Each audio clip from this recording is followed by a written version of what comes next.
Hello, beautiful people. How are you all doing today? On a scale from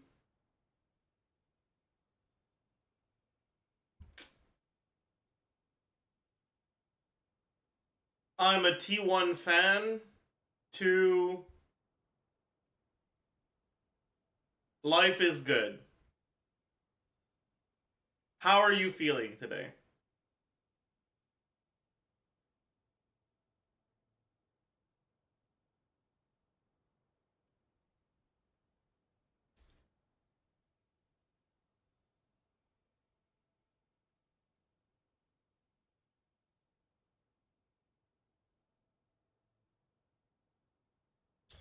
Okay, chat. What do? What? Oh, shit. That's bald. Go here.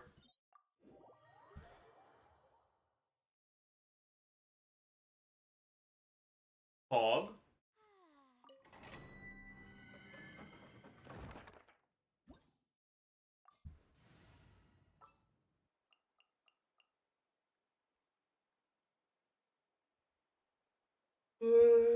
Hmm.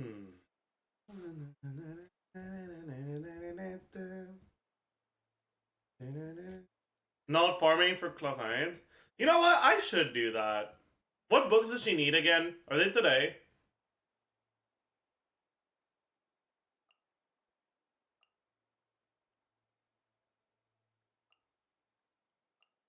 Chivalry will Justice? It's Sunday? Oh, it's Sunday? You need to understand, okay? I never know what day of the week it is, okay? I work literally every day. I don't have a weekend, okay?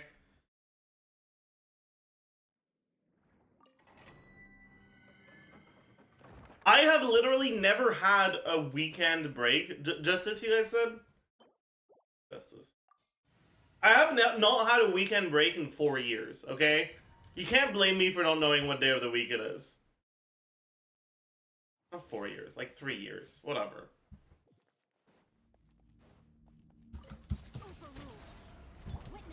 Oh, what am I doing? And good enough.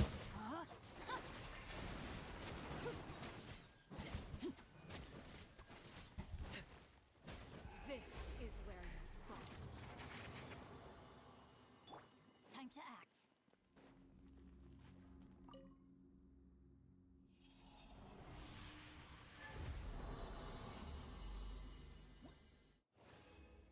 Purple. No.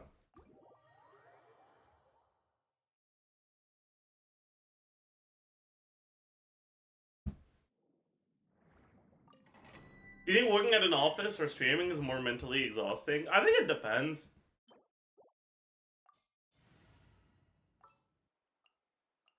Both, like, on the type of person you are and the type of office job. There's some office jobs that are really not that bad, and there's some that are soul crushing. Similarly, there's some people that can do streaming with, like, no problem. And there's some people that get affected a lot by, like, harassment and yeah, the big bad stuff of streaming. Adventure time.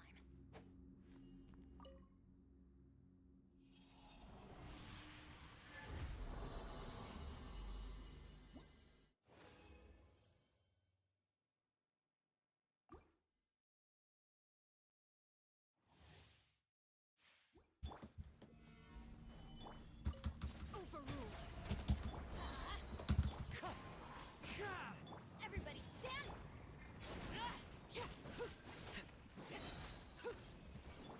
Off we go.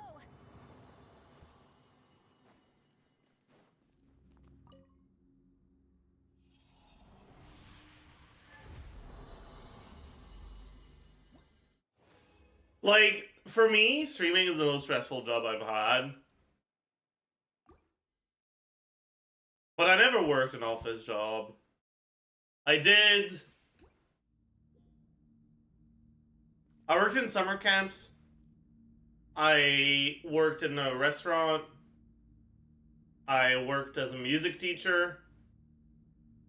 I worked in construction. And out of those, by far the most stressful is streaming.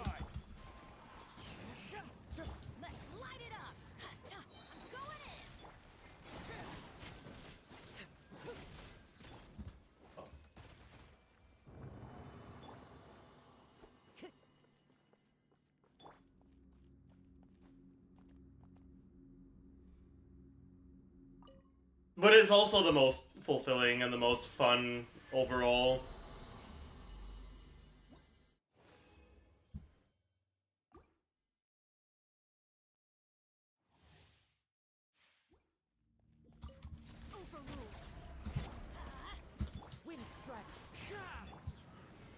Although I will say, working construction is the GOAT for your mental health.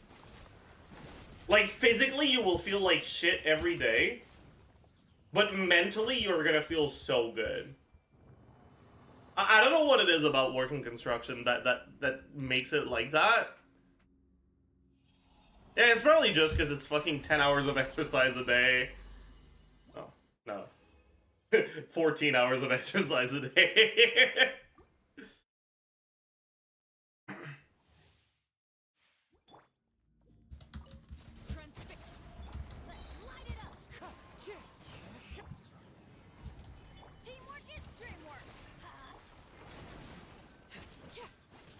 Why did you work construction? Because it paid well compared to the alternatives as a summer job.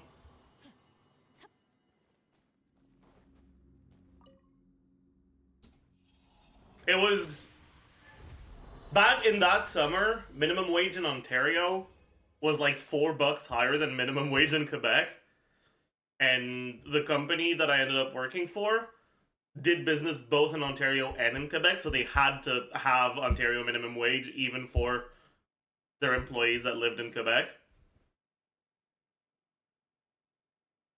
Which meant that it was like $15 an hour instead of like 11. And it was like 14 hours a day.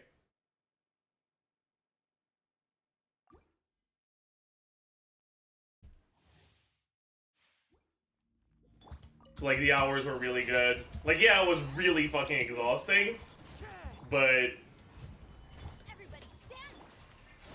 I got a nice amount of savings that summer.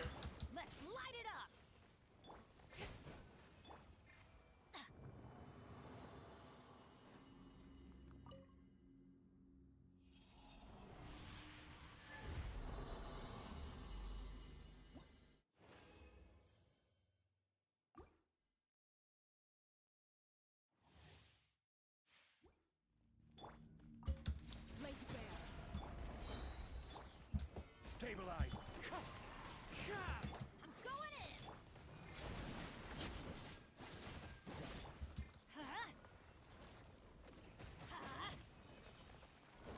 Let's light it up.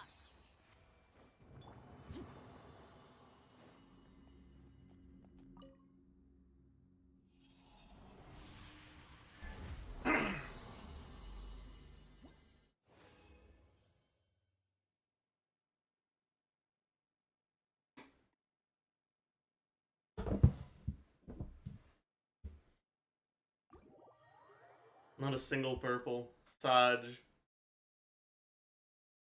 That is fucked up.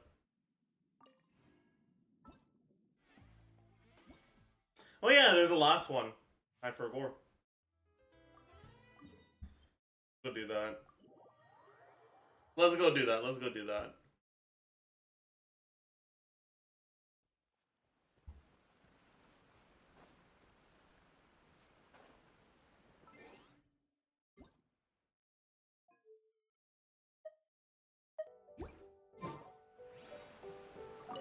Hey, traveler. Sure, no problem.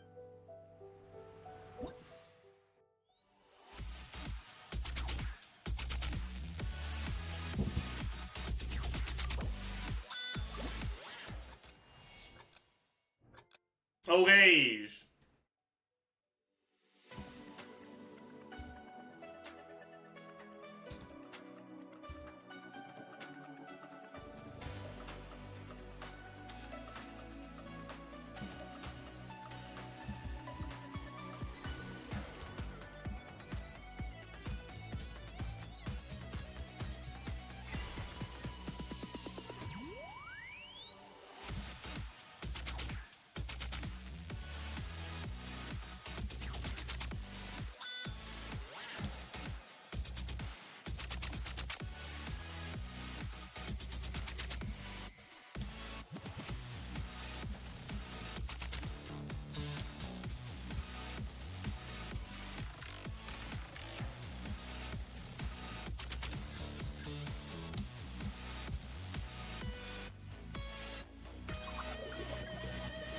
Why is this song so long? Like, what the fuck? It's not good enough to justify being this long.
Okay. That's alright. We take those.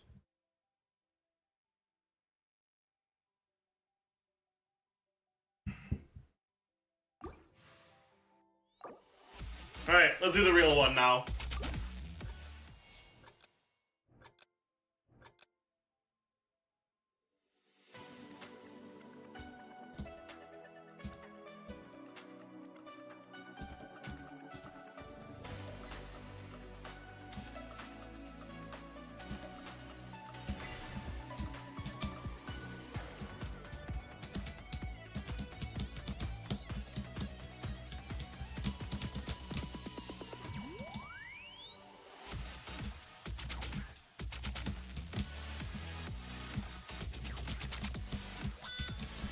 Ah!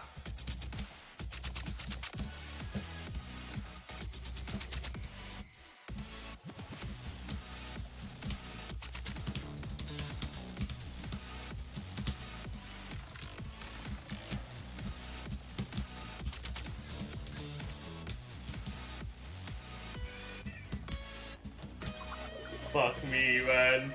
My brain could not keep up with that.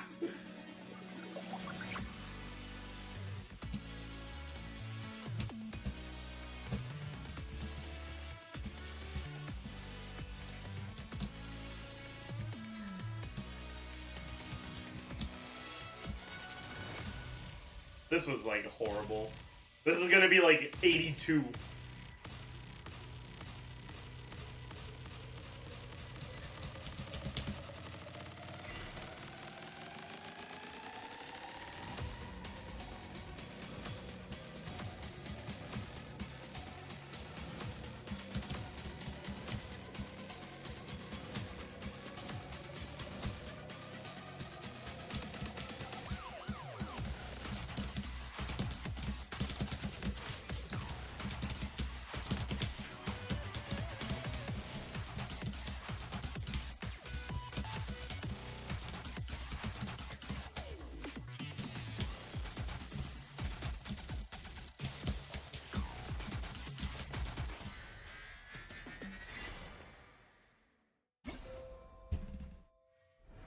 What? That cannot be 90. That cannot be. That was awful.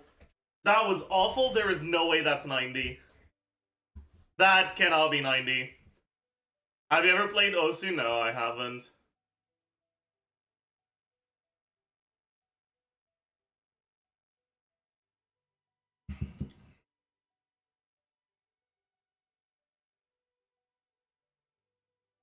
I downloaded Osu, I opened the game.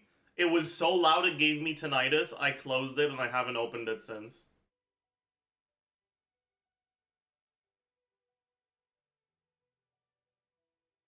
Like, the default volume on Osu is actually dangerous. Like, straight up dangerous for your ears.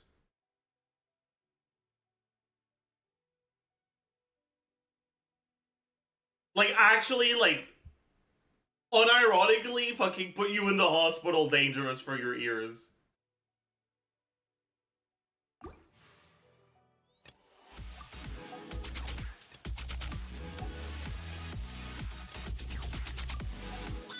Anyways.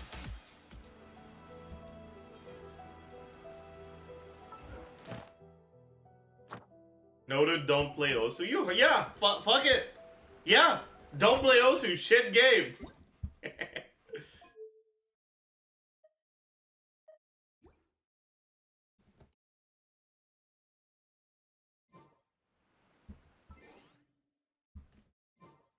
I said it.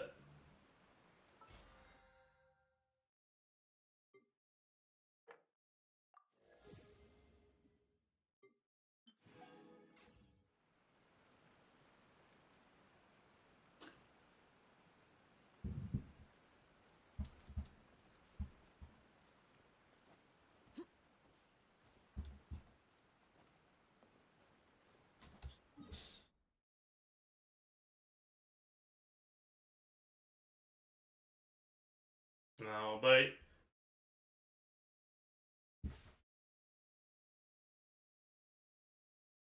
my mousepad is a rapidly deteriorating fucking notebook.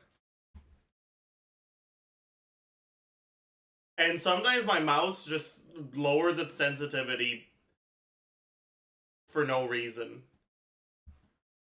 I kinda don't think games that require precise mouse movement are a great idea. Also, I don't understand how you can play Osu with a mouse. I don't understand how it's fair to play Osu with a mouse versus a pen. Like, you are literally taking away the... whatever.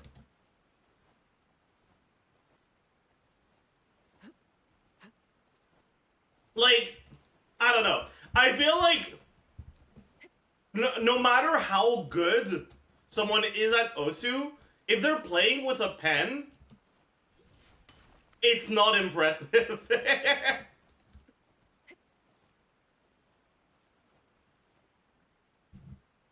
Like, not that it's actually not impressive, but like, I'm more impressed by a good performance by someone playing with a mouse than an amazing performance by someone playing with a pen.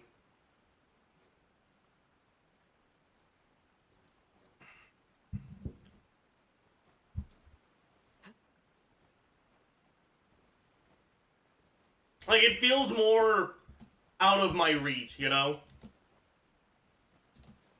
Like, I feel like I could get decent at Osu with a pen. I don't think I could ever get decent at Osu with a mouse.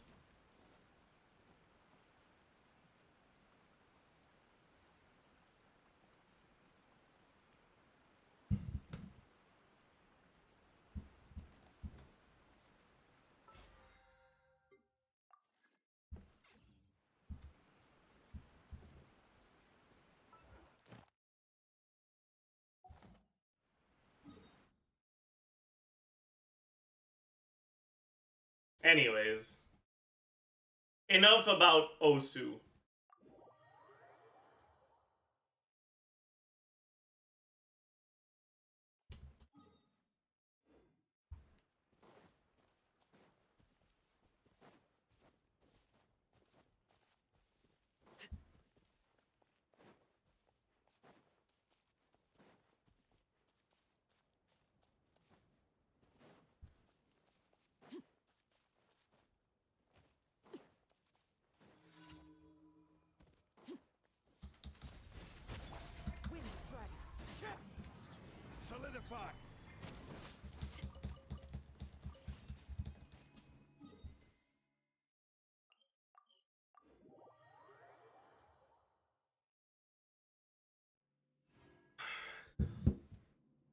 Did he finish the Risley music? Yeah.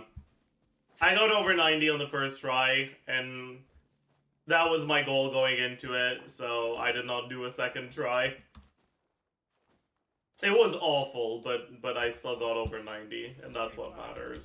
Don't be pyro slimes, thank you.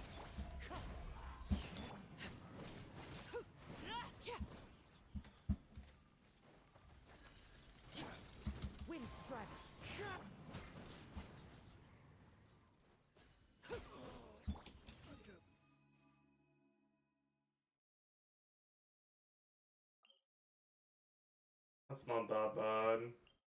That's kind of ass. Okay. Do this one.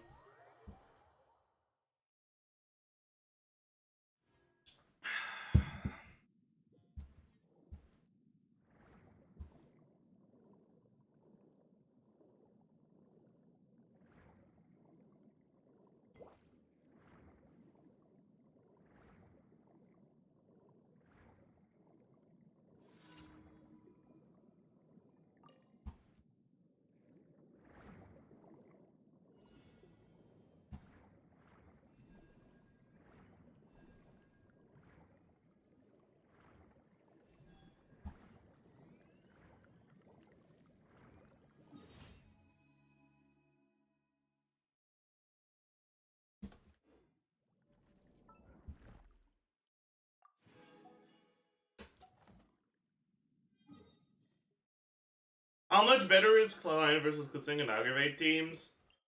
The main upside that Klein has over Kutsing is because she heals herself, it's a lot easier to justify not running a healer.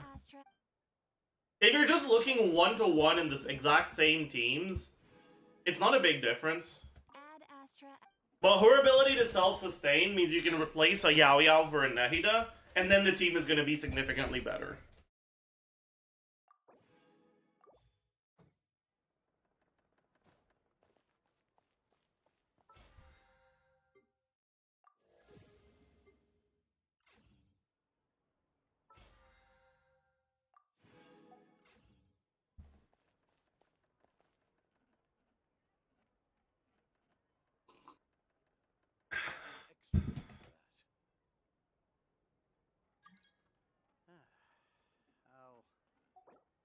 No. Think about it. Staring into my eyes is ill-advised.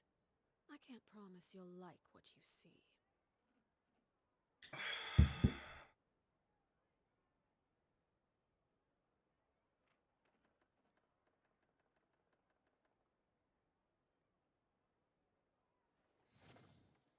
There'll be an extra fee for that.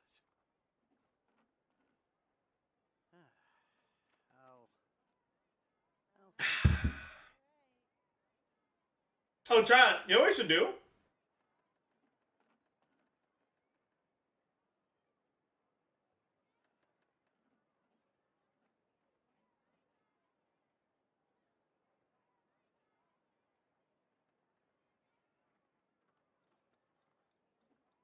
There'll be an extra fee for that. We can watch Jamie's video on Candace Arlecchino. I'll think about it. I already watched it, but... So a few days ago, Zajef. That's me. Alright, here is the link. Rewatch, yeah. So a few days ago, Zajef made a video talking about Arlecchino Candace synergy and how he believed it to have really good potential. So I decided it would be a really fun stream to test it out and see how far we could really push the limits of the team. This is a C1 Arlecchino with signature weapons, so I do want to make that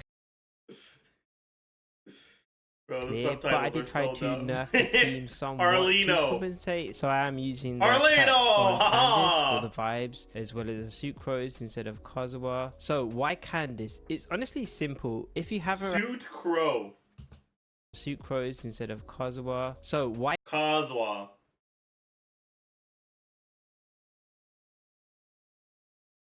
Jamie wanted to talk with you about the Bana tier list? Oh.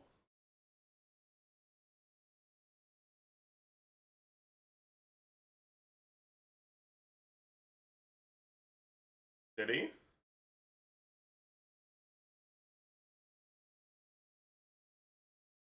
When is that? Is that 1.1.2 or something?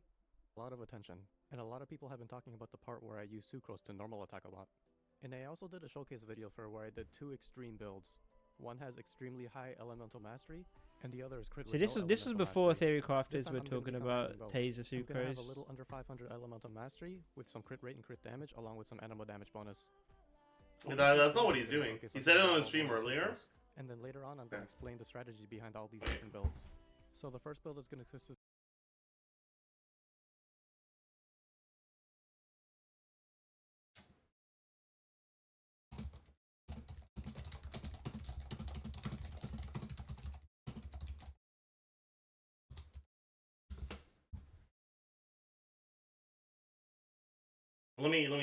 I've DM'd him. Let me tell him to. Everyone used to use Noblesse. Hello, The Jamie, last lot is sir. gonna be Shangling. She's gonna be equipping the 4. Would you like which she'll to play. check or And I'm trying to use a different element for each character, so that way. would you kindly Level 61 check Xiangling. your DMs? Attack off field.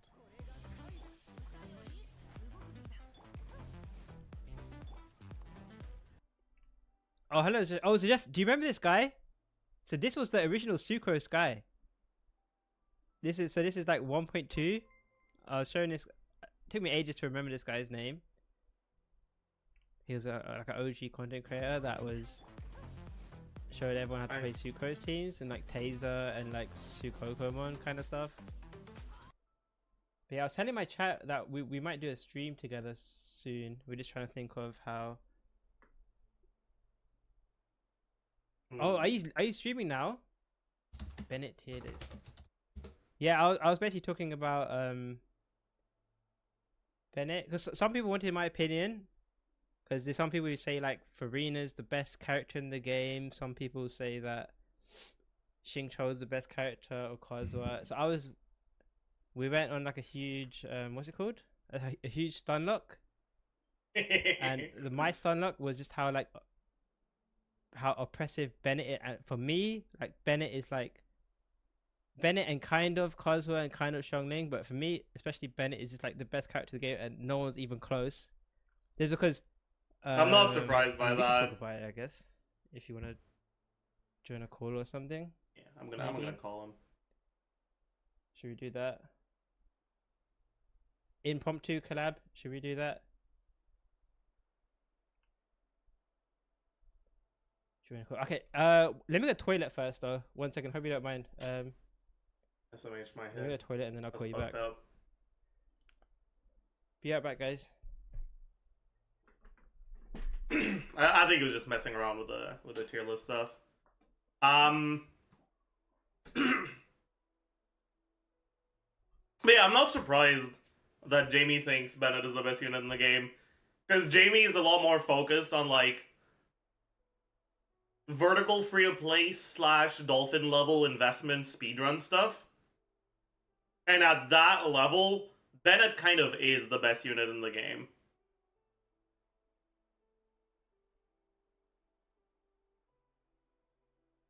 So like that's not surprising to me at all.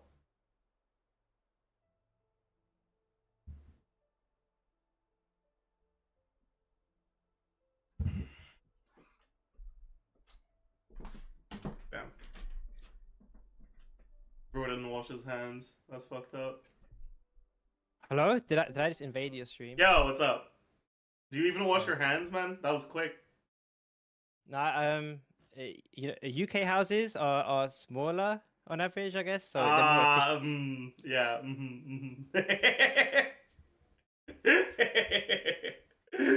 How you, man? Yeah, I'm good. So I mean, first of all, so what did my? Okay, no. First of all, I was telling my stream this earlier, but I think quite soon we'll probably have like a stream together. We'll organize that and we'll have some good discussions. But yeah, I was just telling my stream that I need to think of some ideas first before we do that. But we'll do that. It'll be quite cool. True. Crowdsourcing ideas is Pog. And don't have to think but yeah. for yourself. I like that. I hate No, I think it'll be good discussions. Though. I think we've only actually done one stream together before. I think maybe. Um. But a lot of people enjoyed it. Let me. Yeah. What was it? It was like the pyro character buff ideas. It was before you started streaming, right? I only started streaming like 4 months ago, so yeah, definitely before then. But yeah, I think like the Chevrolet. I think they might have watched our video. Not entirely though, because I don't think I thought of overload. I thought it was more about like burgeon and burning rather than overload, but the general ideas kind of were similar Yeah, to what they they ended up they, doing they with definitely Chevrolet. copied us. They couldn't have come up with that themselves. Yeah, surely Reducing we know what we're resistances is talking about. such a revolutionary idea. I don't think they could have come up with it themselves. Yeah, but the burnings artifact set was almost. I think that one was almost word for word mine. I think you didn't like that at the time, right? Because I remember my burning idea was just Hmm. stacking a shit ton of damage bars, whereas Yeah, I didn't like. I you still don't wanted. like it. I don't like the burning sets design all that much. Yeah, I don't really like it either. I mean, it doesn't really do anything at the moment anyway. But yeah, to me, there is never going to be a team where you like burning shouldn't be used in the same way that like Chevaliers is used. I feel like that's really cringe. I mean, I think the way of saying it is that these are almost last resort ways of fixing things. Hmm. Just stacking on a bunch of damage. It's like there are there's probably more like unique things that they could have done before they arrive at these Yeah, conclusions. but like Like, I liked the EM idea because it can work for burning itself, but it can also work for burning's role as an interim reaction for like vape or melt or whatever. oh, sorry, 1 second. Someone says that your volume's quiet, so I need to do Yeah. some custom edits here. Yeah. All right, Can you just say something? Yeah, I'll keep yapping so you can have something Yeah. to compare Okay, to. chat. How is this? Chat. How is this? Is this better? Hmm. Mod check, guys. Say something. Okay. Or does the ad break? Oh, Business. fuck. Does the ad break? Better tell Okay, him to it's yap more. Okay, wait. What can I even yap about? better. Do you have you ever played League of Legends? No, because Okay. my brother did. My brother got it. Okay, so there was two routes, right? So you know that meme where there's two different paths. Maybe. It's like that picture with the grass and there's two different paths. But basically, like sometime in like 2012 or 13 or something like that, like my brother got into League of Legends just for fun, and he never left. Oh. Whereas I took the path of I started learning guitar then, and then And then it all went uh, downhill because you started playing Genshin Impact. True. no, actually I started playing like old school RuneScape after. Oh And god, then that's even worse. I don't know what's worse, League of Legends or old school RuneScape.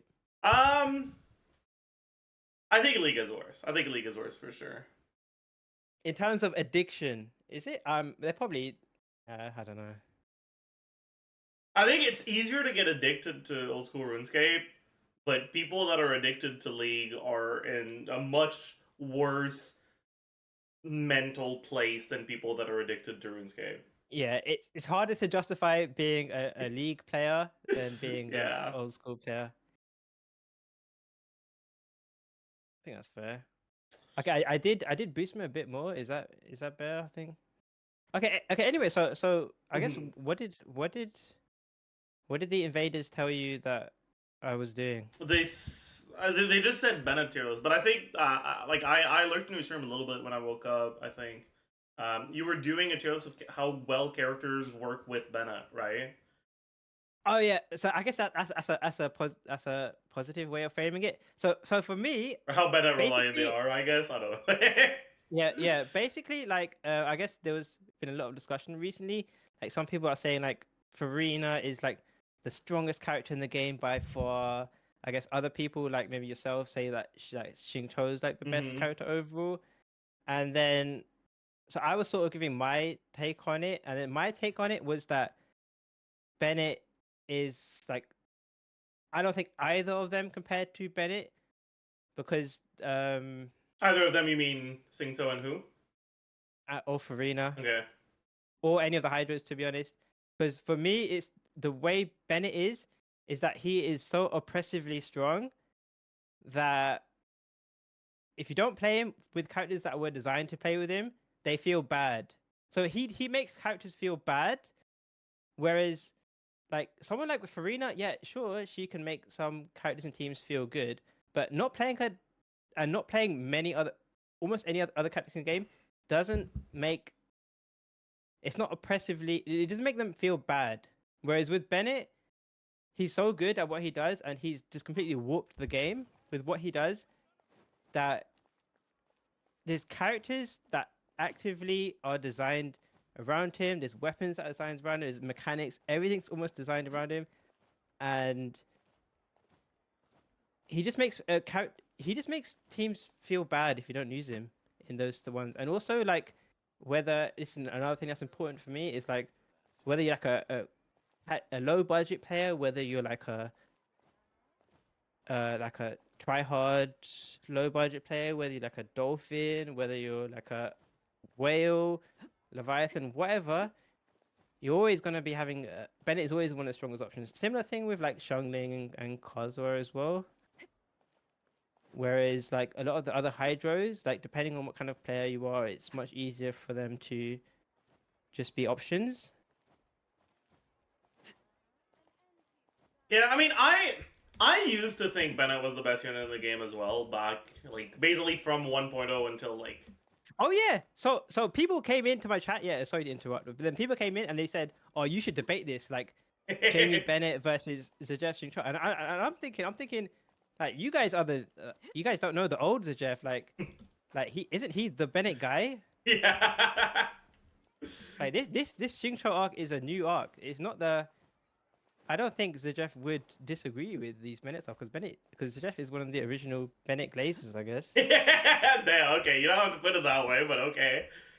But yeah, like I definitely see that, and like I agree with your arguments. I just think that with the way that the game has developed in the past like couple of years, basically since somewhere in like the middle of 2.x until now, enemies have gotten a lot more and more aggressive, and I think that it's made defensive utility a lot more important for more casual players, and I focus my content, like my overall thoughts on the game, on trying to help people that actually need the help, rather than trying to figure out what is actually the best thing in the best situations, right?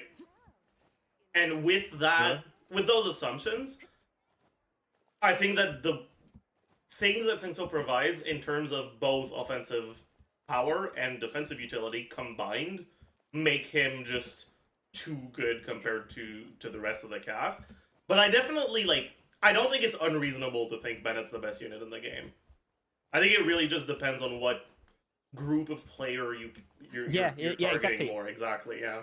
So that's also what I said. So someone also asked like, how come you and Jeff both do calcs, but you have different takes? And I actually said that I don't think we actually have that many different takes. I think the most of the time where we would have a different take is just because we play the game differently, or that we create content for different audiences. Yeah, exactly. That's more of the thing. So it's like you're more focused on like I guess newer players, or like a wider audience, people who are probably trying to get their first 36 stars, stuff like that. Yeah, exactly.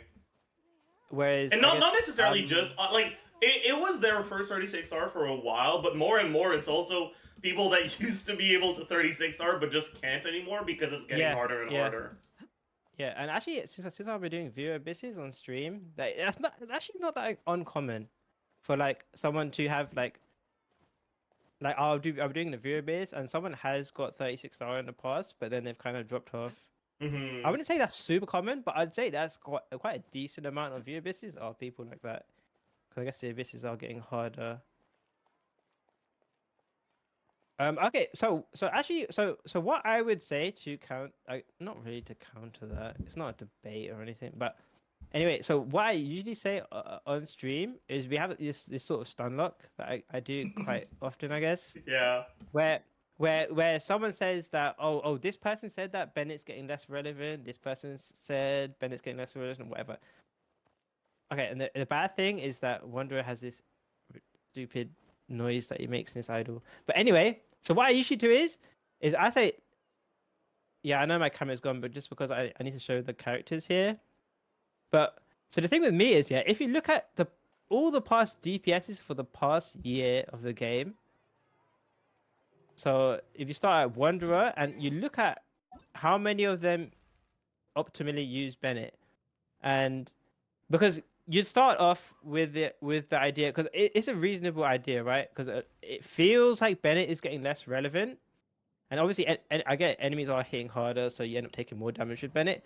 But if you look at the actual characters, right? So Wanderer uses Bennett, Alhaitham doesn't really, but kind of does, but just for the sake of this argument, he doesn't really. He's more of like a Xingqiu Yelon user. Dia uses Bennett. They doesn't count. Listen. Okay, okay. I mean, be honest with yourself. her now. main user as a DPS.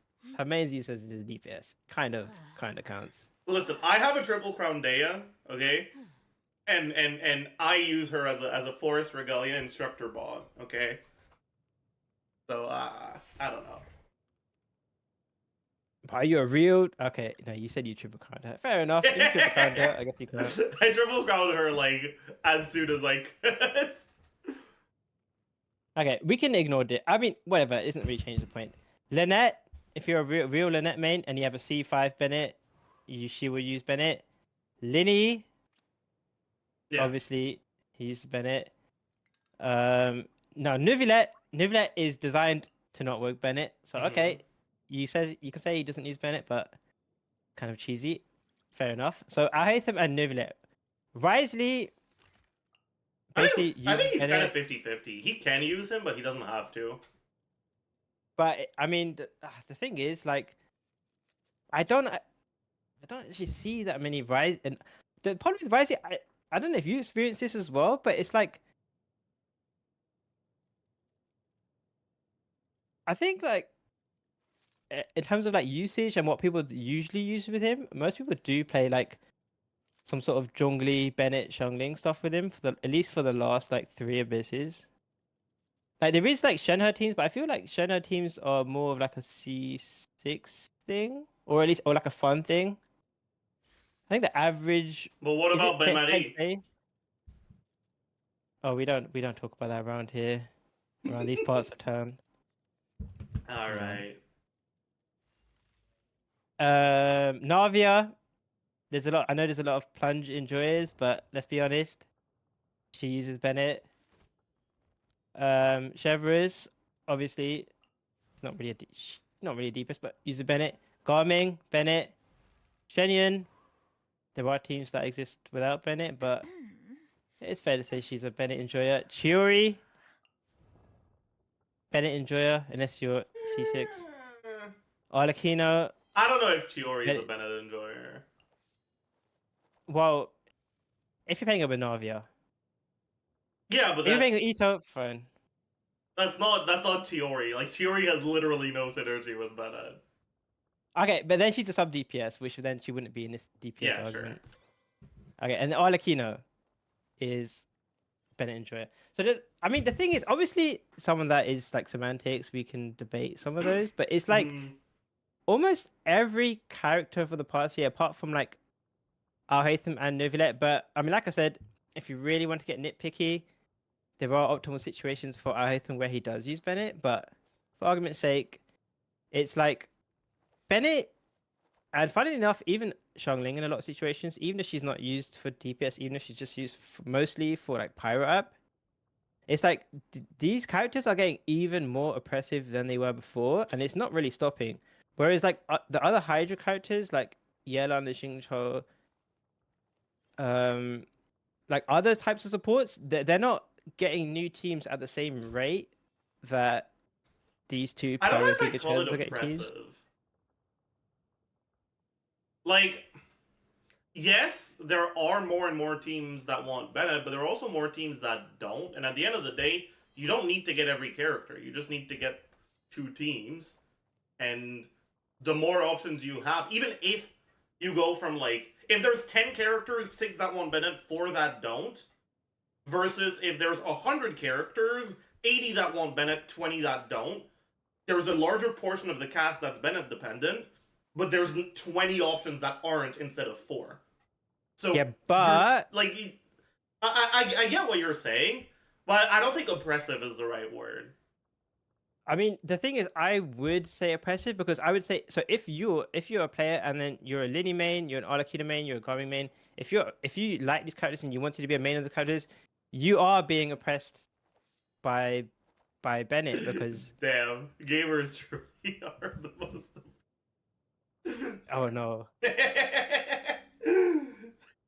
Okay, but there's not another. Is there another word then I can use? I don't know.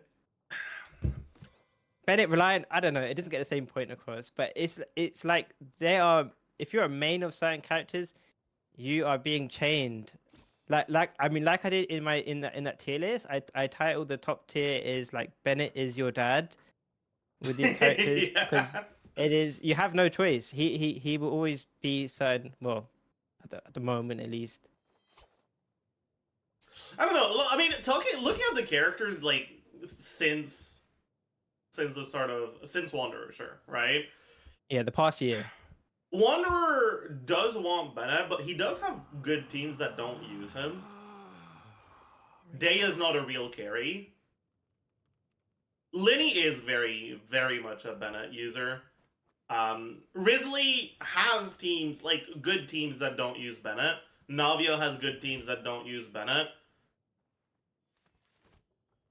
Arlecchino is pretty Bennett dependent. I think it's mostly just Arlecchino and Linny that are like really tied to Bennett in a sense, in a way that could be qualified as oppressive. The other characters, like, they have really good teams with Bennett, and Bennett is generally their strongest team or one of their strongest teams, but it's not their only strong team close to that level. Yeah, that's fair because when I was doing that list, I had like the text or whatever. Mhm.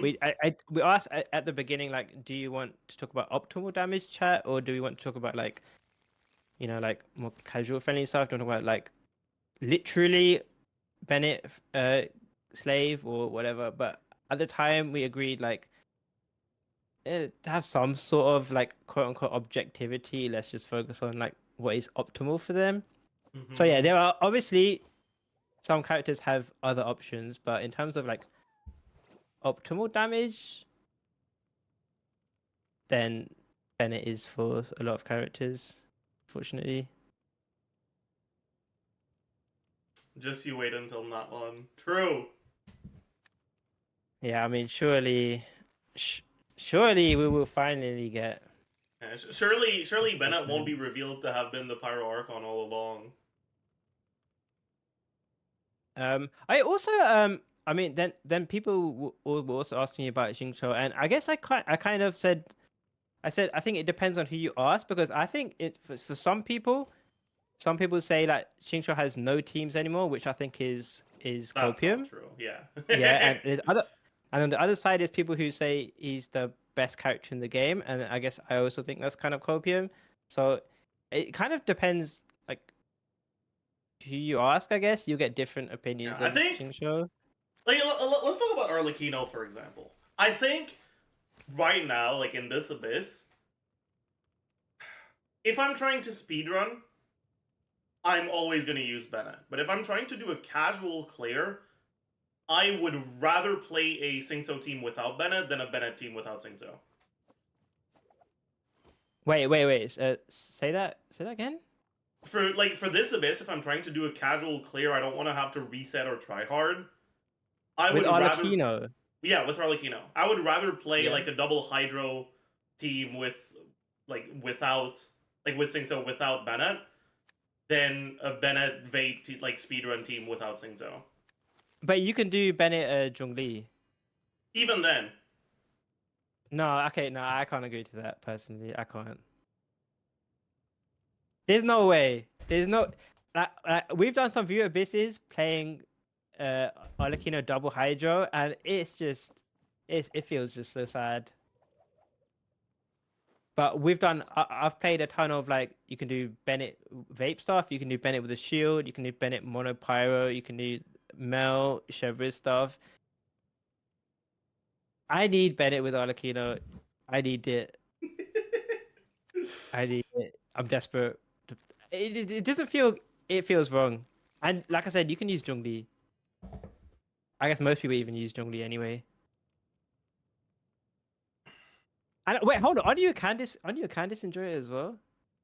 yeah, but I'm not gonna fucking blink hand as if I'm trying to have a comfortable clear. Like that shit is gonna make me reset 28 times.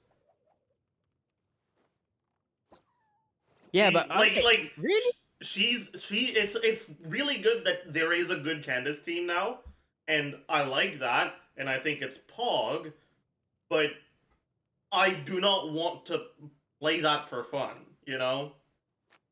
Against aggressive enemies. Like, no. I'm good.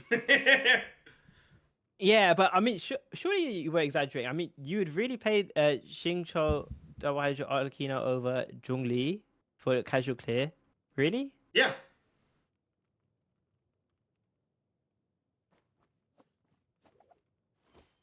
Hmm. Really? I mean, Yeah. I guess it's. I can't. I wouldn't do that myself. What on top half and bottom half? Not bottom half, because bottom half is a fucking shield check, and Yeah. Bennett is actually really good Yeah. at that. Yep. He's too good. It reminded me of we were talking about it in my chat. It reminded me of like the 1 point. Was it 1.5 and 1.6? 1.6 was the first Herald and Lecter Abyss. Wasn't it? It wasn't Herald. Wasn't it the double Electro ones? It was Hydro Heralds on floor 11 and Oh, Lecters floor on 11. floor 12. Okay. Yeah, yeah. That was the abyss where Bennett was insane. And then the craziest thing is that it was actually really hard. But then Kazuha came out, and then Kazuha just trivialized it because he combined Kazuha and Bennett. He just ended up there was just too much pyro application, and then it just wasn't that hard anymore to break the shield. He didn't. But Really, yeah, anyway. he didn't need Kazuha though. Like Bennett by himself wasn't enough. Yeah, no, yeah. Kazuha came out like the patch after, so people had been like Maybe it was doing the 1.5 Bennett actually. stuff. Then you're right. It was both of them. I think it was split because Right, yeah. It was 1.5, but it stayed until the first reset of a 1.6. lot of people used to use Venti. I have videos of myself using like Venti back then, and also Sucrose, I think. But it was a lot hard. It was, yeah, it was basically. I think it's safe to say it was kind of trivialized with Kazuha because he absorbs the pyro infusion. It's like, where is the videos? But he couldn't absorb without Bennett, so hey. Yeah. True. Yeah, stuff like this. Let me. This was May 2021. Yeah, it was split because this was before Kazuha came out, and then they were still here when Kazuha was here, and even like Gene. I don't think Gene really compared to the shield break that Kazuha had. Oh, Gene is much better shield break. No, it's not. It is. It's not even close. Because it's not because okay, say for example she is, yeah. The rest of the getting up to that point, like doing the chamber 1. Oh 2, yeah, like first part, she's chamber not 3. as good overall because Jean is not very good in those teams, but her shield break is significantly better. Is it actually? Well, compared to like It's putting like down it's a 8 Bennett. instances of 2U pyro. I don't know, because I feel like once you did the Kazuha skill and you did the Kazuha burst, they were like already halfway dead. I guess Gene is kind of similar. What I do remember though is getting the pyro infusion on Venti's burst here was actually very difficult. Yeah. Most of the time it would be electro. Like this did not happen a lot.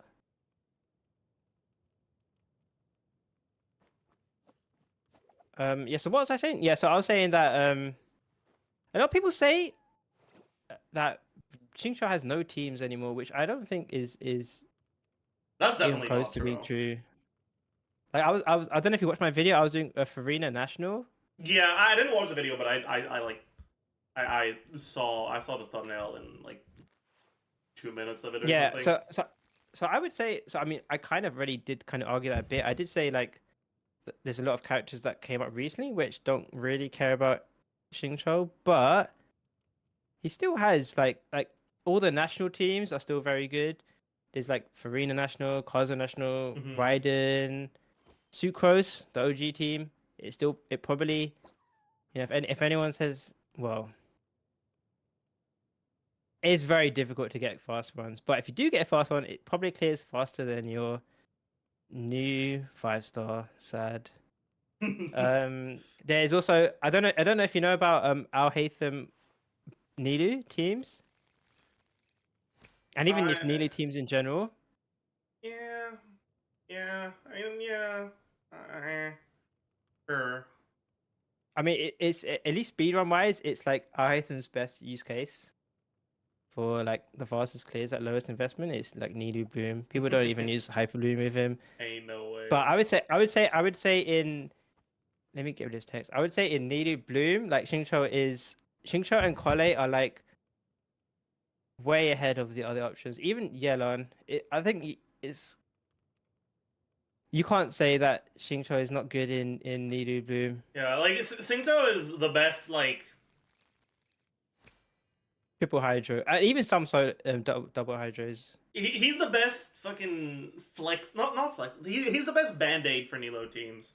When you want your Nilo team to actually be able to perform really well in single target, not just in AoE. Now I wouldn't say that because I would say that the Kole teams are still the same, arguably better in single target. But it's like if you're not playing the let me whip out my Genshin. If you're not playing like the Kokomi Kole team, it's like most of the other good Nilu teams are the Xingqiu teams. So it's like the Al Haytham Xingqiu, like either Kirara or Yao Yao, or it's like the triple hydro teams, or it's even like I really wanted to make a video of it in this abyss, but you can play Nilu on the top half if you give Xingqiu the sword. Yeah. Wait, I can't really you want to give do a Nilo video. the sword? Isn't that better? You can, but so a lot of people either did it with Nilu or they do it with Farina. But I wanted to make a video with Xingqiu because I thought it would be cooler Mm-hmm. than using Farina because Farina's kind of boring to break the Yeah. shield, whereas it looks super cool. But I got walled because I got C0, and most of the people that tried these teams, they have like D2 on Nilu, which helps the resist. I think that Coppelius has no, does it have high resistances? But it made a big difference. I kind of got gapped. Not for Hydro and Okay, Dendro. it might not. It's just 10%. But yeah, there was a bit. I didn't have enough investment to make a run look good, but Yeah, I mean it's Nilo in single target. It is what it is. yeah, she can be good in single target in some situations. Yeah, other like she's not situations, bad in single target because she is a great AoE unit that is good enough that she's still playable in single target. But if you're trying to optimize a single target clear, Nilo is not the way. Unless you have like C2, key, whatever, other stuff. Have you seen the Nahida list stuff with Al Haytham and like No, either I haven't Yaya or seen much of Kirara? it. No. Okay, it's actually well, like I said, people actually use that instead of Hyper Bloom with if they're doing like Al Haytham stuff because Mhm. I mean it's kind of the I don't know how to explain it, but it has some good dolphin scaling because Nilu C2 it not only it increases the bloom damage, but it also buffs Al Haytham's raw damage. Mhm. So it's not. I guess you can't really compare it to spread, because spreads is like it's got its Yeah, own and formula. Key I does think. too, right? Key buffs Yeah, the EM, and I'll hide them as an EM scaler. yeah. So you kind of Mm. if you have like a key on actually some people don't even have key. Like people get E2 Neelu before they get key if they're paying Neelu Ahitham. Mm-hmm. And then they just use like stuff like Zyphos as a sword or Well, this is they'd use the Narcissus curves probably. they use that on Xingqiu. But yeah, it's Neelu teams that actually buff items damage quite a lot. And then you get the constant blooms, and then you get like the flexibility of the bloom teams. The only problem is if you do pay that team, like I have paid it on stream, I haven't made a video on it, maybe I will, but survivability is a bit sus. Mm-hmm. Yeah, Yeah, that because you're makes either sense. using Yao Yao or you're using Kirara. Actually, I find Kirara to be more reliable because she has her shield has extra bloom Mm-hmm.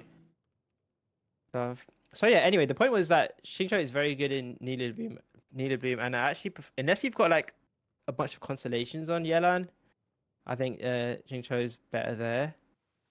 I think in all And Hytham also, teams in general, yeah, okay, so that is exactly what I was gonna say. So I don't know if is this controversial because I see a lot of discussion on it, both in like like EN stuff, and I've also seen some people in CN talk about it as well. But theoretically, Farina is supposed to be a big upgrade for Al Haytham, but apparently there's like a bunch of debate whether how actually practical it is. Like even okay, so there's a survivability aspect of it, Mm-hmm. and there's also like how much buffs you actually gain from Farina, and Yeah, then because there's like there's no great fanfare generator in that team, right? yeah. So some people say you use prototype Amber on Nahida, but Mm-hmm. that's kind of copium. Yeah. But then there's also the clear time, and as far as I know, there hasn't actually been much clear time comparisons to suggest that Farina is actually increasing the clear times compared to using Xingqiu.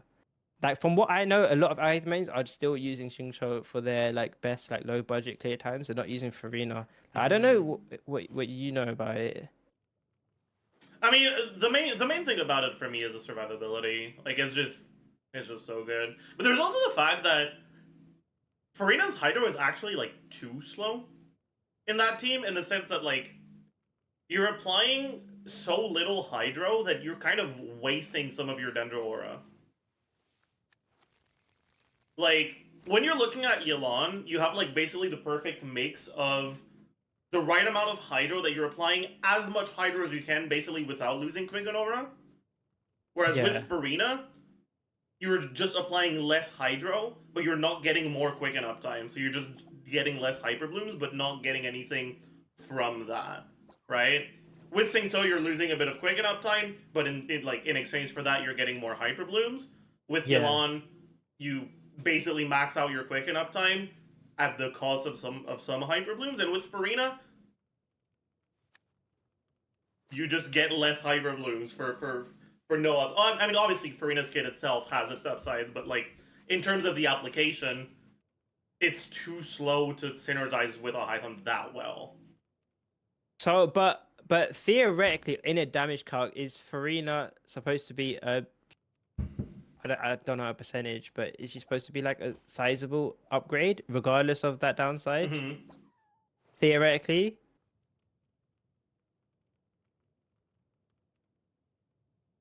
Interesting. Because yeah, I mean, seems like a bit of a debate at the moment. Like, I don't. I mean, I'm not saying if I'm right or wrong because I just don't know. I don't actually know if that translates into practice. Even ignoring the whole defensive utility aspect, which is actually very important because if you've played out Haytham, you fly all over the place without Xingqiu. Mm-hmm. Yeah, even without that, I don't know if I don't know if like you're actually maybe you are clearing fast, but I don't even know if it's significant. I haven't seen it that much.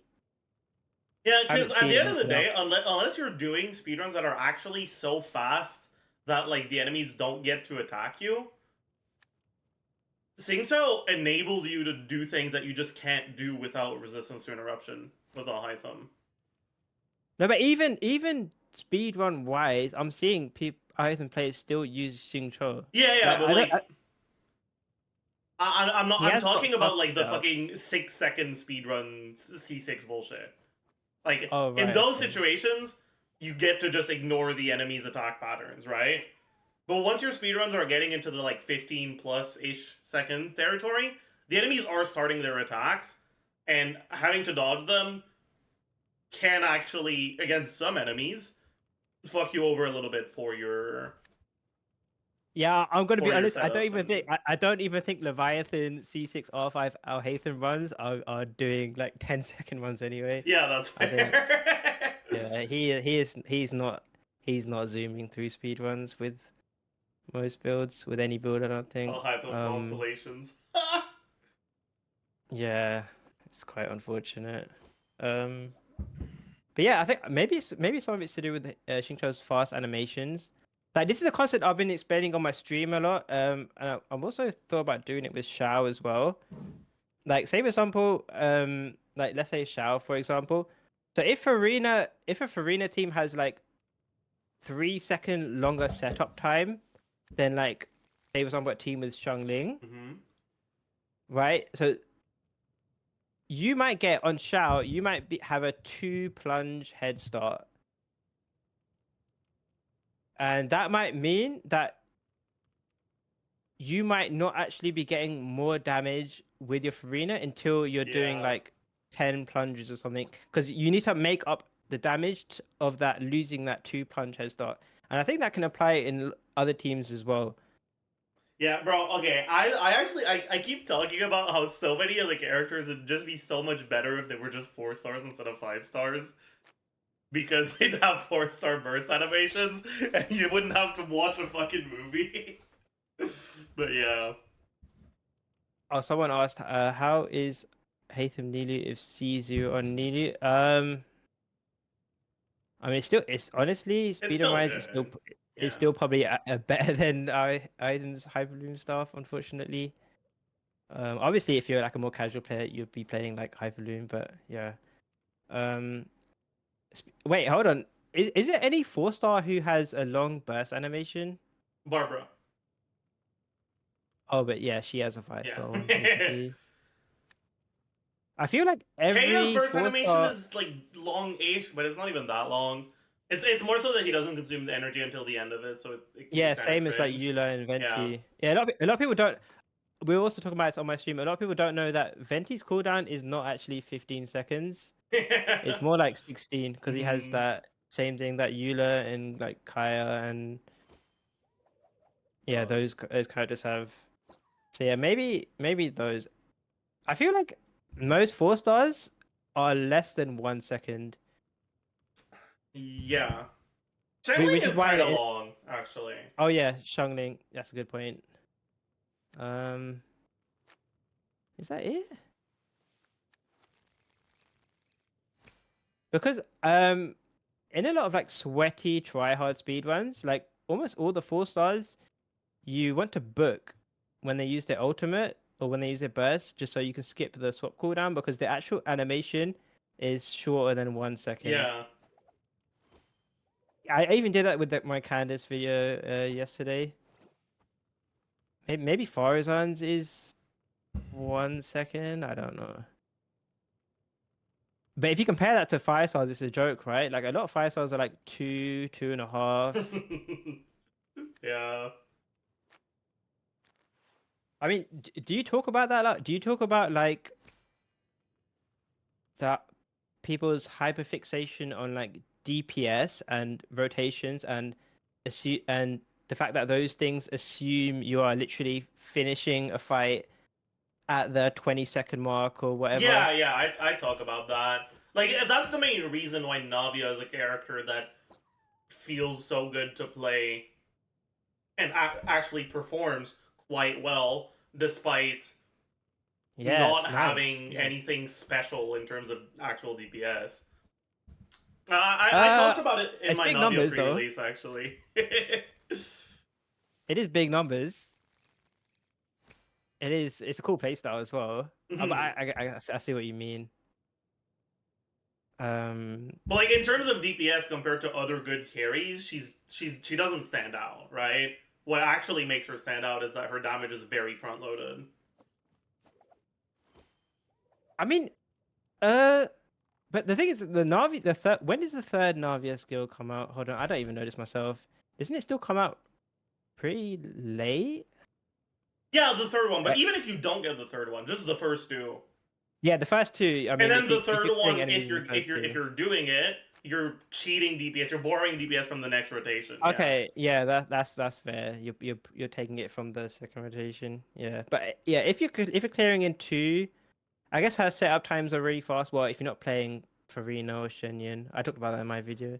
But yeah, if you're doing something like Bennett Xiongling, you're probably dumping out two powerful skills within like 8 seconds or something. I don't know, 9 seconds, something like that. Mm-hmm. So yeah, she probably is a good example. I mean, I would say that like Raiden is probably the classic example because Raiden, your team like only does damage. Well, say if you're playing like classic hyper or if you're playing like Chevrolet with Bennett, Mm-hmm. Shara, your team like does like a lot of damage in 8 seconds and then does like almost literally no damage outside of Mm-hmm. that. Like literally, That's like actually part of why, because well, not really, but I don't know. I feel like for Raiden Chevaliers teams, I just really like Xiangling. yeah, I shill that team a lot. Are you talking about wait, hold on, which version are you talking about? Honestly, I feel like the fourth slot doesn't matter as much. Oh, so either Bennett or Sarah? I don't like Sarah. I think it's more Bennett or Official. No, okay, no, okay. We won't disagree on that, but actually, I have to. You can't play official Ryder Chevrolet. That sucks. It doesn't suck. Personally, it does. For me, you can do Sarah or Bennett. Actually, honestly, for me, it's like for me, it's Raiden, Chevrolet, Sarah, and then you could either no wait, it's Raiden, Chevrolet. Then you can either do Sarah Bennett, Sarah Xiongling, or Bennett and Xiongling. I don't. Me personally, I don't include Fisher in that club. She's not invited. I'm sorry. I mean, it's less front loaded, so for speedrun stuff, it's not as good for sure. Yeah, but if you like sustain, I do like Sarah Xiongling. I feel But like like the a team that rotations with pumps Sarah are out. just so scuffed. But you don't. But the thing is, you don't have to actually buff Xiongling with Sarah. It's very optional because Xiangling's damage. Actually, you kind of use Noblesse on Xiongling in that team. Noblesse Xiongling, and then you use Okay. Tenacity, Chevres, Emblem Sarah. Yeah. So the actually craziest thing is, you don't give Noblesse to Sarah. You give it to Xiongling. But yeah, I mean, you don't have to. But you can buff Xiongling, but it's just that team is very flexible. You can buff Xiangling if you want. You can use the ultimates at different times. Sarah can also buff all the characters. You can only buff Raiden. That's like the only problem with that team is Chevrolet didn't always heal the most. So if you like doing a viewer bits with that account and you're fighting like a Lecter or something, you can get terminated. But that's more because you don't have Bennett. Yeah, that's fair. And maybe you don't. Maybe you replace Chevrolet. Instead of playing Raiden National with Xingqiu, you put Chevrolet in. So yeah, obviously it's gonna be a bit. No, Xiangling Noblesse is not weird. That is literally the optimal strat for C0 speed 1, C2, and Speedrun C3. pilled. It's literally optimal. Speedrun pilled, Jamie. No, but I'm a Xiangling enjoyer. I mean, like I said, I consider the holy trinity of the game. Yeah, but Bennett, you're still Xiangling, speedrun Kazuha. pilled. Yeah, Like, but in a good way. sure. You're aware of it, so it's fine. But Yeah, I mean, you I very also much play. are speedrun pilled. I have an emblem Xiongling build. I have I have an emblem one with the catch. I have an emblem one with wave breaker. If it's like a low ER base, maybe it's a one rotate. I've got a noblesse Xiongling for Raiden, and then I've got an instructor Xiongling for the best Novelet team. Dude, instructor shelling is too much for me, man.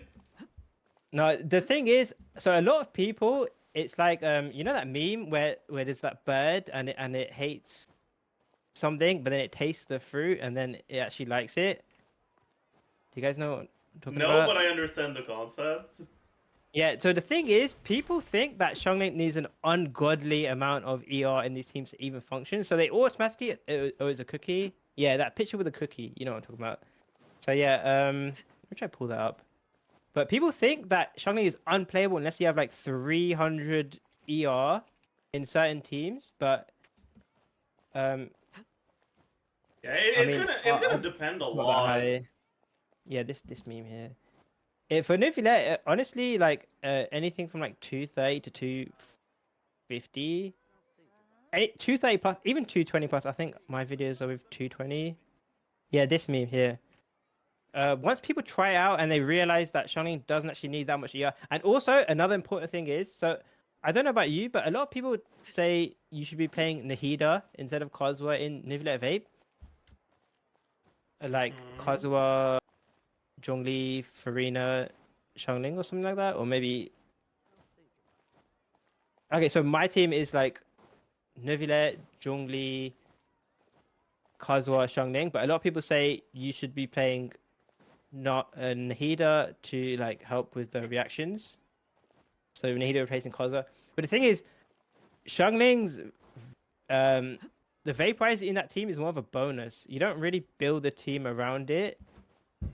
It's more that Xiangling is just there, and you don't have to vape everything for her to be good in that slot. So you shouldn't replace Kazuha because Kazuha should already be in your Neuvillette team, if that makes sense. Yeah, I know what you're saying. I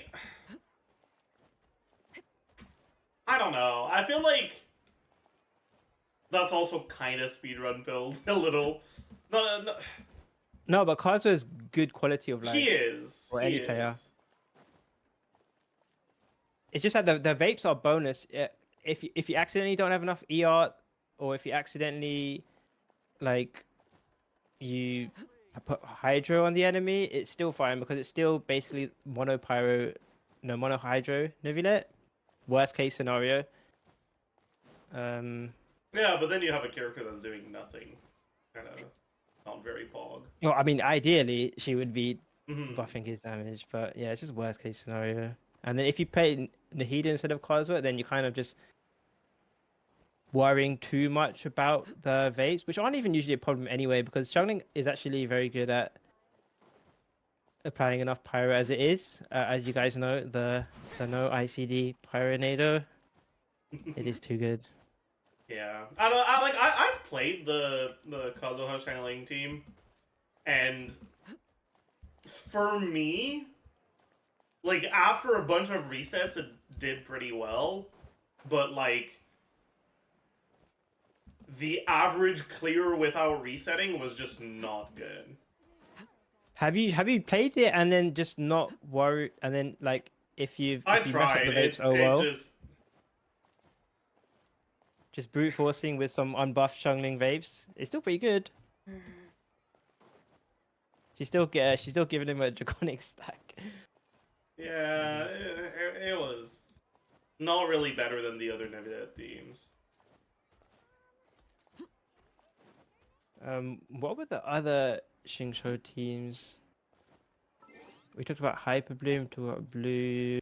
I mean, National Arlecchino. teams. Yeah, Arlecchino. I mean, honestly, Arlecchino is in a weird spot for me. I'm kind of. I mean, I was one of the people who hyped, but I think I was relatively reasonable in my hype. I don't think I hyped her too much to the point of saying like she's like the best DPS in the game. But I don't know about you, but I've sort of realized over time that there are a lot of consolation videos about, and I'm not saying there's an insane drop off, but it is very noticeable if someone has C0 Arlecchino or C1 or C2 or like budget supports or like jacked out supports. Like you'll be watching a YouTube video and it will say like C1 Arlecchino. It was a very short YouTube title because that's what you have to do on YouTube. But in the back pocket, once you get to the end of the video, you'll be seeing like Freedom Sorn, you'll be seeing C2 something, C2 Yella and C2 Farina. There is it's hard for me to really gauge. I've kind of gone back a bit where I don't think I really understand. It's like that thing, you know, that thing that people say, like once you understand the people who understand a lot realize they understand nothing. I'm kind of gone to that with Olakina, where I don't think I really know her teams anymore, just because at the end of the day, it feels like the main difference is not the team you're playing. As long as you're playing Bennett, it feels like it feels like the constellations and the weapon matters more, at least in terms of clear time. It's almost ridiculous. It's like, so I uploaded my video yesterday and it was like 3 cost, but it was C1 though. But I used budget supports, and I cleared in 50 seconds all the 3 chambers with Candice, and this was with it was a bit of a meme Candice as well. I was using the catch, which doesn't do anything. I was intentionally using sucrose just for the bants. I don't think you got a Pyro Swirl, by the way. Yeah. So when I was editing this video, I realized that. So the just for context, so the original plan in this chamber 1 is you need Candice to miss one of them. So she applies Hydro to 2 of the enemies here. Yeah, and you missed it on the burst, but the swap applied Hydro. Yeah. So you need to miss it on both of them, Yeah. which is what I thought I did because the clear time was so good. But then when I was editing this video, I realized, wait, hold on, I actually, yeah, the swap thing actually. So you have to miss twice. But honestly, that probably just saves like one. That might not even save a second. Honestly, like 10 seconds is no joke, especially because I didn't get to cheese the start of the fight with like a trash PC or using Kozwa. Yeah. But yeah, so this was a 50-second clear, and if you can add like Kozwa, you can add Yelan, but if you go to down to reality to C0, you're probably adding like 10 seconds. And if I was using C2, it doesn't matter if I swapped Sucrose with Kozwa in this one. It doesn't matter if I was actually using like Xingqiu or Yelan in this one. A C2 player is probably still clearing like at least 5 seconds faster than me. It also doesn't matter, like some people, mono pyro, if you're doing a C2 mono pyro, you're probably shitting on my run as well. People don't really use melt on top half, I guess. Do they? Yeah, they do. Anyway, yeah, basically, no, not Candice. Arlecchino, I don't know anymore. Like, I don't know what's overhyped and what's accurately hyped. Like, I thought I did, but then now it's hard to gauge because even different people's videos, if you have different artifacts, that can affect things. But yeah, it seems that there are not that there's anything wrong with vertically investing, but it seems that your results vary wildly depending on exactly what you have. And yeah, like she has pretty that. strong early constellations. And that makes the gap between a C0 showcase and a C2 showcase pretty big, yeah. Like, I hate to use the word again, but it feels like her constellations are oppressively strong, and it overpowers the differences in the teams, I think. Yeah, that's fair. Like, a C1 or like I don't can afford to use a like worse team and still perform the same or better.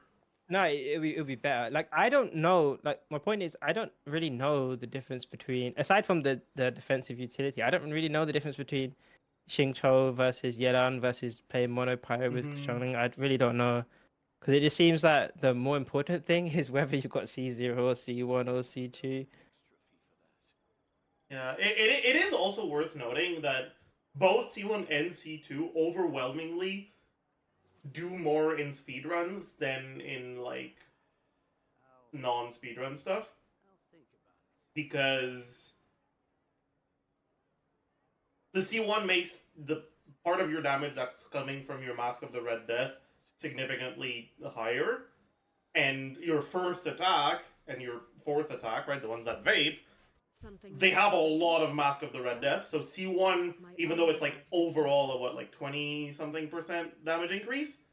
Yeah, like 25 on your first 4 attacks, it's a lot more than that. Right? And then same thing for C2. early on, like it front loads a lot more of its damage, and it makes Yeah, it so it's that more significant. yeah, it makes it so that for speedrun stuff specifically, or like early constellations make a huge difference in clear time. Yeah, so do you know, like, off the top of your head, like what C2 is theoretically supposed to be an increase of, like over a full I rotation? for Do you have like a number? Oh, okay. But I'm assuming it would probably be double that if you're clearing in half a rotation then.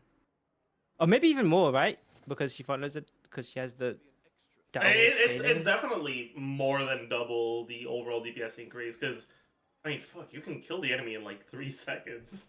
The C2 makes you use less attacks. Yeah, yeah. That is it's hard to honestly. I don't know about you guys. So for me, I actually gave up doing. So when I did my first day one video, usually when I do those videos, I do calcs just because that's something I can bring to the table as Mm-hmm. like I guess that's my niche, which is like the testing server guys, but I can do TC. So I have to try my best Mm-hmm. to bring that to the table. But calculating Arlecchino and having to change per hit, having to change for the count for the bond of life. It's a pain in the ass, I yeah. did that. I did that for like one attack, and then I just gave up. And then I just I think I must have referenced other people's stuff in my video. I don't know how you guys bother calculating a whole Arlecchino rotation. That just does not sound fun. Yeah, it isn't. Most Like people your just counts. average it, yeah, exactly. Yeah. Okay. Yeah. People can do average, but it feels like cheating. There'll be an extra fee for that. But yeah, it is what it is. Okay, so wait, wait. How long have you got, by the way? Because I can like yap for a long time. Dude, this is a way to have Staring into my interesting eyes. stream content that doesn't require me to fucking run around Okay, or okay, good. the fontaine flowers and just fucking try to figure out what the hell I can do in Genshin today. Like I have all the time in the world. Okay, perfect. Okay, so that's Bennett, right? Mm-hmm. Um, so okay, so I have to contextualize this for my stream whenever I talk about this, right? Because people are very defensive. So I am an original Hu Tao main, right? I have some of the most Pepe W artifacts. I have C1, I have Staff of Homer. I've done a lot of Hu Tao videos. I'm one of the original, like, is this kind of insanely nerdy? Let me pull up that meme. Where's that meme? That they don't know I'm a Reddit moderator. Oh god. Fuck, where did that Yeah, go? yeah. It's that guy at the party. Anyway, that Mm-hmm. guy at the party, he says they don't know I'm a Reddit moderator. Yeah, so they don't know that I was like, oh, I still am. Like a moderator in the Hu Tao Discord, the Reddit. I've done all the like the early guides, teaching people how to play, all Holy. this kind of shit. So I like Hu Wait, Tao. were you there for the Hutao ICD nerf thing? Exactly. But none of Yeah. Oh wait, was that like 1.4 or something? Wasn't that Jay Stern? Yeah. Oh god. Did people bring that up to him? Hmm? He actually spread it. Did people ever bring that up to him these days? I don't know. I mean, I don't know. it's not a big deal, but it's just a Oh, forehead yeah. moment. It happens. It happens to everyone. Sometimes Yeah, you're anyway. just forehead. Yeah, we won't talk about that. But yeah, anyway, the point is that I am a Hu Tao enjoyer. I'm also an Arlecchino enjoyer. Obviously, you guys have seen I've done lots of Arlecchino videos. I also play a lot of Klee. Anyway, I play a lot of Pyro characters, right? And basically, I'm sorry guys, but Xiangling is strong at DPS. She's strong at sub DPS. She's even just as a Pyro support. She's just too good, right? Agreed. Even with my C6 with the catch or wave breakers, I don't even need her 5-star weapons. I hate to be like 10-10 or whatever, but You know, did you know that I triple crowned my Hutao because I'm a Hutao hater? Something you wish Yeah, to people have know? told me that. Yeah. You have my undivided Dude, attention. it's I mean, I talked about it when I uploaded that Farina National video. It's this team here is actually the Hu Tao team, right? So okay, some people use Yelan, but like Farina, Bennett, and then Yelan or Xingqiu, and then Hu Tao. I talked about it before. Like like even my C1 Hu Tao with Homer, I know how to do perfect cancels as well. I know all the speed running strats. Like How are people you can building hype, Bennett in that team, by the way? huh? How are you building Bennett in that team, by the way? Oh right, so that's a whole nother thing, right? So I know theoretically people say Bennett's supposed to be the DPS here, but he's not. He is the healer. I'm sorry, he is not the DPS. You can use instructor, you can use anything. I actually tested instructor versus no. So I did one run with Xingqiu and Bennett on Noblesse accidentally. I didn't realize it. And I saved 1 second redoing that run with instructor on Bennett. Weirdly enough, I actually tried to get a much faster run because I thought there's no way that it doesn't actually do that much instructor, but it turns out to be barely anything. But yeah, Bennett is the healer in this team. You can use instructor, you can use like if you prefer more healing, you can use Maidens or Song of the Days Past or Ocean Huge Clamor, Nah, whatever. But the only good Bennett build here is say. I'm sorry. no, but you like this better. You use actually, if you watch my, I don't know if you can see my screen, but I can, yeah. you actually use Xingqiu the most on field. He is him. You don't use Bennett, you use Xingqiu. And then True. you alternate between Farina and Xiangling as well. But there's no. I know theoretically, like in like the sim or whatever, you're supposed to build Bennett for the damage dealer, but at least for like speedrun wise, Yeah, I mean, yeah, Bennett's he's damage not. is not front loaded, so I can see it being worse for speedruns. It's just so stonks doing even if you're not vaping Xingqiu's sack sword, it still stonks. Doing a double E and then helping Xiangling vape. A lot of people actually think, maybe you'll agree with this, but a lot of people actually think that the only reason national teams like Sucrose National or Ride National are good because Xingqiu because you fish for the quad vapes. But actually, a lot of those teams, it still stonks if he's just doing his hydro damage. Yeah, like the quad vape is good when you want to like kill a first wave really quickly. Yeah, but a lot of I think people that's think its that you need biggest that. use practically. Wait, say that again? I think that's its biggest use practically. Oh, right. To just destroy an enemy.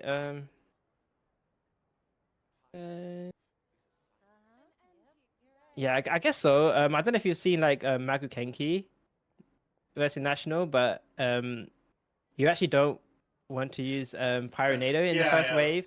You just want to absolutely body his first wave with a double vape. I think I've got a video somewhere.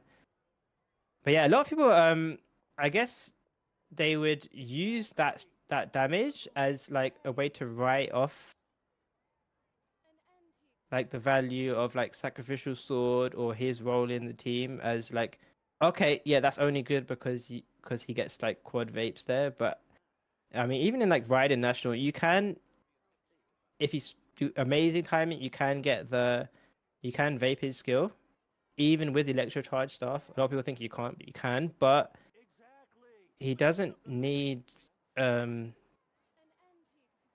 vape his skill to be very good in that team. Yeah. And Like that at the sword, end of the that sword's day, the really damage good. you're gaining, like the overall DPS you're gaining from vaping your skill isn't that big because vaping your skill means like Yeah, 3 Pyronado hits non-vaped, right? yeah. So you're losing a bit of that. You're canceling a bit of that out by losing the Pyronado. I feel like I did what you do there. I turned the Xiangling discussion into the Xingqiu. Okay. It's always Zigtail. Yeah, I just see both sides, right? Because obviously, since I started streaming, then a lot of your viewers might have thoughts, and then a lot of other people's viewers, and then so I started to experience like, people coming to you with like, oh, this guy said this guy said that, like, what's the truth, and then stuff like that. But yeah, so I see both sides of Xingqiu. I see Some people I think are like hyping up too much, but then I think people are downplaying it. I think Shinso is the most underrated unit in the game.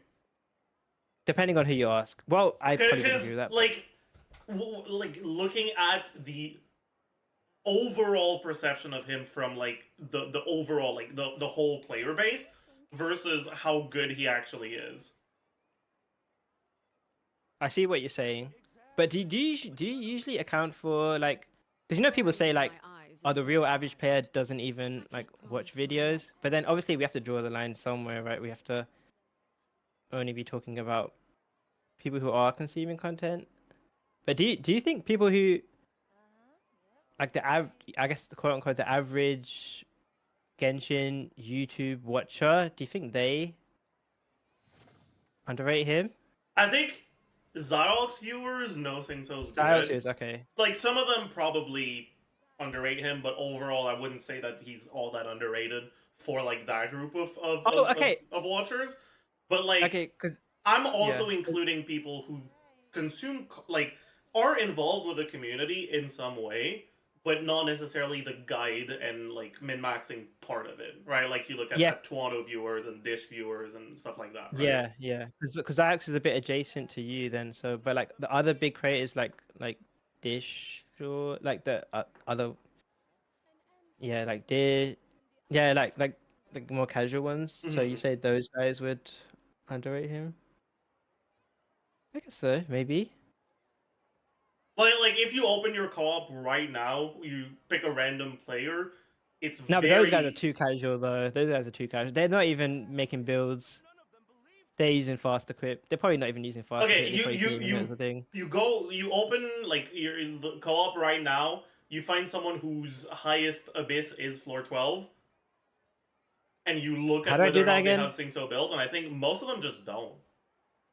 You're not actually going to be able to do it because they probably just don't have him in the showcase, right? Isn't that F2 brings up isn't the that? co-op option. Oh, I thought this was only in Star Rail.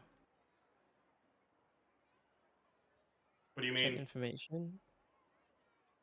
I thought Star Rail has the Abyss. You can see the Abyss teams. Oh, this shows me the Yeah, like, the you can't highest they've actually done. see whether, like, if they have Singso built from this, but, like, I get your point. Yeah, I get your point. the average person whose highest abyss clear is 12-3 heavily underestimates Singto. Some of them play him because, like, they watched a guide that said that Singto's necessary for Hu Tao or something like that.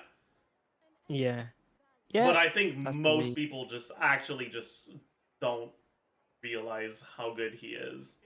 Like, I that's get. part of why I talk about him so much, because I, like, truly do think most people just actually way underestimate him. Like, it's the gap between how strong most people think he is and how strong he actually is. I really think it's the biggest for any character in the game. Like, You know what we did? We did something on Paint. I'm trying to find it. We did something on Paint, and I'm trying to find it so I can send you it.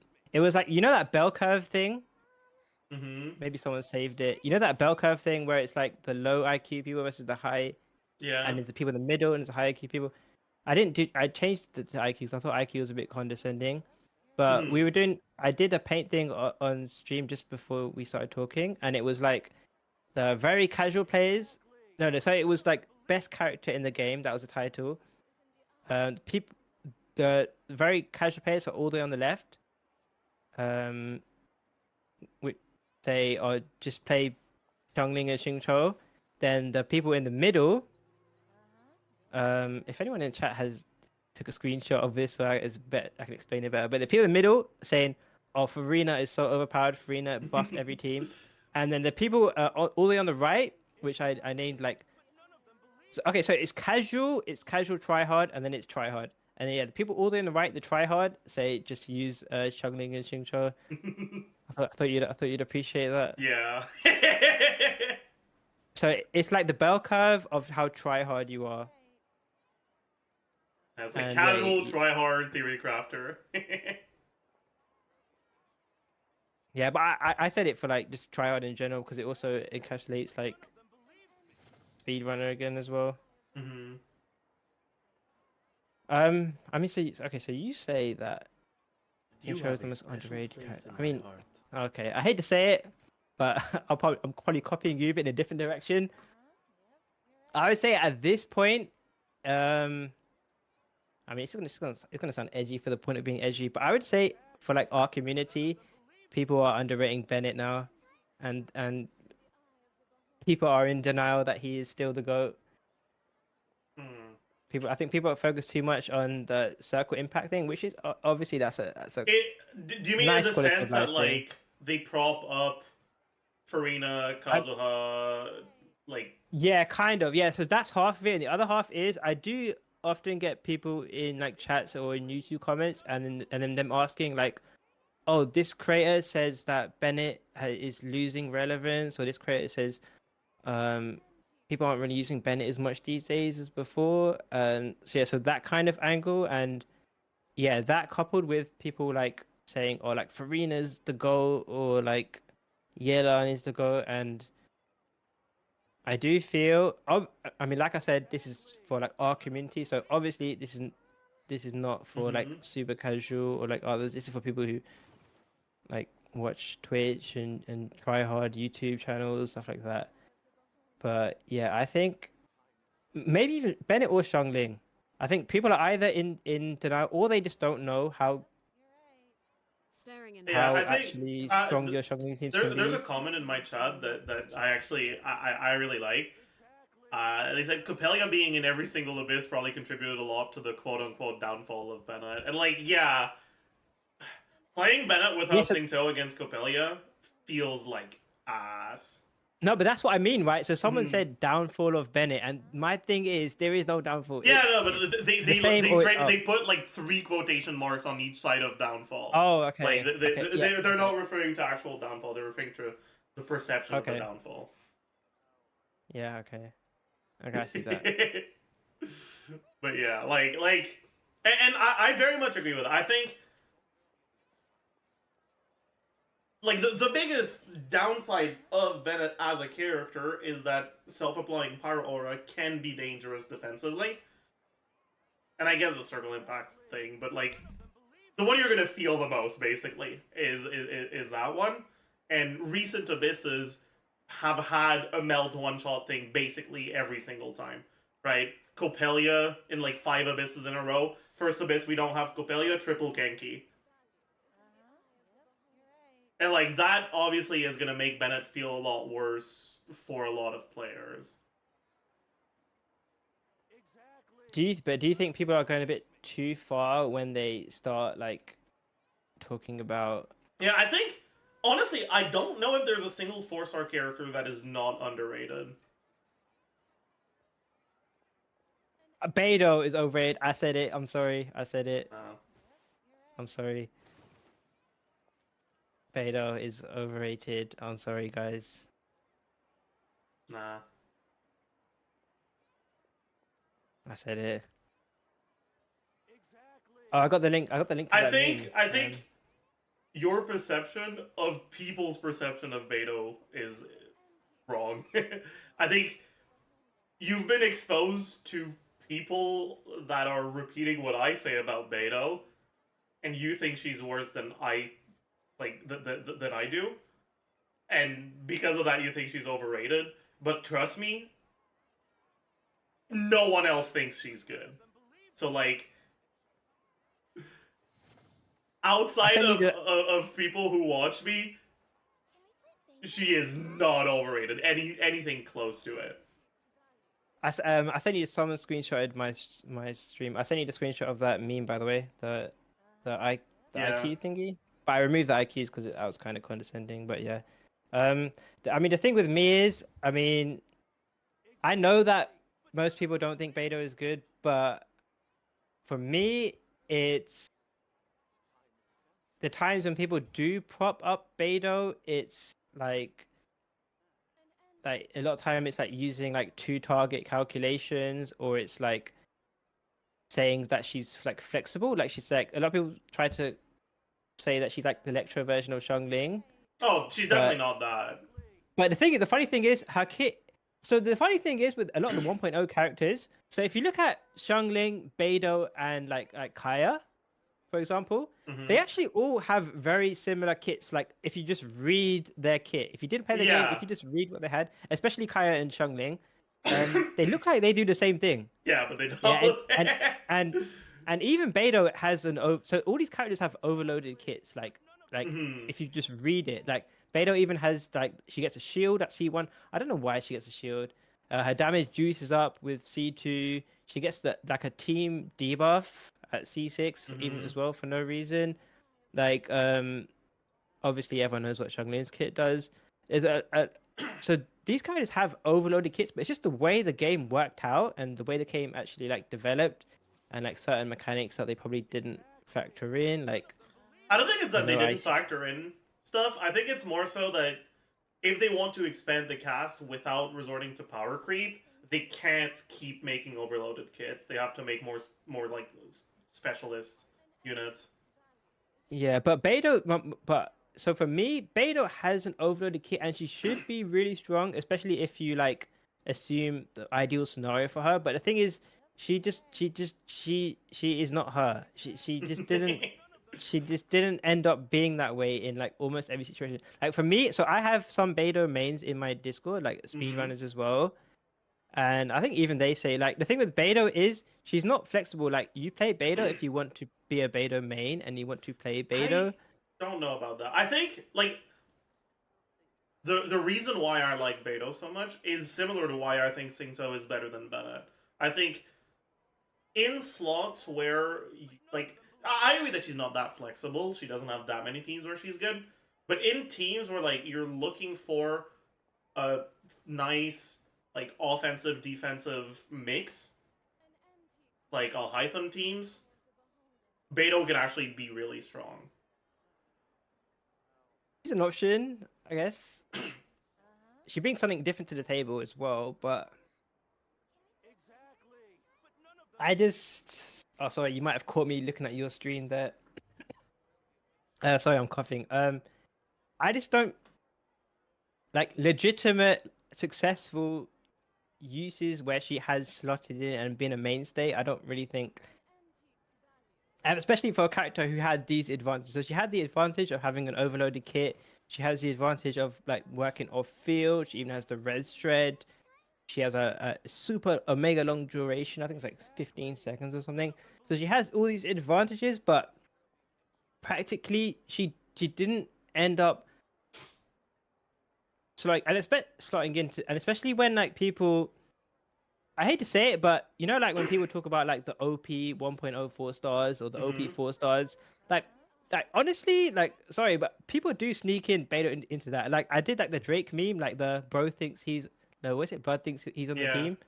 Or bro, yeah, people do sneak in like they say, oh, the OP 4 stars, Xiangling, Bennett, Xingqiu, I don't know if people Pros. do mention Beto though. Like People, I was watching a video. I think we literally did. Maybe was it the Jello video? Someone's who we were watching before this call. Someone snuck What are Beto the into that team, children and be up to? I'm sorry, she's not. She's not. She is Drake. She's not in the Intimacy, team. please. I'm sorry. yeah, I mean obviously I agree that she's not as good as the like really good 1.04 stars. But I disagree that she's overrated. I, like again, right?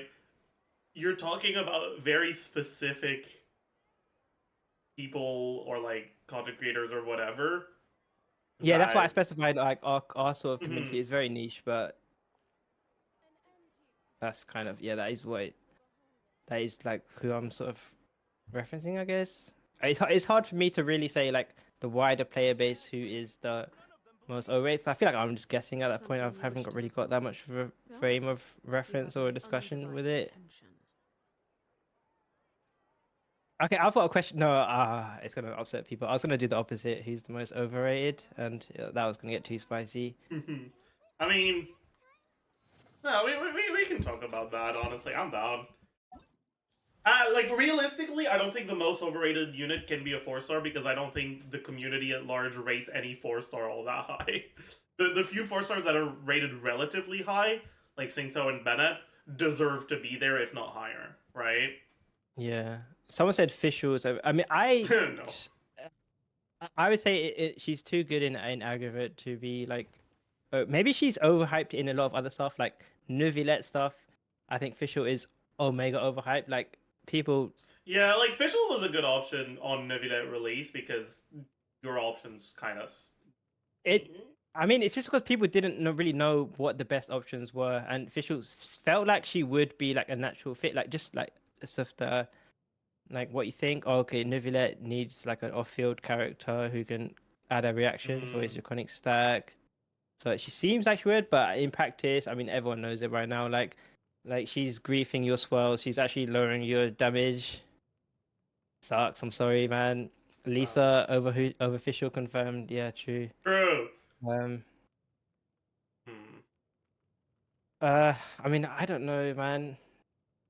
Overrated. I think Like at the end even of the day, more it than also underrated. can't be an actual good unit because Well, it can if they're kind of ascended to godhood. It could I be think like I overrated in think for that example, sense. I think Yelan is very overrated, but I don't think she can be anywhere close to like the most overrated unit in the game because she is actually really good. She's just not like that good, but she's not that far from it, you know? I feel like I don't. I think Yalan hype is kind of slowed down a lot, especially I guess recently. At that's least like fair, yeah. It's been speedrun, replaced with Farida. yeah, even like speedrun wise, like even I don't really get constellations, but even like C6. So Yelan was omega hyped, Mm-hmm. like the previous year, like last year, for being like people used to meme that just save C6 Yelan on her rerun, and it's better than anything else you do. That used to be the meme, but I think that's quickly got depleted by how overpowered the Fontaine constellations are. But even at like C0 stuff, I kind of agree with you. I guess like her glazing has almost like been replaced by the Farina. But I think Farina's Right. good enough that I also wouldn't call her the most overrated, even if I Yeah, also I think wouldn't she's say slightly it. overrated. I also think she's slightly overrated, but I wouldn't say she's the most. You know who I'm Um, leaning towards right now? it might be the same as me, but I don't want to say it. I'm Okay, you leaning go towards first. Ayaka. No, you can't. Okay, what's your reasons? I'm looking at C0, by the way. So, like, I don't think Ayaka is overrated at for like speedrun at high con stuff. No, no, But but what about C0 speedruns? jeweler cherishes their gems. What if I showed you? when's the last time Ayaka was like actually good for an abyss? Well, okay, so I agree with you in the sense that like for like most players, like she's Mm-hmm. struggled for like most abysses the past year, but I mean it depends on who you're trying to factor in. So if you want to factor in that, that's totally cool. But I will say like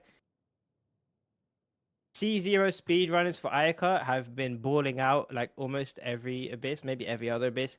Especially the current abyss, she clears faster than like most characters in the game, even at C0. If someone can give me a link of that run, I can probably look for it as well. Wait, hold on. Sorry, this might be a stupid question. If I click out of this call into my Discord, does it end the call? If you join a voice chat, yes, but otherwise no. Okay, because I usually do voice chats. I don't usually do the DM call. Actually, while you do that, I'll be right back. I gotta go to the bathroom.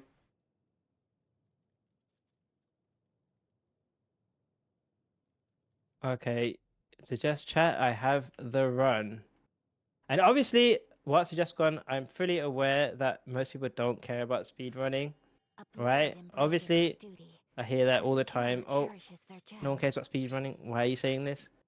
But factor in that this is just something that shows that even at C0, she can be very good. Ryzen is the most overrated unit. I disagree. I disagree. Okay, so when Jeff comes back, I can show him this gameplay here. If anyone knows Numi, this is the Numi channel. It's out. I don't know, man. I don't want to. I don't like being A controversial, blade man, embraces its duty, and saying as a things that will jeweler trigger cherishes their people. gems. Air fu air or ra fu ra.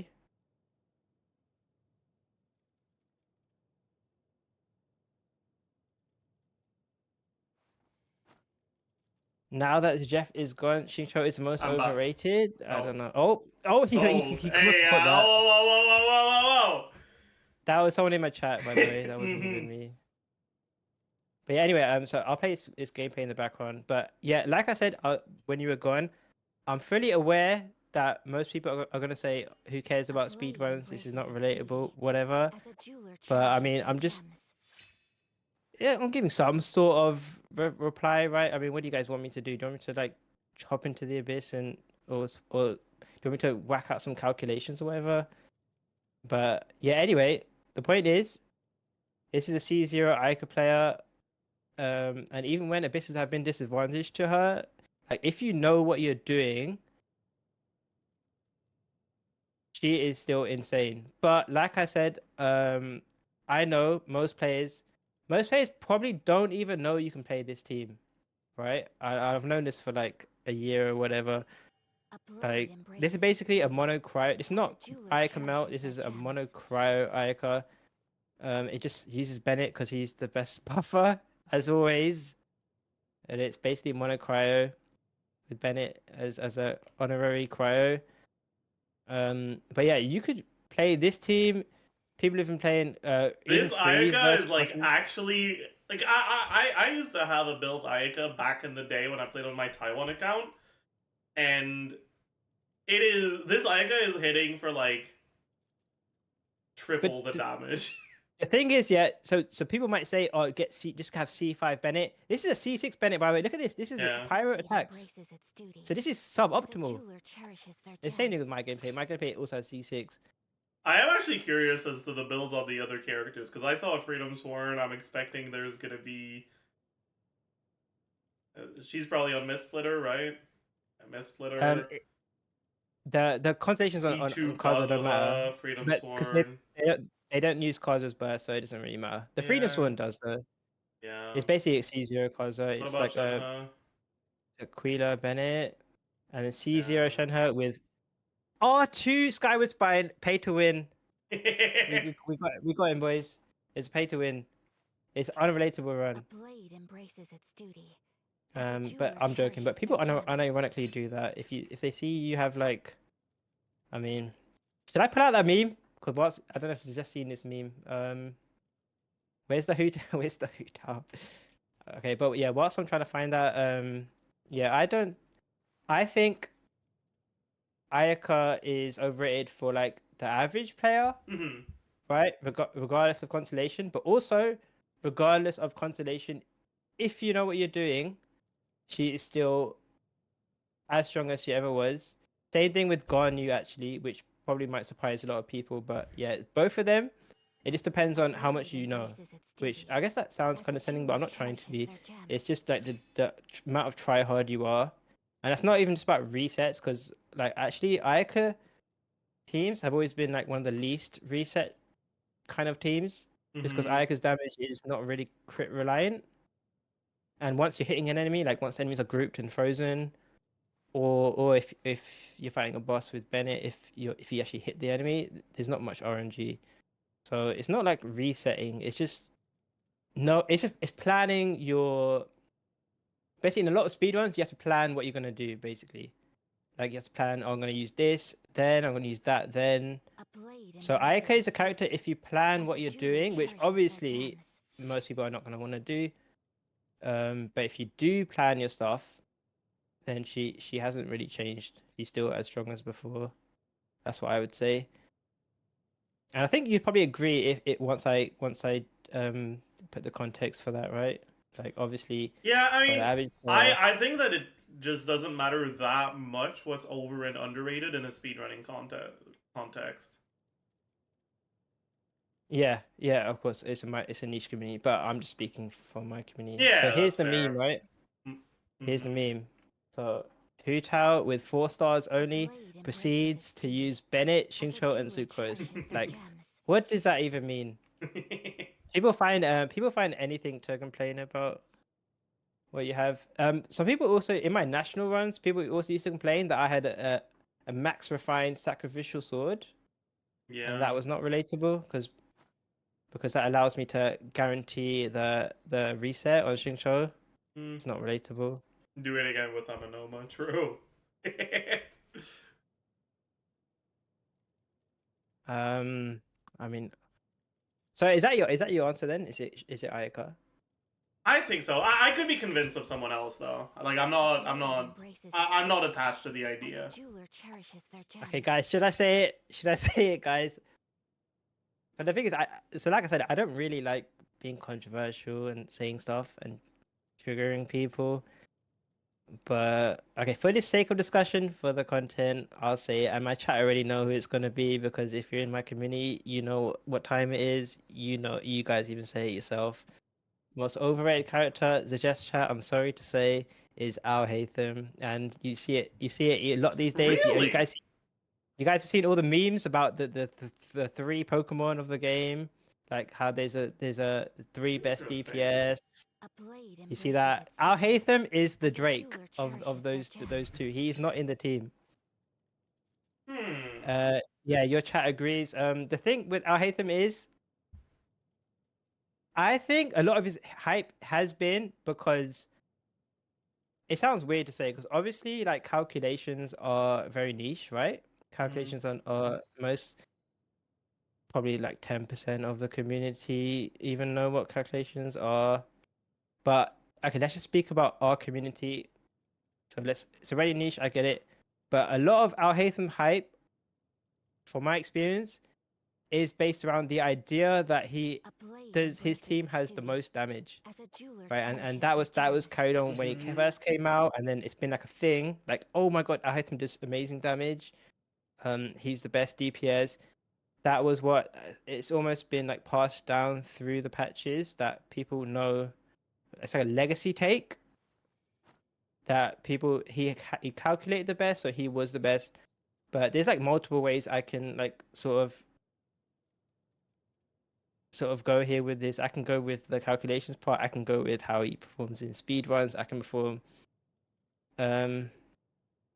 But basically, he's not him. A blade If embraces you're its duty. tryharding, As a jeweler cherishes their um, gems. everyone knows he speedrun wise, even in super low budget speedrunning stuff, his front load is like non-existent. His constellations are also bad. I mean, like we always say, like sorry, his sorry to interrupt, but someone in my chat just said, "Jamie, you're not him either." yeah, that's fine. That's fine. I'm not trying to be. Oh. That's fine. Yeah, like a lot of people have started to use him in Nilu Bloom, even at low budgets, at mid budgets, whatever. And the thing is, A blade embraces even its calculation wise, which I don't As a like talking jeweler about cherishes their calculations, gems. but a lot of people don't know you can actually replace Ahitham with Fischl. And if you guys want to PvP with calcs, we can PvP with calcs, and you'll see that the damage is the same. What for Um, Hyperloom teams with Nahida? Yeah. So Nahida, Yeah. I think you can check it. You must be able to check it in the sim, right? I think like Nahida, Xingqiu, Oh no, that's Shinobu, fair. Fischl. Okay, from that point of view, I get it. Like, I don't think that Alhaitham is a character who performs significantly under how people rate him. A blade But embraces something that I its said in my As a pre-release jeweler for him, cherishes their like gems. even before he was released, is that he's a character that is good, but that is just not really going to be a huge increase or huge upgrade in the teams where you're going to play him. But people think he is like top three. Okay, first of all, I hate saying the top three stuff because I think it's just cringe just having a top three DPSs anyway. But people think he's super strong, but I think that a lot of that is based around how ideal like KQM standards are for Hyperboom teams, and he just That's happens fair. to be a Hyperboom character. Like I think I mean anyone in my chat, maybe anyone in your chat who's actually like tried to, even if you're not like a super sweaty speedrunner, if you've actually tried to do a side by side, let's see how much DPS he actually is doing. he's like, and I don't like hating on him, but I just, in my experience, he's just an average DPS. He's just an average character. He's not this like best DPS in the game. There's nothing really special about what he does. I mean, yeah, like I said, like if people want to talk about, if people don't like speedrunning, they want to talk about sheets. Like I said, you can check like replacing him with Fischl, and if you want to say that Fischl is like low budget, well, the funny thing is, Alhaitham doesn't really have much constellation scaling either. And if he does have constellation scaling, it's As a jeweler getting cherishes their C2 gems. Nilu or getting C2 Nahida. I'm sorry. I don't know. I think the best thing about Alhaitham performance-wise is how easy it is to get good performance out of him. And I think that But like that makes it so that in a more casual context, he actually is him. but is he easier than just playing Nahida on field though? If you want to talk about easiness, is it easier than No, playing Nahida on no, he's field? not. But again, right, like that's it goes back to what I said earlier. Like A he's blade embraces its duty. good and he performs As a well, but jeweler he's not cherishes really a their big gems. upgrade to your team. Nahida feels terrible on field. What about using Yelan on field then in the same team? You can play double Hydro, Nahida, Shinobu, and use Yelan on field. What about that? And one of the nice things is that the characters that can replace him in those teams are generally really good characters that could also be used in your other team. So like he can be an upgrade to effectively the team he's not in, right? Does that make sense? I mean, like I said, I don't want to hate on blade characters or embraces be its duty. controversial, but I just As don't. a I jeweler don't even cherishes see. their I mean, from my gems. experience, from like most of my community's experience who've tried like not even just speed running, but just timing their runs, just seeing Mm. what he's actually doing. Like he isn't actually. It's the I for me. It's like the idea of Alhaitham is the best DPS, Hyperbloom is the best team. That reputation has sort of carried how people perceive him, and Mhm. it's like if people actually like hop into the abyss, check what this team does, check what the other team does, um, and then A it just blade isn't really. embraces its duty. As a I jeweler mean, like cherishes their gems. what? Yeah, I don't know. So basically, you think that his like importance in his team is overrated. No, no, not really, because I don't really hype Bloom that much either. It's a good team, but it's kind of a combination of everything, I guess. It's that if people naturally assume, okay, so from my experience, right? So whenever I've uploaded videos or I've done stuff um, I've done like some clear Abyss clear Mhm. videos. Maybe I've done like an Abyss Cup video, stuff like that. A lot of the time, new people do come into the YouTube comments and they say, "Oh, where's Al Haytham? Like, oh, how come there's no Al Haytham?" They're like, show us the Al Haytham run." Like, and then you have to explain that he's not here. Like, even in the C0 stuff, he's not here. And then people Yeah, ask, I "Oh, mean, why is at he the end not of the here?" day, right? Hyperbloom is not like Hyperbloom teams generally just don't tend to lend themselves that well to speedrunning. But even like C0 low budget Even speedrunning C0 stuff. speedrunning, just speedrunning in general. Like the biggest advantage of Hyperbloom is that they're generally the teams that require the least investment to reach the point where you can 36-star Abyss. That's the biggest advantage they have over other archetypes. Yeah, along with like Nilu, yeah, stuff like that. Yeah, but then it's like even if you're talking about like for me, it's like even if you're talking about super low budget speed running stuff, and at that point it's not even really speed running, it's just like just comparing clear times or just seeing how a team does. It's like if Ahaytham is not like a beast in those, like at what point are we just like talking about numbers in a It's sheet? again, right, like it's an investment question, right? Alhaitham is just not a character that scales as well with really high investment as other characters. And I'm not talking like constant. I'm talking like artifact quality and stuff like that. Like he's So then all Hytham teams, and not just Hytham teams, but Hyperloom teams in general, reach the point where your artifacts are good enough for you to 36-star Abyss with the least amount of time, with the least amount of investment. Same with like Nilo teams and stuff like that. I mean, but yeah, the thing with Nilo teams, they've been proven to like also like you'll be able to get some sick clears like at any level of investment. Yeah. Someone in the chat is saying like, so I know people are saying like confidence is and that, but the thing is, I hate them. Is he even that comfortable? Like, especially when people are talking about like Farina and like Shinobu. Yeah, don't fucking play Farina. Ain't no way. That's part of why I don't. But yeah, like, again, it's also that Hyperbloom. Like, I mean, you know about the fucking randomized sim, right? What is that with like the random inputs and stuff? Yeah, the random input sim for Hyperbloom, right? Okay, yeah. The average player does not play very well. And that's another thing that like it helps Hyperbloom a lot, right?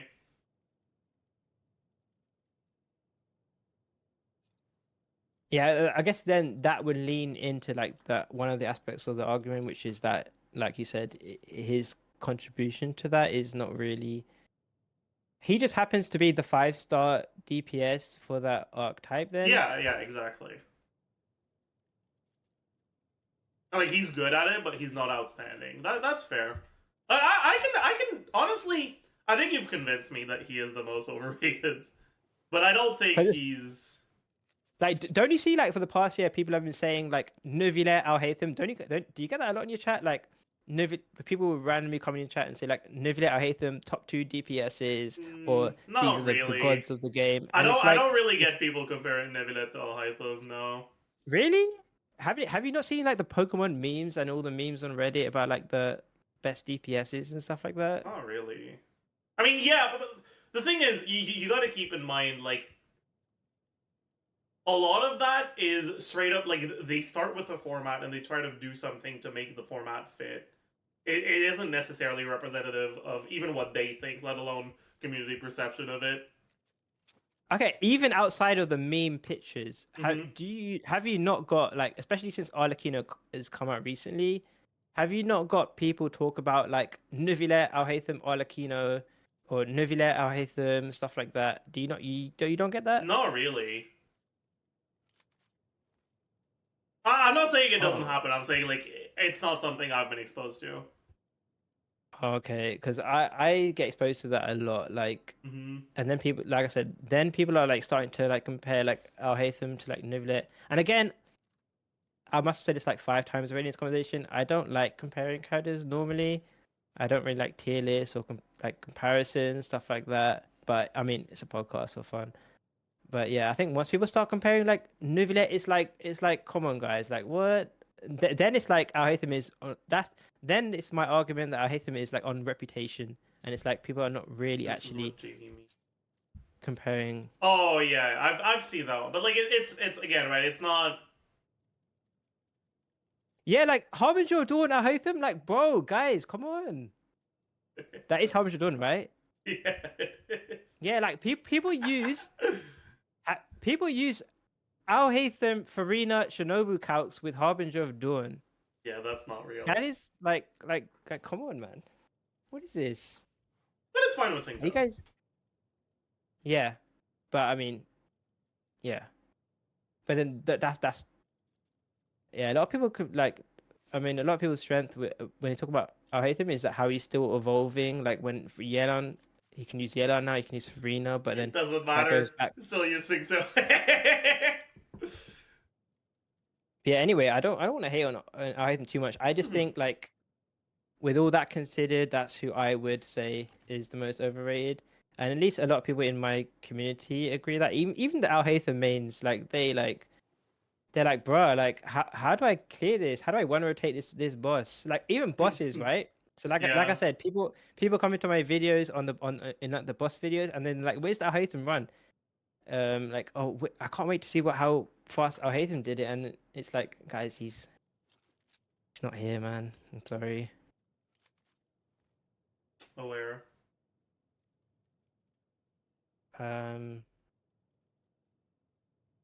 Yeah, man. I don't know what to say. I mean, honestly, I think the most way you can. So, someone sent me like the meme you're referring to, but like honestly, I think the worst part about this meme. I have it open on my stream if you want to see. Actually, I can just. Yeah, I can see it. I can see Okay, it. I think the worst part is the write-in. Bro, what do you mean? Igglefig isn't even her best weapon. Dragon's Bane is. What are you yapping about? No, no. What are you okay, yapping about? Okay, so now we can get into the disagreements. Now we're in the new chapter of this podcast. So if this is even a podcast, but yeah, no, I think if anything, you could say the C1 Hu Tao. Yeah, see what Hu Tao as well. Like, what is the C1 Hu Tao? I mean, I hate to say it because my chat always talks about. We always end up talking about this on stream. Is that I think like the Hu Tao plunge is the most overrated thing in the world. Really? If you're talking about like teams, yeah, it's like disgustingly over, and it's to the point. So similar to the Al Haytham thing, it's people for the past month have been like saying Arlecchino versus Hu Tao, or like Hu Tao has the highest DPS in the game, or like how good is Arlecchino compared to Hu Tao? And we were talking about it just before this podcast, but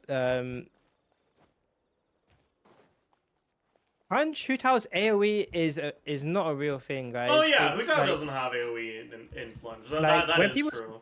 when people say that plunge open up Hu Tao's AoE, it's like, do you guys know that? I mean, it works for like Kenki. No, so that's the thing. I can show you videos, but charge attacking two of them and then alternating to the other one and then using Hu Tao's burst, it clears faster than plunging on Hu Tao. That is the speed. That is the strat. It's charge attacking two Kenkis or trying to Okay. pick them up, hit two of them. Yes, but it's hit a another lot guy. more difficult than just plunge spamming. And plunge spamming can still one rotate it. It's a lot slower, and also I don't know how much more difficult it is because plunge also assumes like a lot of stuff, like getting all six, or vaping all of them, getting all the plunges, not getting like bodied at some point, a long, insanely omega long setup that no one has time for. Yeah, that's fair. I don't know. No, so people say like I'm talking about like speed running here, but the thing is, casual players don't play plunge either. Like when people say that plunge is good for casual Hu Tao, it's like you guys are not actually talking about casual players. You're talking about like the in between again. You're talking about like the try hard people who think they're casual, but they consume like the content. It's like Yeah, the Zajef viewer. have you seen how people write down the combos for Hu Tao plunge? It's like how many letters is it? It's like N1 CPP? C J P dash or left Dash? click. No, you don't dash. Actually, you don't need left click because left click goes into the normal attack. Okay, fair enough. So it's only one. How many And letters one is that? CPP. 5. 1, 2, 3, 4, 5. Okay, 5. Okay, so it's not 6 because you don't need some normal attack. I That's guess some you shit say the amount you do, so sure, it's 6. But yeah, casuals aren't doing that. Like, I don't know, casuals aren't playing. Casuals play Hu Tao with Zhong Li. And if they're a super sweat lord player like me, they'll play Hu Tao VV Vape. Or if they do want to play Hu Tao Farina, they'll play with Bennett. And that's another thing as well, right? So a lot of people say that Hu Tao plunge cheats the highest. So again, if you want to talk about like calculations and stuff, I'm pretty sure Bennett is the same because when people say that plunge increased Hu Tao's damage, that's them comparing her with they're comparing Jean with Shenyan. You're comparing Jean with Shenyan and saying it's an upgrade, but Jean has always been copium. Like you actually should be comparing Bennett with Shenyan, and when you do that, I'm pretty sure that they actually count the same, even at C0, right? I'm pretty sure. So plunge isn't actually a buff, unless you're comparing. I mean, okay. I get what you're saying, but like in my experience, plunge has made my Hu Tao clear significantly faster.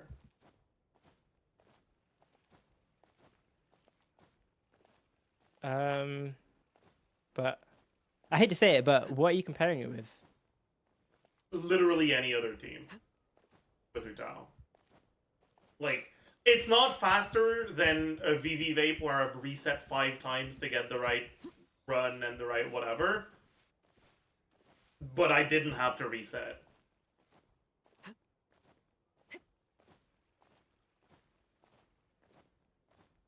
I mean, with Hu Tao, you always have to have a certain amount of resetting. You, I don't know what that'd take.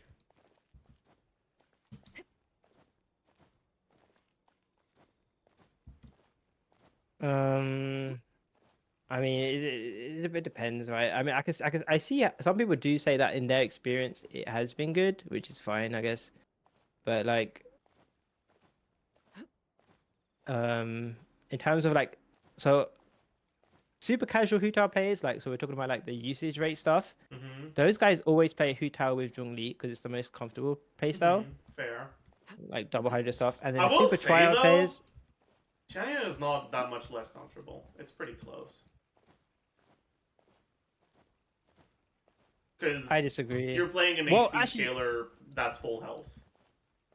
Like, the Yeah, reason but why if- Hu Tao feels a little bit, like, precarious is because she's below 50% HP. But when you're Yeah, no, playing but Farina when team, people like, talk about, I see what you're saying, but Mhm. you're talking about with Xing Cho, right? Yeah. So when people hype up plunge, they're talking about with Yelan. Don't do that. What the fuck? Yeah, exactly. So the comfortability If you're between playing that Hu and Tao Zhongli without is Sing really So, you're different. doing something wrong. I'm sorry. It just is what it is. Yeah, so the most, so if you want the most comfort, you play Zhongli, and that's what like basically everyone does. Like obviously I'm a minority. So like I said, usage rate stuff, you jet casual YouTube, whatever, everyone plays Hu Tao with Zhongli. And then the biggest sweat lords, like I guess like me or like people in the speedrunning community, stuff like that, they'll play VV Vape. So it's like with me, plunge is like the weird in between where you're not playing the most comfortable team and you're not playing the most try-hard team. You're kind of just playing a team of all time, I guess. And also, I mean, when people say that, when people hype up Hu Tao plunge, it's like they ignore Garming plunge and Diluc plunge, and also Shao as well. Okay, So I don't. Gaming is... Yeah. No, but if people want to talk about, if people want to back chest Hu Tao best DPS, then you have to talk about like the other characters. I don't know. I feel like the Gaming stuff is like... Ugh. And the main thing about Hu Tao plunge is that you're not setup dependent on like stuff like Diluc plunge. Like you fucking you know what the right order of characters is. You know how to play the team. Yeah, but do you know what's less setup dependent and has more AOE and has more room for error and has more plunges and has more synergy, less energy problems. It straight up just clears faster. I'm sorry to say, Shao. But people talk about Shao, like Shao is people talk, like I said, people talk about Arlecchino versus Hu Tao. People talk about Arlecchino versus or No, Hu Tao that's fair. versus Shao is Rivulet. actually up there now. That is fair. But why do people talk about Hu Tao plunge like Shao plunge was not the intended way of playing plunge and was not the Shenyan is a signature port for Shao. He's right there. He released in the same patch. To be It's like- fair, I feel like the difference between C6 Farazan and not C6 Farazan in Shao teams is just...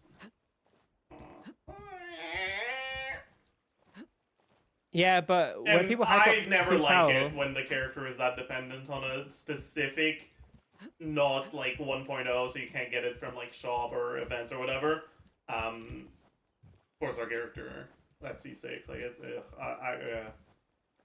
But when people hype up Hu Tao, they usually talk about like calculations and optimal DPS and perfect this, perfect that. So it's not.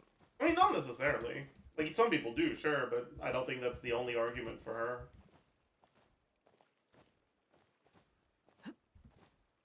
Yeah, and also D-Luke. I mean, like I said, I'm a Hu Tao main, but I don't. I mean, I see more in my community. I see more D-League plunge players than plunge. I'm sorry, guys, and Garming as well.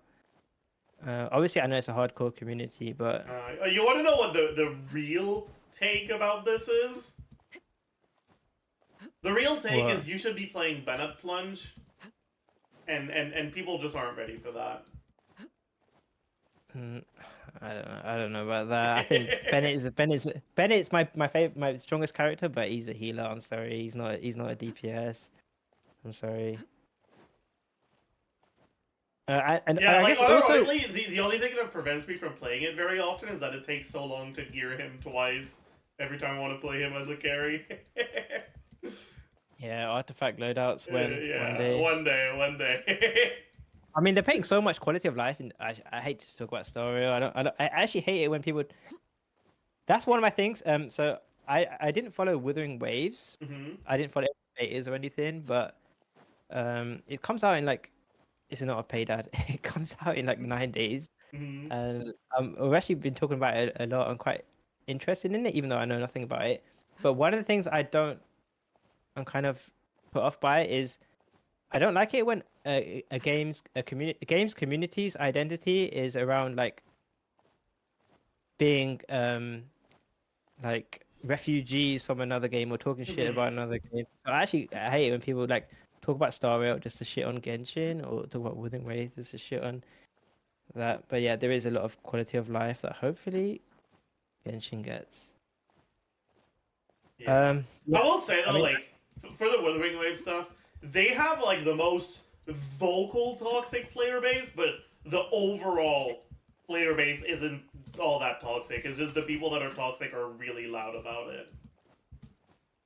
And the people that are like, ooh, Genshin, haha, Omega lol, don't play Genshin, play with like they're very loud about it, but they, at least as far as I've seen, it's not that many people. Like at some point I tweeted, because I got into the CBT2 and I played it for a bit, and at some point I tweeted some of my thoughts about the negative parts, and I woke up to like over 100 notifications of like hate comments, and I was like, oh my god, they're so toxic. And then I read through them and I realized it was like 2 people leaving like dozens of comments each. Yeah, I experienced that recently. I did. I was talking about I'm not gonna get into it, but I remembered like a conversation before I had it in a Discord server, and then I was like, yeah, we were talking about this, and then that whole Discord server was just like so butthurt. And then someone linked me again the other day, and then I checked it, and it was mostly like 2 people that were just butthurt, and they were just like typing essays, the same like couple people. But yeah, like it's really just like the fact that Wuthering Waves is using Genshin as like part of its marketing, like they are banking on people who are experiencing the shortcomings of Genshin and want to try out something else, right? It makes it so that a lot of the players that don't like Genshin will like have a certain feeling of inferiority and want to compensate for that by being omega toxic about Genshin.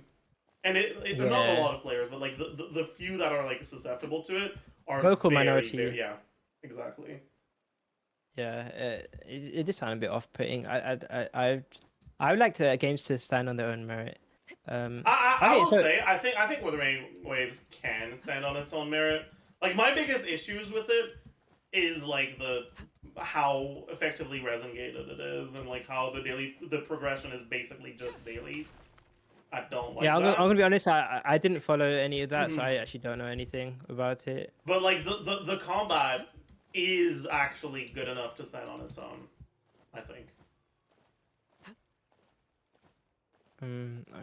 Oh yeah. So one of the other reasons I'd hate to bring it back to the PvP, but yeah, one of the other reasons I know you might not like this, but one of the other things with so I've got it open right now.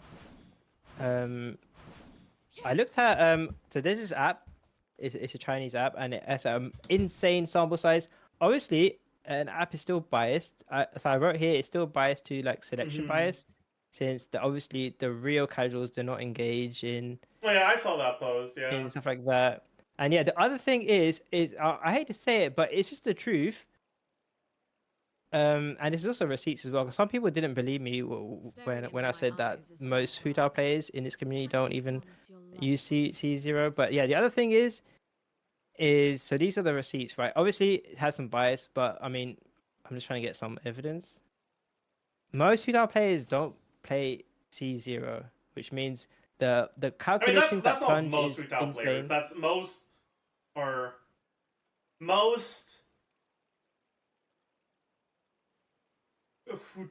Hutal players who care enough about Abyss, the 36 star. Yeah, yeah. I mean, it is. Yeah, it's selection bias, but Mm-hmm.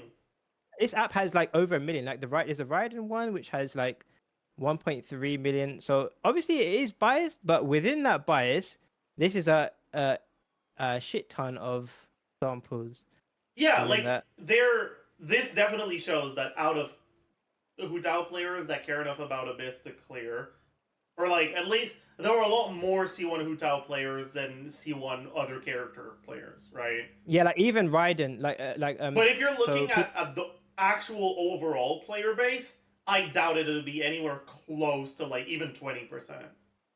yeah, but I mean, you got to draw the line somewhere, right? So I can only make videos for people who like watch my content. So I got to draw the line somewhere. So I can't make videos for the real casual. Obviously, there are real casuals who probably don't even know what constellations are. To be honest, I'm assuming maybe half the players probably don't even know what constellations are. They probably don't know anything about builds. But quote unquote casuals, or quote unquote the average player in an Abyss community, you can generalize something. So like it's what from my experience, and this is also my experience as like a mod in like the Hutao Reddits and Discords and teaching people how to play.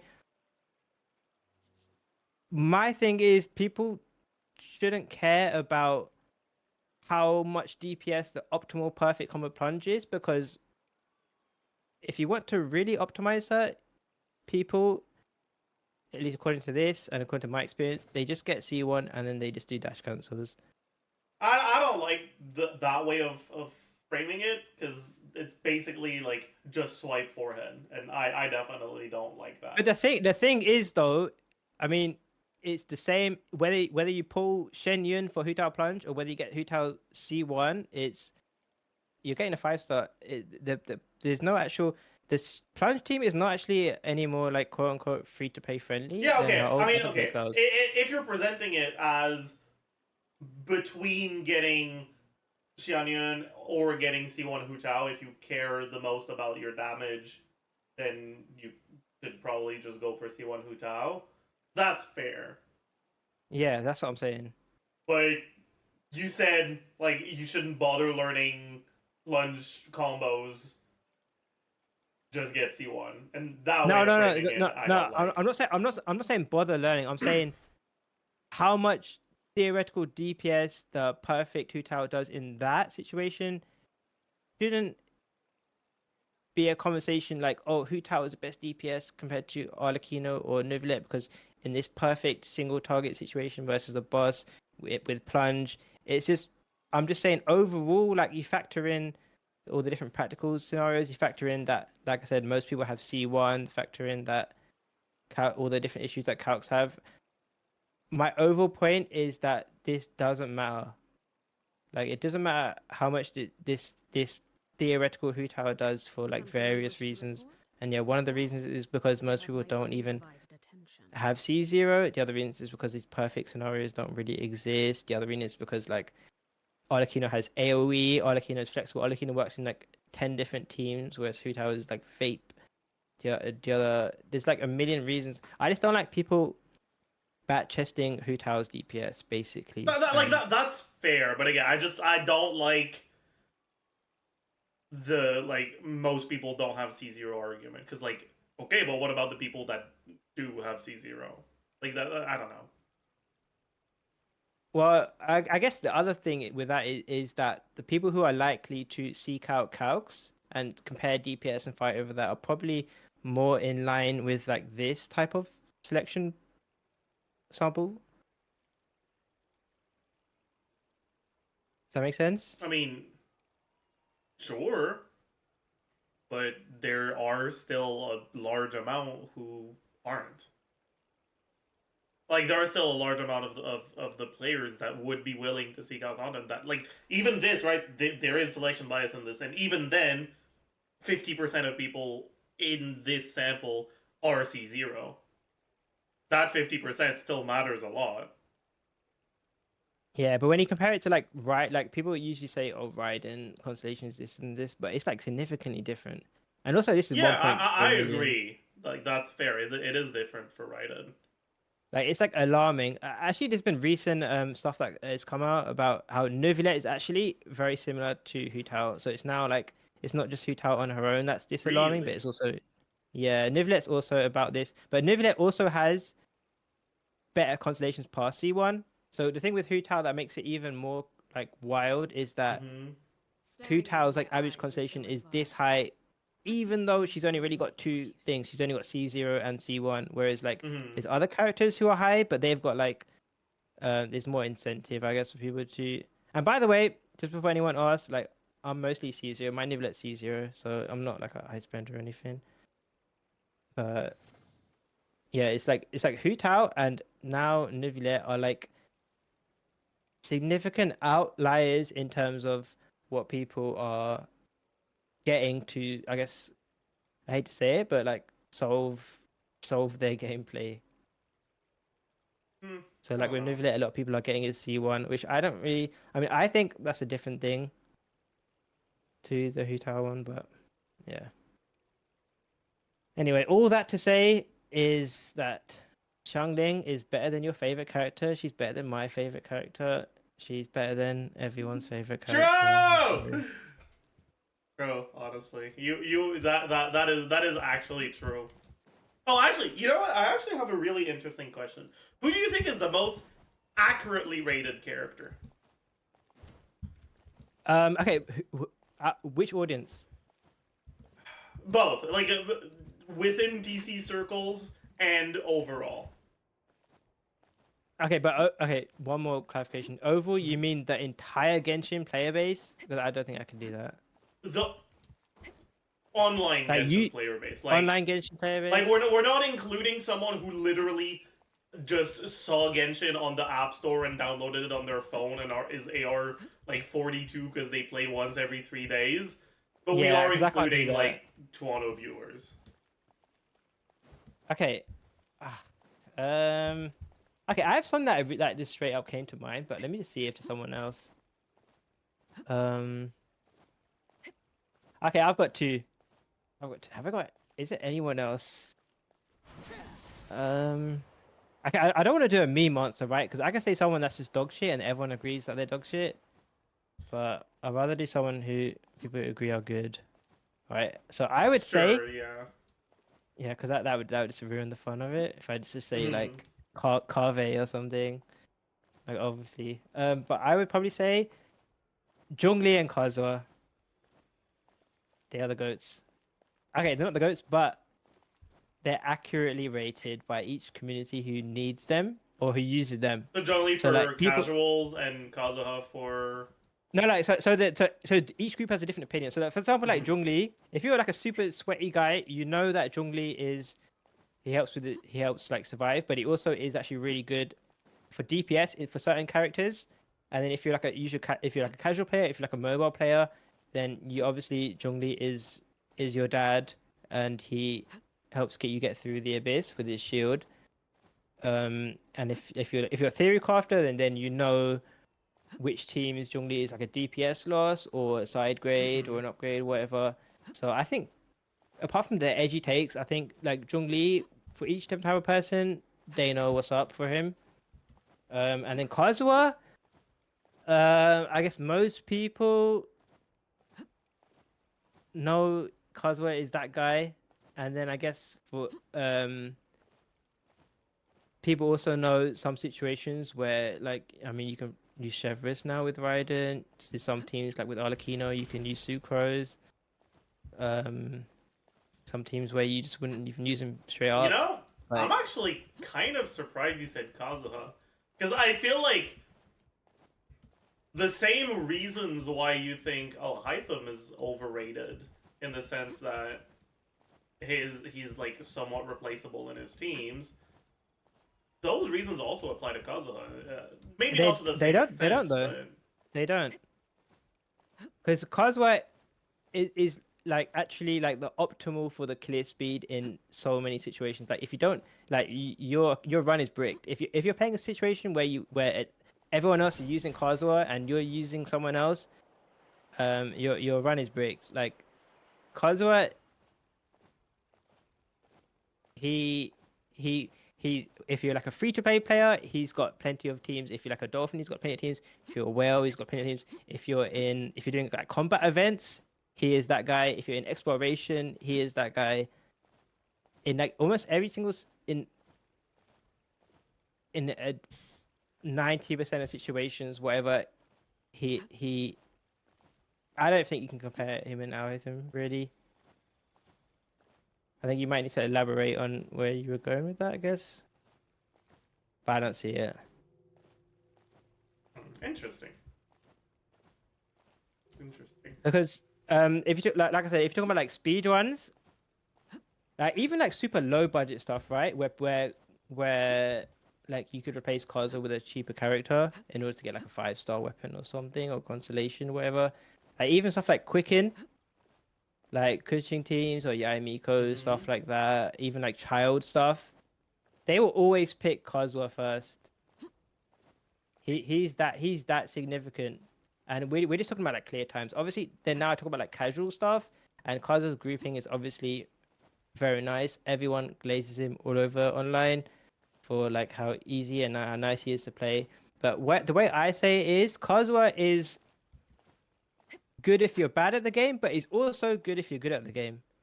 That's fair. And I think it's been proven right now. Like I think a lot of people, like for example, a lot of people used to say like maybe like in Quicken teams, oh Sucrose is better, or in Child International, Sucrose is the same, or like other characters. But it's been proven like talking about the clear speed, even in single target, but mostly in like a mix of like AoE and single target, Kazuha makes a significant difference to your clear times. Obviously, nowadays it's not always the case because now Chevreuse has come out, and now Chevreuse just destroys Kazuha in every situation for Raiden, even in AoE, which is quite ironic because a lot of people think that. I mean, you would naturally think that Chevreuse is better in single target for Raiden and Kazuha's better in AoE, right? Because you naturally think that, right? Because Kazuha has the grouping. Maybe. But actually, Chevreuse is better in AoE. And if your chat wants me to explain why, then I could. Sure, go ahead. So basically, the reason why Chevreuse is better in every way for Raiden is because you can't swap off of Raiden. So the only time Kazuha's grouping actually matters is in the beginning of your setup. That's all his grouping really does. And then everything else is just like damage and buffs and everything. No, not just C6 Chevreuse, even C0 Chevreuse is better than Kazuha. It's not even a weird take. It's just I don't agree with that, because the thing about Chevreuse is in order to get her buff, you have to keep triggering overload. Whereas with Kazuha, and Raiden teams can do that. For Raiden, yeah, but with Kazuha, you don't have to. Which means that in situations where overload like completely fucks your grouping, Kazuha will have much better use case in AoE. No, but there's a second part to this, where is that sure. Raiden's charge attack AoE and her burst / AoE is so huge that actually in AoE, what's more important is not the grouping, it's the fact that your buffs die off with Kazuha in multi-wave and when new enemies spawn, and the uptime of his buffs is limited, whereas with Chevreuse, even if your grouping can be scuffed up somewhere, the fact that her buffs and debuffs just constantly reapply and then they work in multi-wave, and Raiden's charge attack and her burst has great AoE.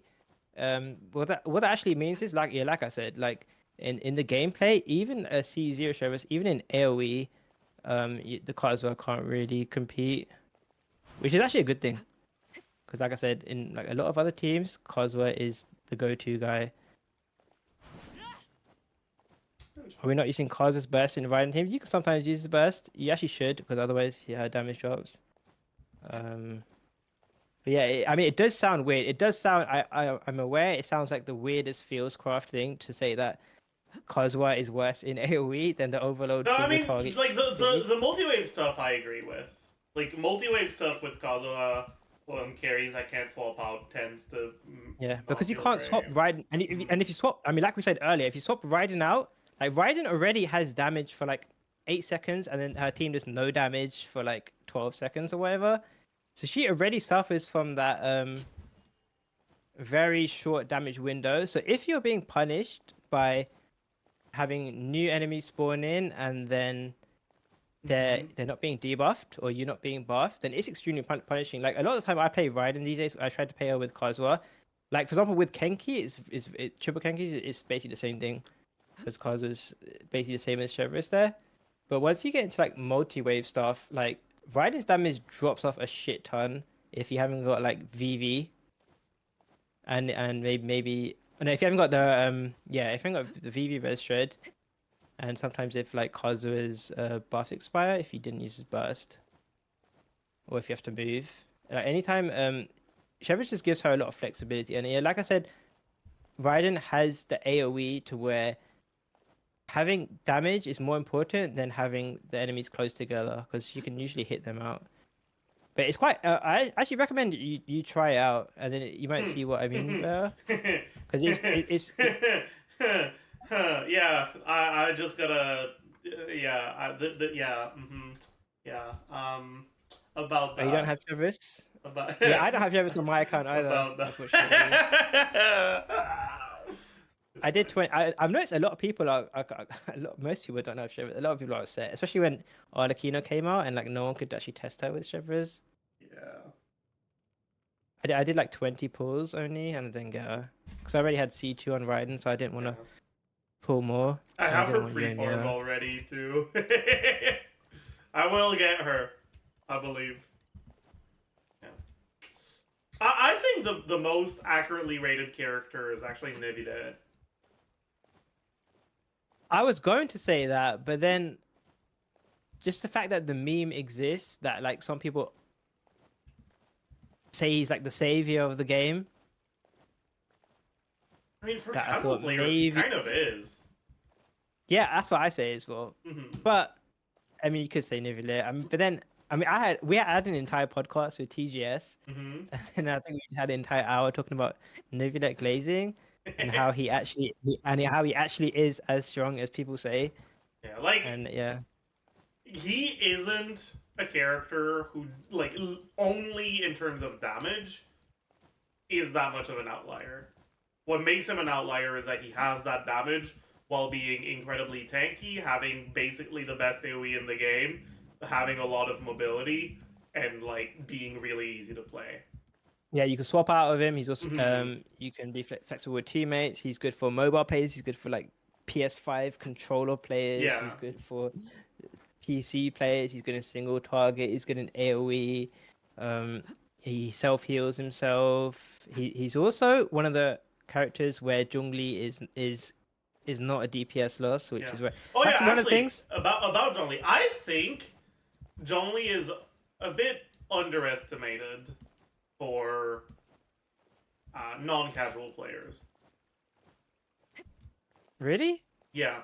Actually, 'Cause yeah. I mean, I think that a lot of people think they're better at the game than they are and end up taking like 83 resets because they Yeah. don't want to admit to themselves that things just work out better with a good defensive utility slot. And when it's a team that can't really slot in sync to all that well, a lot of the times only does do a lot to help clear time. yeah, but it wasn't always the case, right? So I see what you're saying. Zhongli used to have a lot of there used to be a lot of like people in the theory crafting community and on the YouTube community who used to like trash talk Zhongli and just say just get good. So I mean, I think Yeah. enemies used to be a lot less aggressive. Like, I think the just get good argument was kind of valid when the most aggressive enemy was a fucking Fatui skirmisher.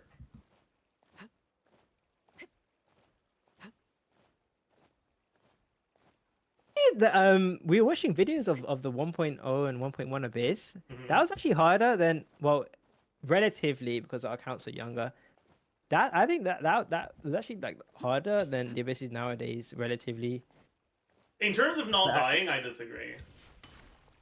no, but don't you remember, like, we had the cryo aura debuff, so Still, we had no The, stamina. the Our reality characters- is the enemies just don't hit that hard.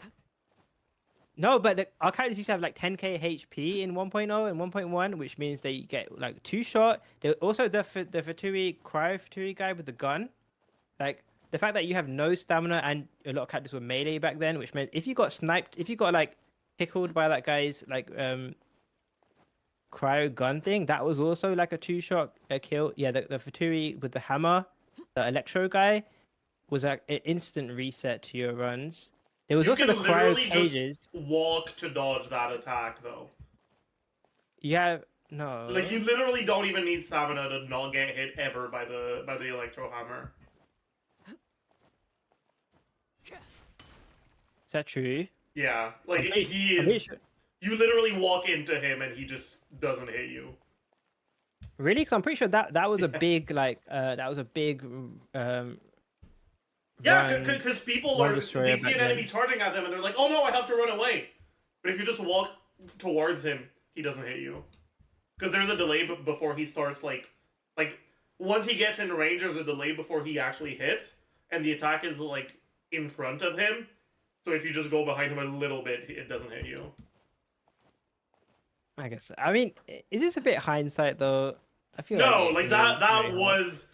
I mean, I'm pretty sure Envy talks about it in his 1.0 like Abyss clear on like floor 9 or whatever. Like it's. Did Envy actually even? Actually, I don't know. That sounds rude. Did he even do floor 12 in 1.0? I'm not sure. Okay. I see what you mean though. Like But, the enemies were just a lot easier to dodge back then.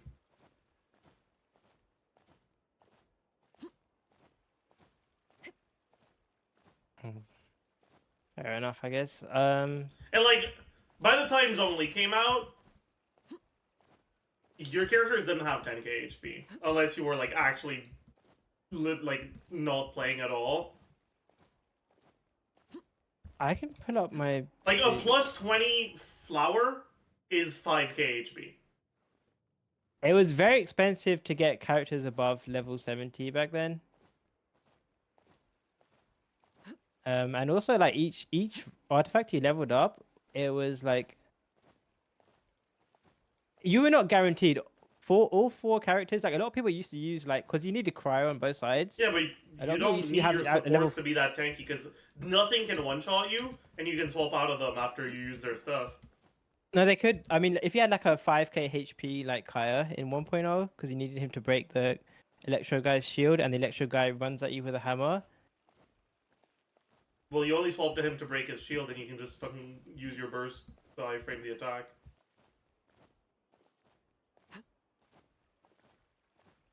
I guess. I mean, okay, professional gamer. Okay. Like yes, Okay, not everyone. to some Yes, extent, that's good.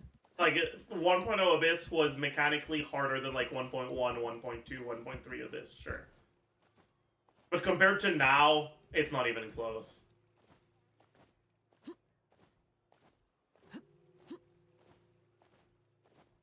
No. Maybe, I guess so. I mean, Copelia for sure. I guess Copelia is like, Mhm. if you ever do like view abysses with like an underleveled Aware. account. Yeah, you just die so fast. Yeah.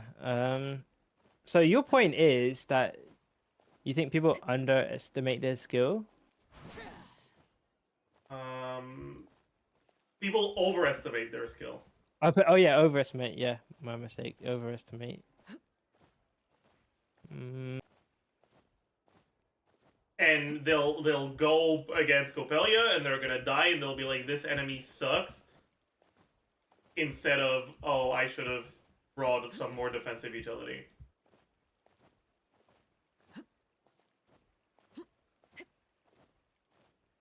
Yeah, I mean, yeah, I guess so. I guess so. I guess Like, I to some wasn't. extent, this enemy does suck. But, like, yeah. Yeah, I guess I wasn't accounting for that audience well. But I would say. I would say most audiences, it's mostly that audience, which I don't know how big that audience is relatively. I guess there are quite a few people who think they're god gamers, I guess. Um, but I mean, outside of those guys, like, like I said, like super casual players or mobile players, and then on the other side of the spectrum, like the people who play like Neuvillette and then know that Zhongli's good, people who play like Navia know that Zhongli's good. Like, I'd say most people do think he's really good. Do you think there's anyone that thinks he's like better than he actually is for how they play the game? I don't think there's anyone who thinks he's better than he actually is, but I think that comparatively to other defensive options, it's more so they underestimate the alternatives rather than they overestimate him.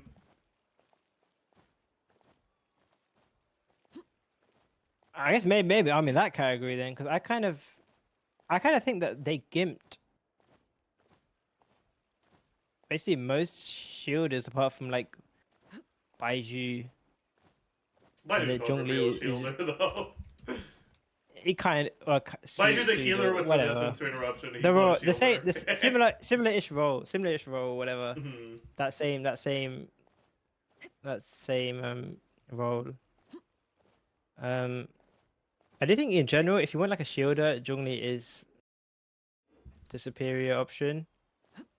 And even like the fact that he has his shield on his skill, and it has a short, It's relatively not short really cooldown. shielders, it's defensive utility in general. I think, it goes back to Singto being the best unit in the game, in my opinion.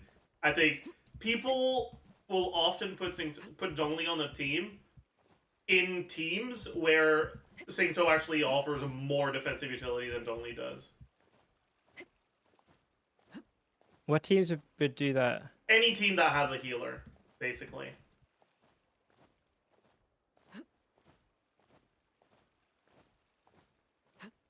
I mean, are you talking about teams where you wouldn't play Zhongli anyway, or are you talking about teams where there's like Okay, like, legitimate, for example, I think Hu Tao teams that use Bennett. Or, actually, no. I mean, like, look at, like, double Hydro Hu Tao with Bennett versus Zhongli, I guess. Right, like, getting a healer with Singto, you're gonna die less than if you were just using Zhongli as your defensive utility.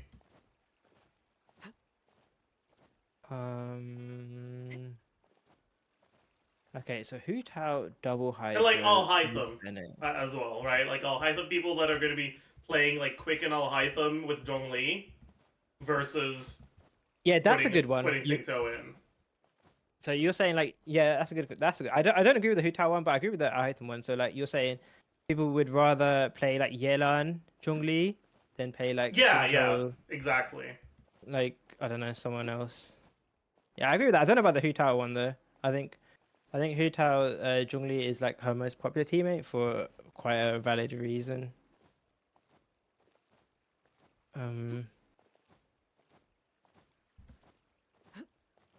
And then, because then, especially because you're saying Xingqiu Bennett, Yeah. where I think that's not necessarily VV vape, but a lot of the time that is VV. Yeah, I mean, it at that is. point, you're talking about very try-hard players. Then, I mean, it also just vape. Like, double Hydro vape is also good. VV vape is not the end-all be-all of vape teams. yeah, you can play like Farina, Bennett, stuff.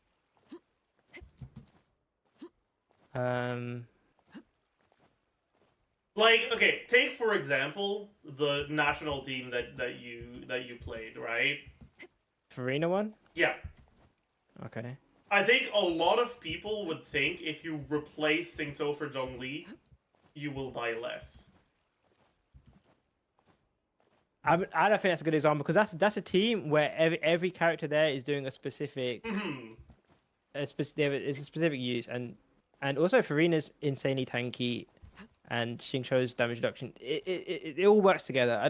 I don't I But don't like, think there's many do you there's get what I'm many. saying? That like people I don't I realize how good Xingqiu's defensive utility is in a lot of instances. I get that, but what I don't think there's many situations apart from maybe like the Al Haytham one where Xingqiu and Zhongli are direct competitors, or like whether someone's choosing between those two. I don't think people are rarely Alright, rarely ever there's choosing a between comment those in my two. chat that I have to debunk.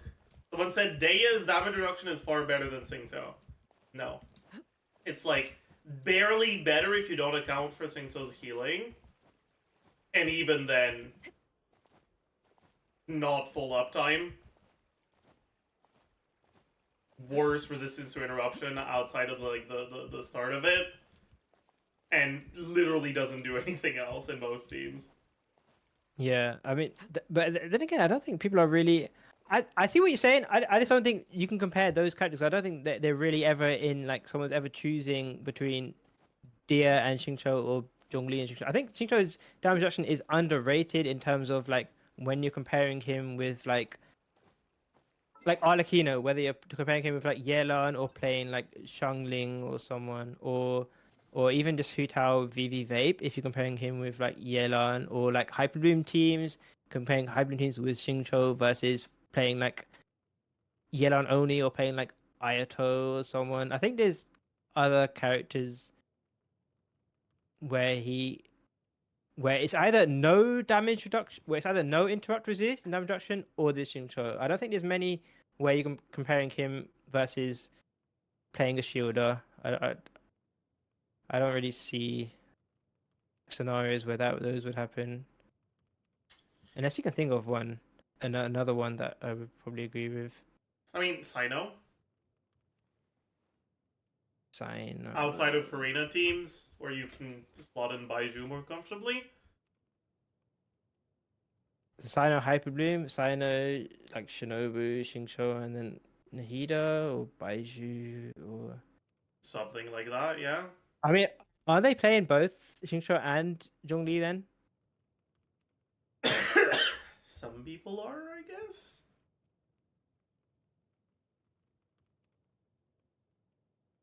I mean, the only one I can think of now is like people playing Mono Pyro Arlecchino with like Arlecchino, Bennett, Kazuha, Zhongli. That's pretty popular. And then when you can play Xingqiu instead, but I don't think you can really compare Arlecchino because Arlecchino Yeah, because Arlecchino doesn't is heal. Like, yeah, she's a the glass main cannon. thing that can situationally make Xingqiu's defensive utility just straight up actually better than Zhongli's is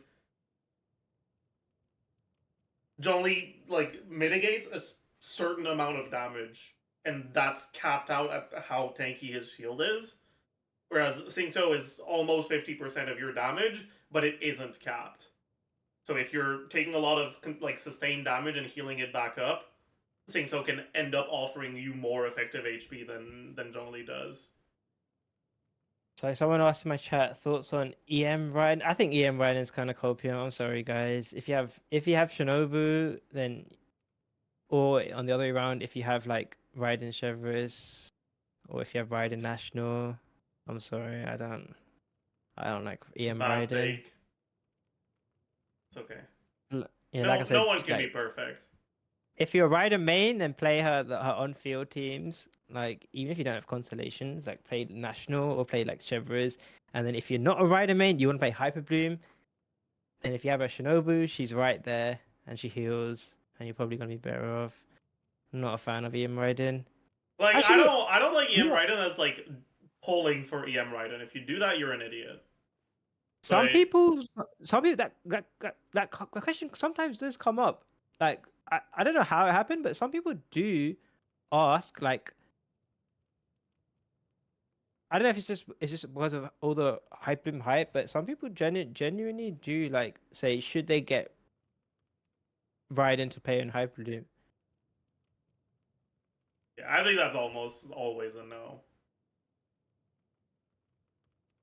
Like if you have Raiden and you don't have Shinobu, then that's a different question then. But actually, I don't totally dislike it. I just like it less than the other options. I prefer EM. I honestly, I prefer EM Raiden over playing like Raiden, Farina, Yella, and Jean double hydros. I'd rather play Raiden Hyper Bloom over that shit. Like that is actually garbage. Okay, it's not bad. But it's not. It's fine for for like a casual like left click, brain empty gameplay, but yeah, I'd rather play Hyperbloom or National or Chevrolet or something.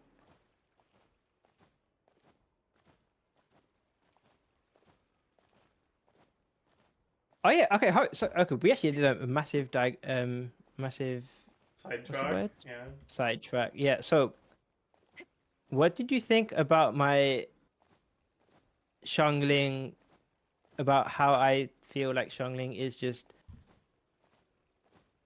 another one of those characters that are just like too good, and then you can't compare the other characters with her. I don't know about it, honestly. Like, at the end of the day, performance-wise, it's kind of true. But I feel like it's such a precarious situation. It's basically just because she's the only off-field pyro character. Yeah, I mean that has to, you have to factor that in though, because Yeah, obviously you do. And like, like, if they never that's release fair. if they never release like Yelan or Farina, then obviously I would talk about like Xingqiu differently.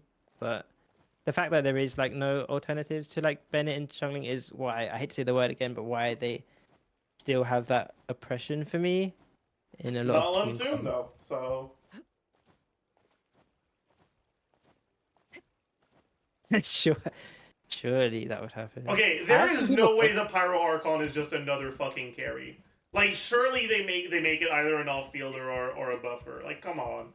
Please. Yeah, but the problem is begging. they haven't even tried. They have not even tried to make an alternative to Bennett and Xiangling. At this point, it could be either way. Because it's a 50-50 at this point, you know? So it's either she's a DPS and then it's not even a discussion, or she's just something else entirely, which is like its own sort of thing. Like how Farina bought fanfare. You can't really predict fanfare a year ago. You couldn't even predict like what Dendro does a year ago. So unless Archon goes in a completely different direction, it's basically a 50-50 at this point. Dendro was out a year ago, so you definitely could predict what Dendro did. But Farina a year ago, Dendro 2 years ago. That's what I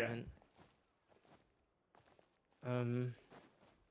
I mean, I've seen some copium that people talk about, like, okay, this was the most biggest copium, and it's kind of, I guess it goes back to the Farina thing. So some people say that Farina is the best character in the game because she has Bennett level buffing with Xiangling level DPS. So then they say that the Pyro Archon is going to be both Bennett and Xiangling in one character, and yeah, that both of those statements are yeah, like both the Bennett level buffing and the Xiangling level DPS are a little questionable. So have you heard that though? I have, yeah, that I have. No, not in those exact words, but I that sentiment, yes. So yeah, for the Pyro Archon to do that, I mean, I just think it's more likely that like I've had some idea that there would be a character in the future which transforms into an animal, not in like a furry way, but in terms of like their ultimate would, like, she would become like a lion or like a some sort of lion. Okay. And I think that's like a unique enough like. So what a pyro character that transforms into a lion? Call that flame mane? True. No, but they do like actual damage. Okay, well. Okay, my bad. All right, I'm sorry. All right, I didn't. Okay, sure. So, but it would be, but having like some sort of playable animal would be like a huge departure. I guess it's kind of like Oz, but I don't know. But it's a departure enough that I think they could design like an Archon around that and like sell that as like a whoa. You can play as a lion with this character. I don't know. Basically, yeah, like I said, I think it's a 50. I think people who are convinced that she will do either Bennett or Xiangling or both, it's a 50-50. It's very likely that they will just make some sort of cool, flashy Yeah. I hope they don't, DPS. but you're right. Like it is very possible. Like I said, no way they do that as a prayer, not as a statement. You know. Please, Yeah, it's very likely at this point, I think. begging. Please give us something interesting. And even if they do take one of Xiangling's roles, she still has like too many roles anyway. True. And they're always balance new characters around like trade-offs as well. So having a character, expecting a character to do everything, I don't think actually. To be fair, that's probably disingenuous. I'm assuming most people don't think that she would do everything Bennett and Xiangling do, but maybe one or two of the things. And it might even be the case. Say, for example, a character does have some insane Bennett level buff. They might design it in a way where it works better with new teams and new characters rather than like replacing the old ones. Yeah. Like the thing with me with the thing is Bennett just gives his buff is just too high. Like the best we've gotten since Bennett, like just you can't even imagine a character having like 120% attack buff or something in their kit. It just Chevrolet has like 40%, and that feels like it's a lot. Like Kazuha having huge damage bonus, it feels like a lot, but the Bennett, his attack buff is just it. I don't like some people. Some people are saying like a pyro character would give like 100% damage percent bonus. No, 100% attack bonus. And so far they haven't even gone past 40. So like Yeah. Bennett is like almost triple that in like, for like most characters, like base attacks. It's more like 120, 30 maybe sometimes. Do you think we're gonna get a 741 base attack sword at some point? No, I think Bennett is so strong. He's ruined an entire stat in the game. Damn. And an entire weapon type in the game as well.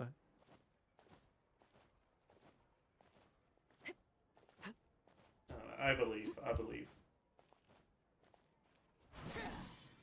Have you done any like I know Jason did one. Have you done any like hypothetical kits? I mean, I did one for Farina, like back in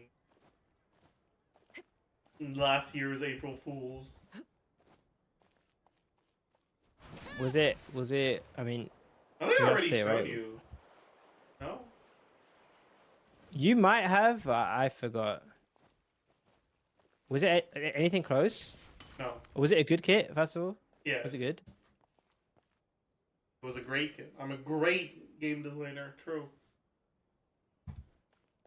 It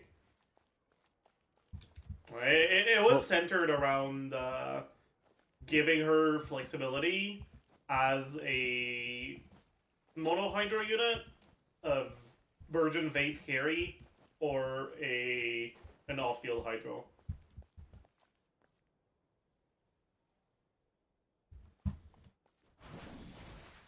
What were all of those off-field hydro? Hmm? So an off-field hydro, and then they use stuff in reactions. And oh, sorry, you guys can't see my screen. Sorry, guys. So an off-field hydro. I guess you got that right. But what?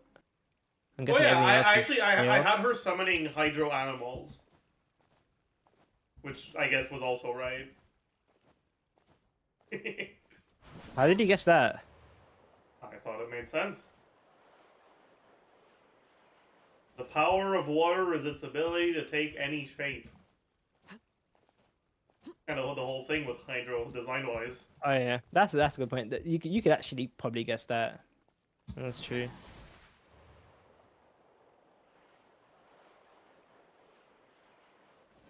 Okay, I got nothing.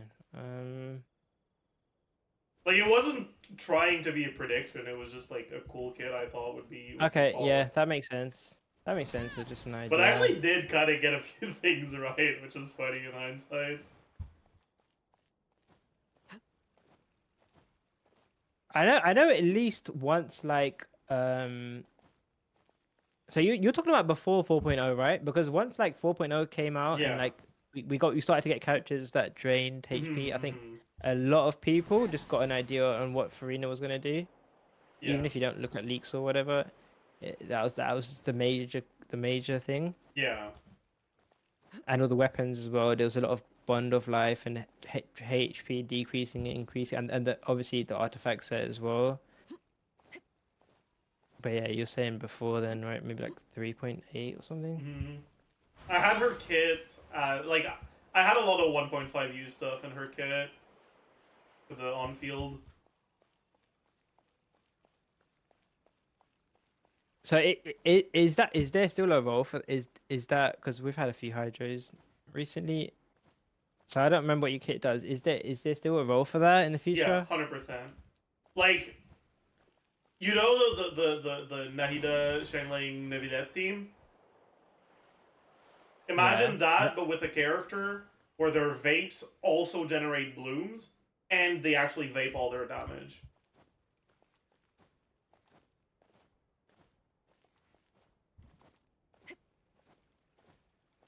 Wait, what? Hold on. So is Nivilet vaping here? Wait, what? What? Oh What is wait, your? wait. So Nivilet's still vaping. The other Hydra is still vaping.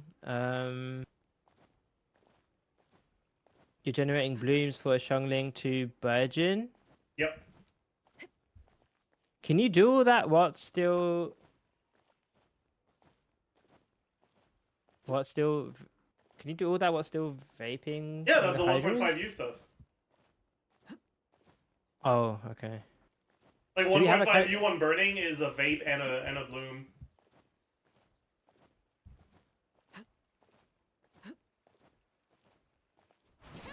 Do we have any Hydras that have 1.5, or is it just Nope. 1 and 4? Wait, what's Charles? Well, it's 2. Okay, yeah. Yeah. From what I understand, actually, Oh, sorry to cut you off. yeah. Someone sent me your what's it called? Gauge duel. We were doing Oh that the yeah. other. Yeah, the gauge is Yeah. pretty fun. Yeah. So what were you saying? Um, I know you don't want to talk about leaks. Can I mention something that was a leak a while ago for a character that's been released since then? You probably can. Yeah, I don't think Okay. anyone really cares anymore. So the first version of Yelan's leaked kit had her applying 1.5U on burst, like on each hit, instead of 1U. I think I had people talk about that after release, maybe in some videos. Okay. But yeah, that's the only mention of 1.5U we've had, other than Nahida. Alright, so that helps with the vapes, but I guess your idea was different. Yours is more integrating more reactions into that. You probably have to design that character in a way that doesn't work as like a vape support as well. Yeah, it was pretty slow attacks. Oh, okay, slow attacks. It was the on field that was 1.5U. The off field wasn't. Oh, an on field. Wait, hold on. Hold on. Didn't I have this idea as well? Hold on. Where did you get this idea from? I remember coming up with a Burgeon, a Hydro Burgeon support. When did you do that? In like in my Pyro video, I think it was like Hmm. 3.7 or something. No, it was long before. It was April Fools of last year. Oh, okay. Okay, maybe you didn't. You take copied that me, from me. JB. I didn't copy you. Maybe. Actually, it sounds like the same time, similar time. Where is my video?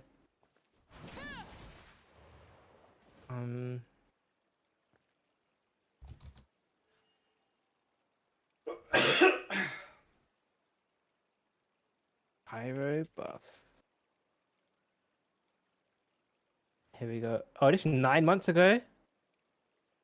My video is 9 months ago. Yeah, August. this was 13 Okay. months ago. Yeah. Okay. Okay, fair enough. Children be up to. No, but Yeah.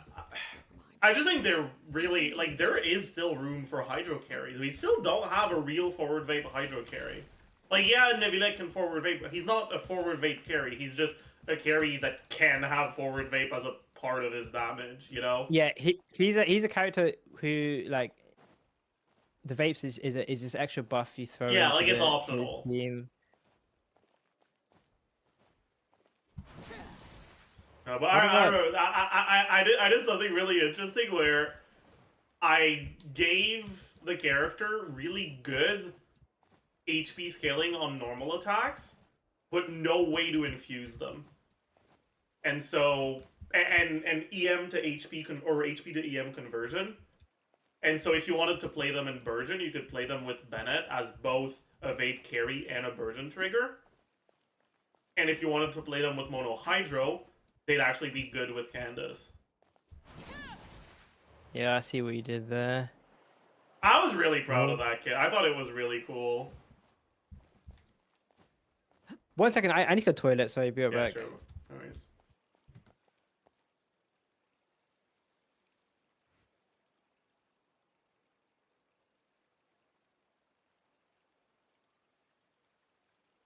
Fixing character to forward vape makes the characters one-dimensional like Hu Tao.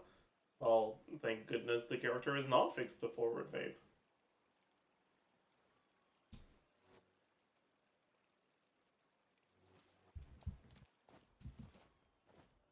True.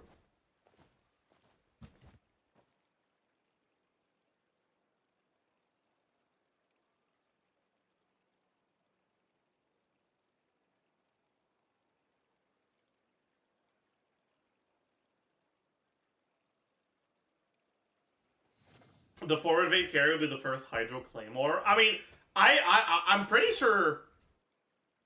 Did I design this as a Claymore? I feel like I did, didn't I?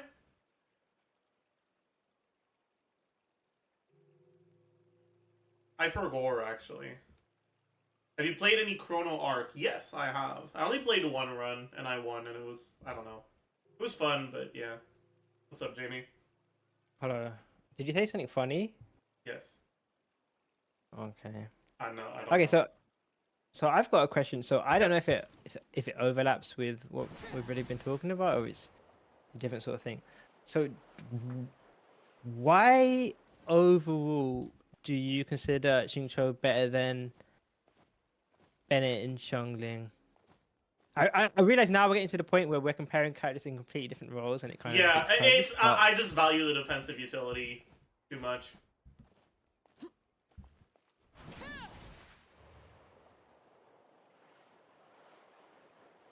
Like, if you slap 50% damage reduction on Xiangling, she'd be the best character in the game. If you slap 50% damage reduction on Bennett, he'd be the best character in the game. I think it's obviously it's semantics, but I think for most people it's more like on the closer towards 40%. It's 40-something%, yeah. But Yeah. there's also Actually, it's there's also like actually about- 4K healing at the end, and that kind of makes it to the equivalent of about 50% damage reduction overall. Okay, yeah, fair enough. That's fair enough. The healing is quite good, quite useful. I mean, is there ever a world where you switch your allegiance over to the best pyro duo? If they stop putting aggressive enemies in Abyss. But I also think that would be really boring because I like aggressive enemies. At the end of the day, Xiangling does help your survivability as well by letting you swap to whoever you want. Yeah. by defeating That's the true. enemies who are attacking you. Yeah. I mean, I mean, like I said, overall, I think it kind of, I guess, comes down to what you value. I guess for me, I'm looking at like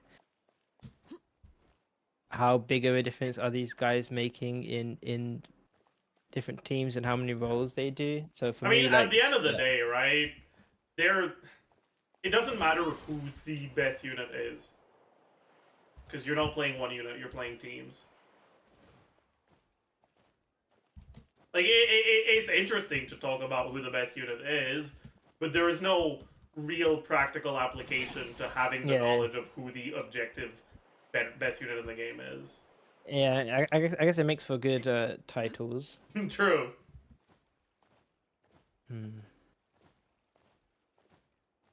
Is there?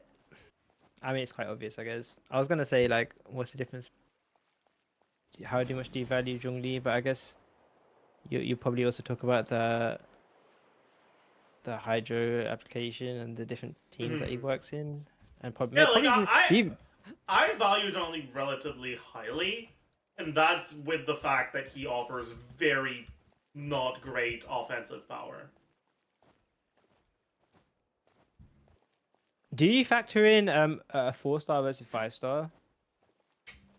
I mean, yes and no. Like, there are some characters that I value less because they're a 5-star character when there's competition in the role. Because I feel like there's just no reason to get that character unless you just really like them. I feel like that was more relevant like before when it was, and then that gets less reliable as like the game is rosters got bigger and bigger and banners have gotten even more random. I think yes and no. Like, as long as there's Lantern Ride that gives you a 4-star every year, and the shop rotation doesn't change, Singto is basically the easiest character. Well, technically Channeling is, because you also get a Channeling for free in Abyss, but you shouldn't choose Channeling over Singto at the start, I don't think. So You could, you should. you can. I mean, if you're don't C3, know. sure. But like, Channeling and Singto are the characters that are the easiest to get to a specific constellation that you want in the game. Because you're guaranteed, on top of any event that may just actually give them by themselves, which, like, sure, may not happen, but, like, it's a possibility. You're also basically guaranteed to get at least 3 a year.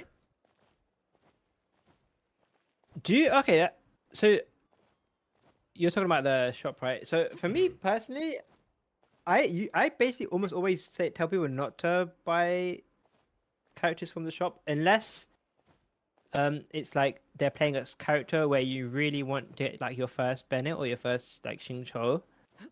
Because for outside of like those, I think that's a fair recommendation when you're thinking only long term. It's 7 pulls, right? It's 7 pulls. Yeah, like that's fair when you're thinking about long term only. When you're thinking about specifically like, okay, I want to get as strong as possible, as quick as possible, you will see a lot more returns on getting a useful constellation on a character you have than doing 7 pulls on a given banner on average. Like, it's fair that long term you'll get the characters to C6 eventually, but when that happens is dependent on whether those characters are on banners you want to go for or not, and that's not something you can control. Yeah, I guess it goes without saying because that it highly depends on what you have already. I guess, yeah. That's the thing. I guess. And then, like, the exception to that is the stuff. standard 4 stars, which you can, like, if you really like Kaya, like, yeah, you should get Kaya from the shop if you want to see 6-7 eventually. Oh yeah, that as well. But like that was the thing with Star Rail as well, is that it looked super amazing that for that we could get 5-star light cones from the shop until I actually got there, and then I realized I'd rather just wait, that's 30 pulls. Yeah, exactly. Yeah, wait, that's a lot of pulls. What the fuck? Yeah. And that they're always gonna balance the signature weapons to be stronger than the. So it doesn't really matter how good or how bad things are. Because like back in the day in Genshin, people used to say that Skyward Harp was amazing, insane standard banner bow, but all that kind of meant was that they were just gonna inflate the limited ones, yeah, and that the ones that were weaker, like the catalysts were weaker, it'll still have the same jump. Well, actually, catalyst is a bad example because Wizdiff is better than every other catalyst. Maybe like Claymores, but then again, the Serpent Spine, yes. Yeah.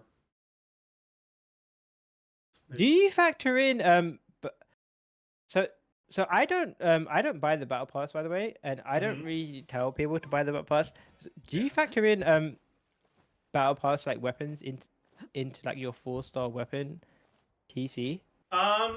Generally yes, but I also look at the free-to-play and gacha options. Like I'm never like assuming you have a battle pass weapon, but I look at it.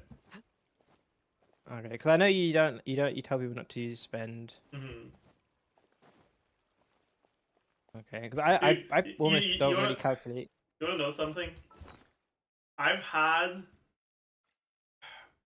R4 Viridescent Hunt for like 3 years, and it's so hard to resist because it's so annoying that it's R4. You know, like I want to get it to R5, but like I have managed to resist so far. There's actually a niche use for it, but it does in practice it doesn't actually make a difference. But you can use it on Kole in needle teams. And you have, like, That's hilarious. grouping. That makes sense. But yeah. It looks like it would help a lot, but in practice, no one really cares about it. Yeah, because the grouping just like the range of It's isn't not that high. it's just not good enough. No, I think it's mostly like Its if you main have, like, a bunch of practical orders. use is that you get a lot of fall damage from it on child.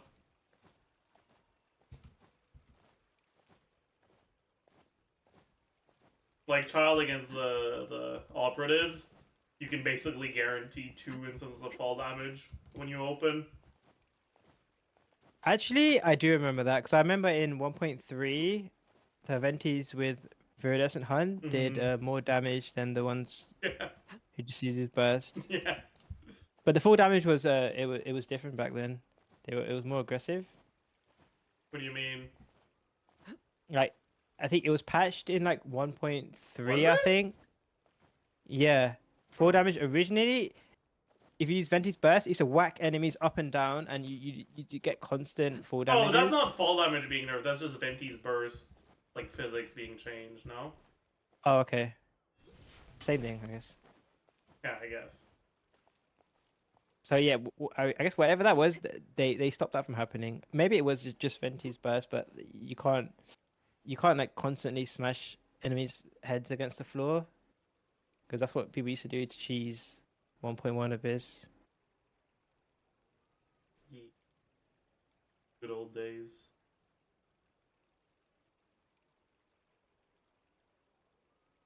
Staring into my eyes is ill-advised. I can't promise you'll Did we like have what you anything see. else to talk about for now? I do not. We should organize that discussion though. I'll try to figure out. We can get. I am not good at organizing things. Well, the thing I learned is like it's with like quote unquote like podcast sort of things is if you don't like if you don't have some sort of like discussion like plan sort of thing, then it kind of, I guess, podcasts go all over the place, I guess. Yeah, they do.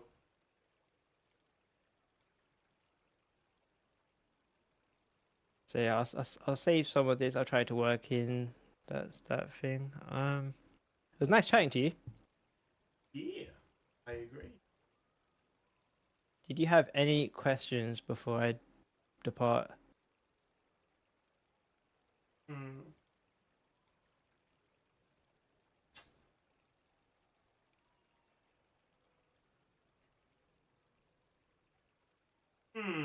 Not really. I don't think so. Yeah, that's cool.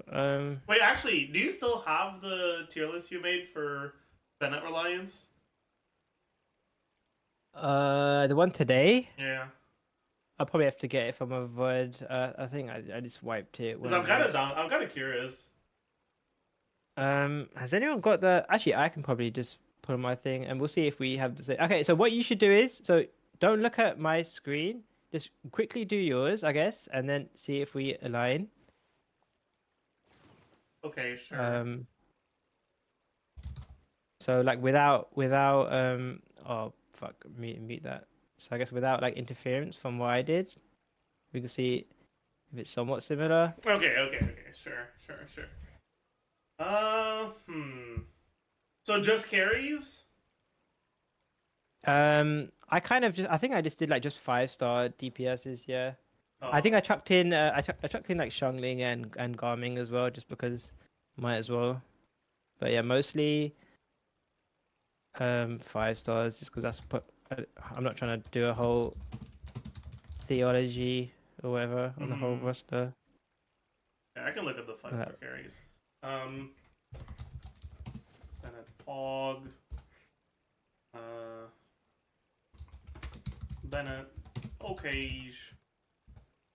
Bennett viable. No. Okay. The Luke. I don't know about the Luke. Like, I guess it's not because Bennett don't have questions. Like in Shenyan teams, you can play double Hydro, and in non-Shenyan teams, the Luke fucking sucks. So you'd rather But play I guess double Hydro. before you do more, I Mhm. guess we should probably do the same sort of thing, Mhm. which is that my chat wanted me to like do like the like quote unquote, it's kind of subjective, but it's the closest you're gonna get to some sort of objectivity. Mhm. But just if you're talking about optimal teams, right? So I guess I don't do like, oh, you could do this and that. Yeah, but I think Kind of like there are a lot of situations where it's not really better to play Bennett in the Luke teams. okay. Um, Lee.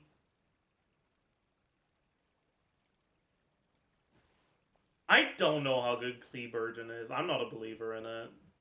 I'm gonna put her It's here. about it's one of the best Virgin teams, but then again, it's still Okay. Virgin.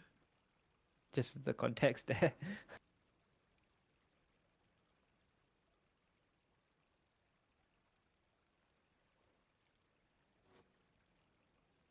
Let me go I mean, on. Freeze Ganyu is like, whatever.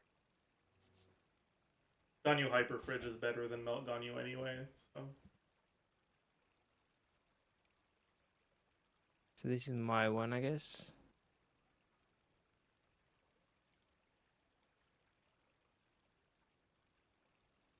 Something you wish to I'm not sure about Go Hutao. on.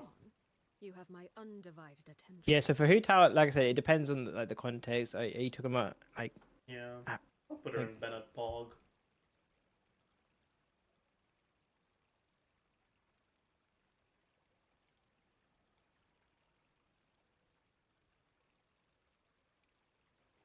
C6 Mika isn't real.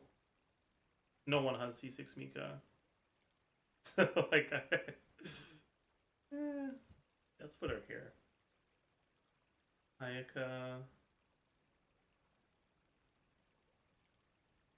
okay? So chat. So this one's mine. So if I have it, this is a screenshot. So if you have adjustments, I'll probably just have to go back into the tier thing and just copy it. I guess I could do it now actually.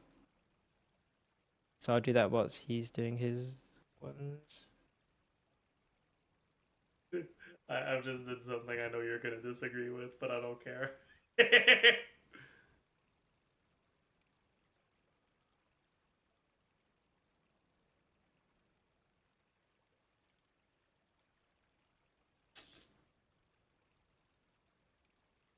I'm actually not sure about Yai. I feel like You have to use the force, follow your heart. I'm gonna go with no then. I'm a huge believer in Yai is actually pretty good with Chevalers, but if you're using Bennett in that team, you're running it down.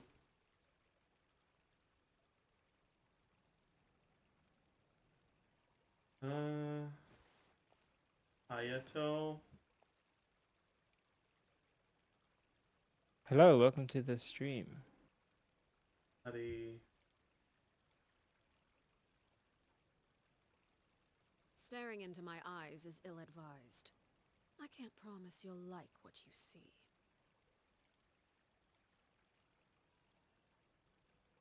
Does Nilo count as a carry?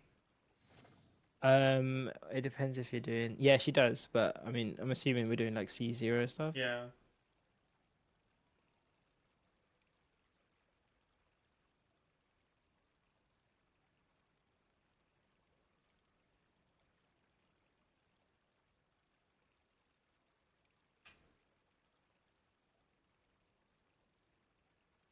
Does Daya count as a carry? Yeah, she's got enjoyers. But they don't have to because she's a standard banner, I guess.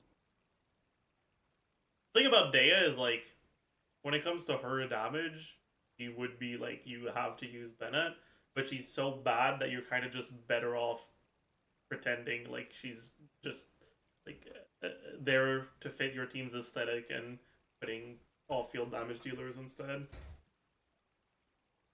Aware.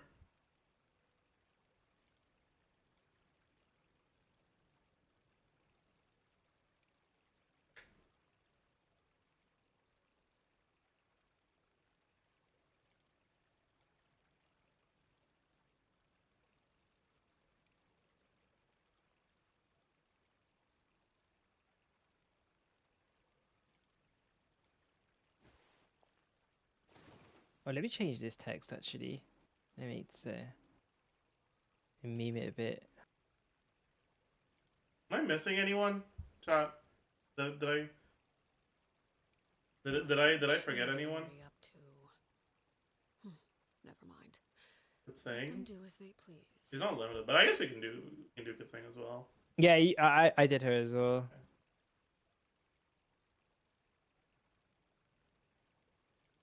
All right. I think I'm done. 1 second, I'm still copying. Oh, Jamie said mine do gumming. over. Okay, I can do gumming as well.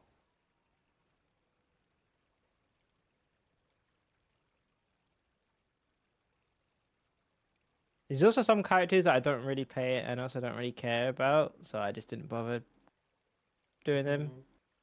Well, it won't make a difference in the grand scheme, but like someone like Ito, I honestly don't really care. Sad. Shang Ling, I can do Shang Ling.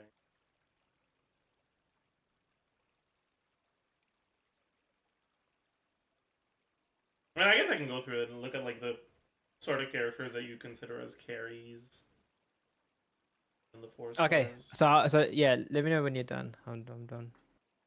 I'm basically done already.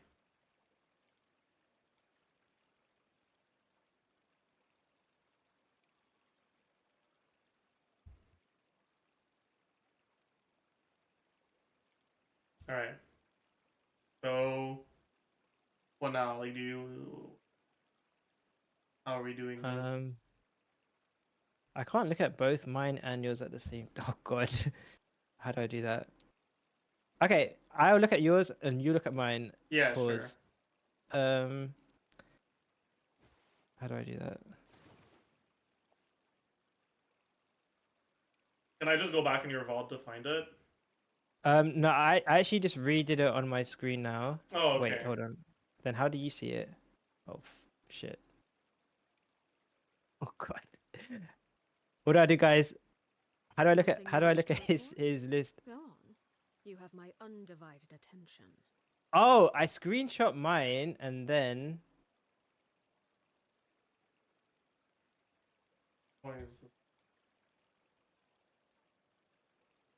I didn't realize how scuffed this was gonna be. Okay, I'll screenshot mine. And then oh, this is stupid.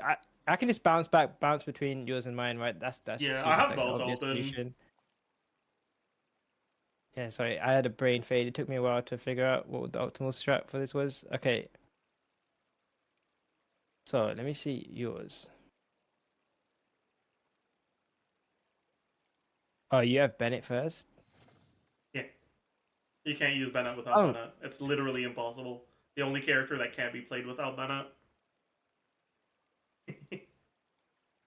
Wait, can you screenshot yours and send it to me so I can open it?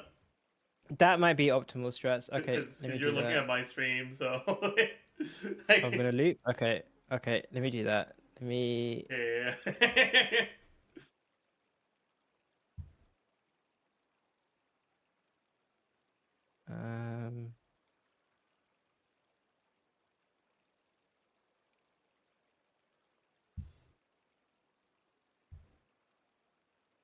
Here we go. I'll send it to you.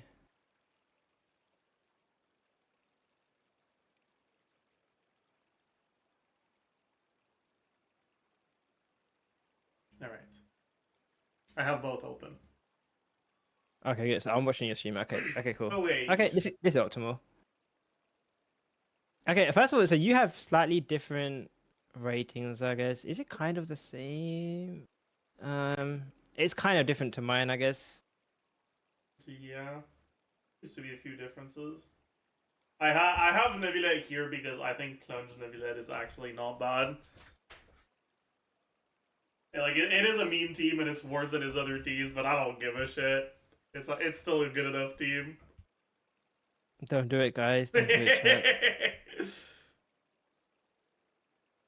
Okay, let's talk about the serious discussions then. So, yeah, I guess we both kind of, it's very obvious. I think our Oh, I bottom got an tier is ad. literally the same units. The only difference is Kokomi because I didn't put her in. I can't I see. I would've got put her scammed. there. I got an ad on your screen. Oh, shit. But I can kind of see it.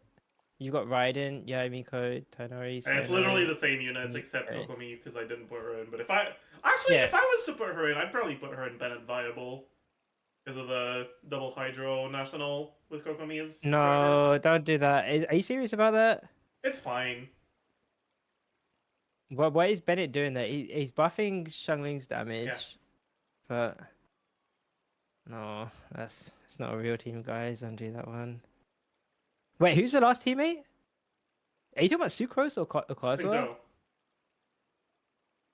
Kokomi, Xingqiu, Xiangling, Bennett. Yeah. Oh, isn't that? Oh, that's the Farina national team, but with Kokomi. Yeah. Yeah, I don't know about that, but Like it's not great, but it's pretty good. The really comfy version of National. comfy version of isn't.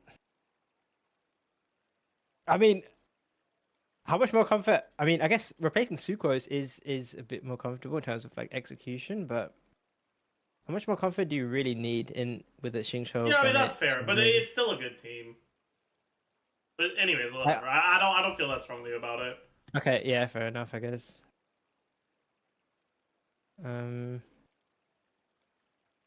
Yeah, so child. So you don't. So it's safe to say you're not like a child freeze, child taser, No, or whatever. no. It's funny, but it's not good enough. I think C4 child, sure, but yeah. Wanderer, you don't. So some people talk about like teams with like Mika, Doesn't have Mika, shield, Forest. worthless. Wanderer team without a shield, worthless. Yeah, it's like I guess it's kind of like an in between sort of thing where you're not playing the most comfortable team and you're not playing the most damage. Yeah, it's Never mind. like I get it, but I would never recommend someone play that team unless they're just trying to, shake things up and want to play a new Wanderer team.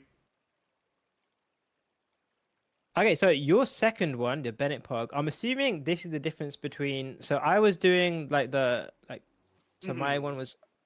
Basically, So what I've got here. all of my characters in my highest tier are also in your highest tier, but you basically just end your highest tier one tier lower, or one tier. Yeah. Like So I have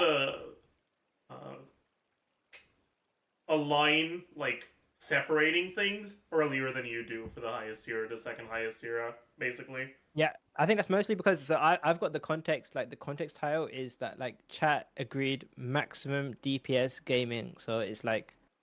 So it's Yeah, I don't like that because best. maximum DPS isn't always best team for a scenario. I mean, it's a bit of a meme title. It's not Yeah. too serious, but it gets a point across that I'm trying to look for. Okay, if I want the most stonks damage, does this character use Bennett? Like realistically, I think the biggest. Oh, is yours ordered left to right or not? No, it was just a chronological order. How they appeared. Like realistically, I think the only real difference is Ella that I have a lot lower. Yeah, so for me, it's just because so I know so Eula's another like I guess, debatable one where I know that people's like calculations are talking about these new teams with Farina, like I don't know what you call them, but I guess Farina, Mika, stuff Yeah. like The that. thing is, Mika is actually good in early teams, but no one has Mika C6. Well, it's not only that; it's also that you have to assume that you're actually staying on Eula for the full buff in order to actually get his buffs, and a lot of the time, yeah, I mean, if you switch out early, she's doing no Aware. damage. Yeah. So a lot of people are still using Eula's old team, which is like Eula, Raiden, Rosaria, and Bennett. Staring And into even my if you do eyes have is different teams, a lot of time ill-advised. you still play I Bennett. can't promise you'll like what you see. Yeah, I mean, that's fair. Like I think I don't know how they managed to get Mika wrong, but they just did. Like Yeah. he was supposed to be like a Farazan or like a Yeah. Aware. Goro. He had the crit damage This is C6. He has like fine. a ton of. I don't want He to has talk the about overloaded it. kit, but he was overloaded in the wrong areas. Yeah. And then, and also Aware. so I had a stream talking about this before. So if you look at Baiju's you know how Baiju's buff thing has like a 4 second duration or something like that? Was it 5? I think it's 4. So it makes it last off field and it allows you to switch between characters and you can kind of get buffs on more than one enemy. So all they had to, and I think he came out the patch after Mika. Yeah, So all they all had they to had do was to give that to Mika. yeah, so it was Yeah. 2 different developers and all he had to do was have that thing that they To be did the fair, next though, patch. like, when we actually get a good physical carry, Mika's going to be played with them. Eula is pretty good though. I mean, I've always said this. The reason why people think physical is bad, I mean, you might think it's coping, is because we don't have physical sub DPSs and physical supports. We're using makeshift supports in physical teams. Like, imagine, like, my comparison is imagine like a hypercarry Neuvillette team, but instead of playing like the optimal Farina, Kazuha, maybe say for example like Zhongli or whatever, instead of having those characters who actually fit in the teams, you're having to use like a makeshift VV character, a makeshift Hydro, Yeah. like maybe using like Barbara, Lynette, and so like. So we don't have the real. We don't even have a physical sub DPS. So we have That's to fair, just but use also, even just as a physical carry, it was just not all that good. I mean, I don't think she's the most insane perfect physical, but I think Like, for a character that forces you to extend rotations, that has this much field time requirement, she just doesn't do enough to justify it. But imagine if Raiden, okay, think about this here. So Raiden's like our best teammate, and it literally uses 1/10 of what Raiden's actual kit does. It's pathetic.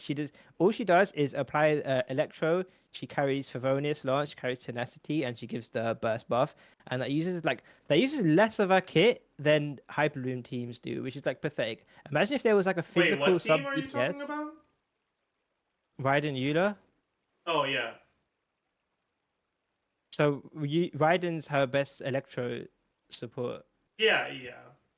Yeah, and it uses less of Raiden's kit than Hyper Bloom teams use Raiden's kit, which is basically almost barely anything in her kit as well. So imagine if there was a character that it's not even hard to imagine because Let them do as they please. Raiden Yeah, doesn't even get sure. utilized Like, properly.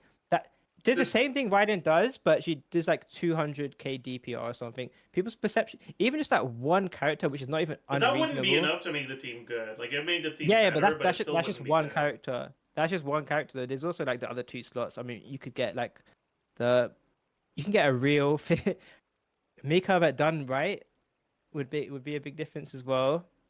Also a cryo sub. I mean, Sure, if there they is want to make it look good, they could just release Xianyun for physical, Farazan for physical, and like Farina for physical, and you to have Xiao but physical.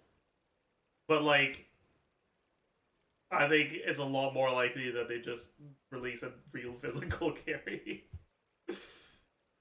I don't know. I think people's perceptions of Yulip would be very different if we actually had synergistic physical characters. Yeah, that's fair. But they basically haven't tried. They haven't tried apart from Mika, and Mika But like was even a then, like failure. Femina is kind of just very similar.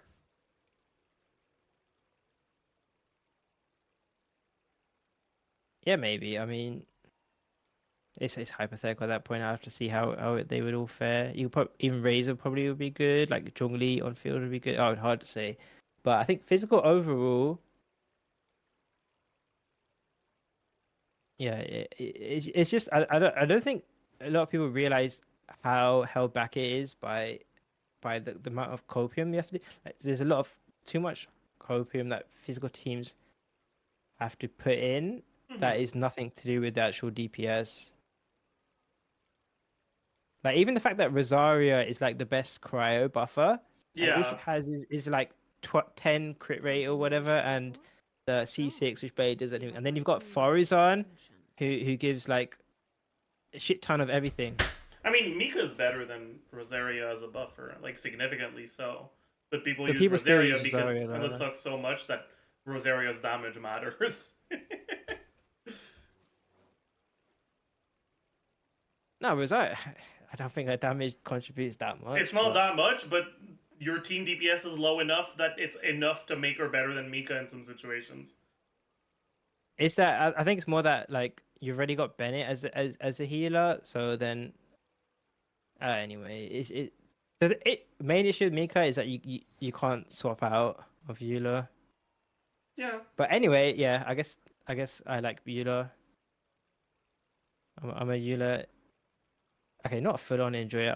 A Coper. I'm Yeah. a Eula. I'm a A Eula Coper. That's fine. believer. Sure, if you want to call it that. Is there anything? Do you like with my assumptions? Do you think there's any characters that are in my second tier that should be higher? Um, there is, but I mean, it depends on how try hard you want to get. Like, if you're talking about Garn she should be there. Okay, yeah, Ganyu's Um, fair because I was like, yeah, you can play Freeze Ganyu and you can play Hyper Fridge Ganyu and you can play. Is there another one? I forgot. Honestly, it's more so because of Hyper Fridge. I really like Hyper Fridge. I'm gonna be honest. I don't even know what team you're talking about. It's Hyper Bloom with a cryo unit. You get really good freeze up time. It's so chill to play. But how are you? Who are you normal attacking with, or are you playing You off can play. field? Is that You can do it with Naida, or oh you could use Alhaitham, I guess. oh god. Okay. I guess I mean But like Bennett. I mean you can have coexisting Freeze and Dendro, I believe. Yeah, you can. And Freeze and yeah. Quicken, so you can have For like. me, But yeah. yeah. For me, like in terms of optimally, you play Milk on you, and then she always uses Bennett. It's basically the same as Linny. Yeah, like that's fair. Um, Like for speedrun stuff for sure. Hyperbridge is not a speedrun team, it's a I mean, even outside of speedruns, I think like a lot of lower investment accounts are getting dangerously close to probably not even clearing if they're using the Copium Garnu teams. Hyperfridge is good though. I'll try it out. Like you're playing a 3-unit Hyperbloom team where you're also getting basically 100% freeze up time, which makes it really chill to play. You can also play it with Ayaka. No, we don't do that around this part It's of better town. with Ayaka than with Ganyu, but yeah. Yeah, around this part of town, we don't do that one. I'm sorry. But yeah, like it's not a speedrun team, so I don't think you'll like it that much. Yeah, we play Freeze, and then we play Monocryo with Bennett around Listen, here. all I'm saying is I think that for most players, Hyperfridge Ayaka is better than Freeze Ayaka. Okay. Because you have better matchups against the bad matchups for Ayaka, so you can actually play her every Abyss instead of benching her every other Abyss. Have you tried getting good? No, is that a I'd consideration? rather not. Okay. D-Luke, I think you said a bit about the D-Luke team. What was your reason for D-Luke again? The Luke sucked. Was it double hydro with Shenyan? Yeah. Double Hydro with Shenyan for the Shenyan teams because it is actually like not that much worse, and you do have like more flexibility for your stuff, and you're not reliant on getting swirls, and like that's kind of cool. And then for like the non-Shenyan stuff, the Luke is so ass that getting a second What Hydro kind is of better than getting children are you Bennett. up to? Never mind. Yeah, I guess so. I mean, for me, I mean that would kind of just if I play whenever I played double hydro, I only played it once, but whenever I played double hydro plunge, D-Luke is kind of just like a worse Hu Tao. Yeah, he is for But sure. but if you're playing with Bennett, it's a better Hu Tao. True. It just takes a more difficult setups, I guess, and it's more, Yeah. more tricky. Hu Tao, you put it in Pog. Is that what is that for? Is that just for her team flexibility?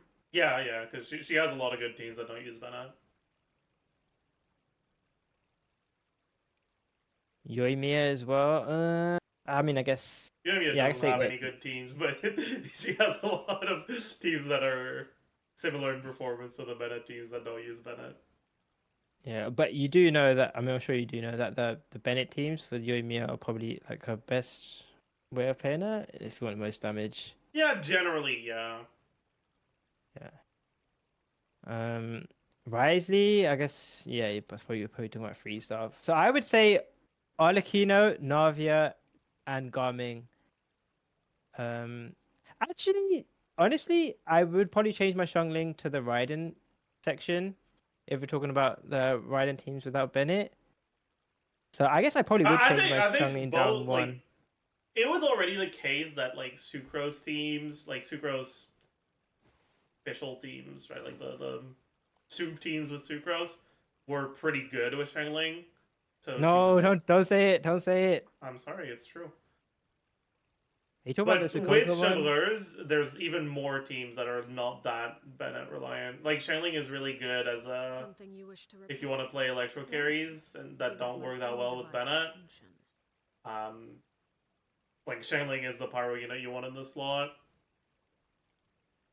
Yeah, I don't know. I think that Sukoka team is like the biggest meme. I that's don't come like that. Sukokomon. I like Susing Tomon. I don't know. I think that team was just terrible, and it was just like someone managed to get a sheet where it looked impressive, and then people just made videos about because it looked impressive in a sheet, and then it spiraled out of control, and then people forgot to actually play it, and then to see how bad it felt, and then once people did Susing try Tomon it, feels good to play though, and it is actually good. but what about the Kokomi one though?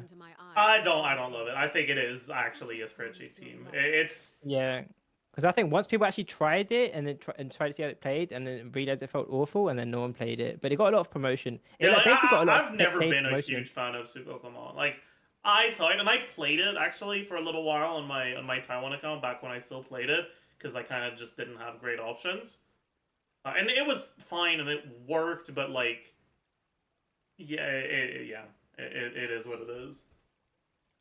Yeah, it was advertised as a team that saved Kokomi, but yeah, I hated that stuff. I thought it was like terrible. I thought people only thought it was good because of a sheet, but then it actually wasn't even good. Even in the abysses where you could control, like you could do the exact spreadsheet rotation, it still like felt pretty bad. I mean, And then when you I can't, saw some impressive runs from like really good players with it, but it wasn't like it wasn't anything all that great, and it was hard to pilot properly.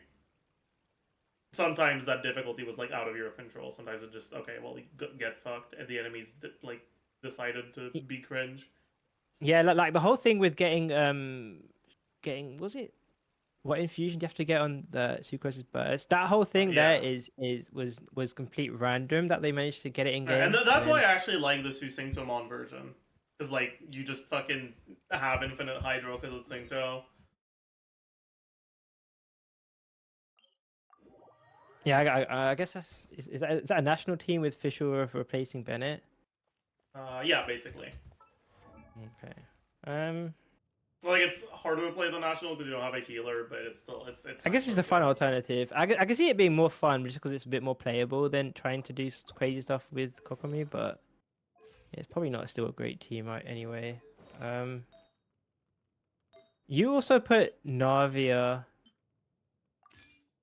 lower, and you also put Arlecchino lower, Yeah. and Garming lower as well. Yeah.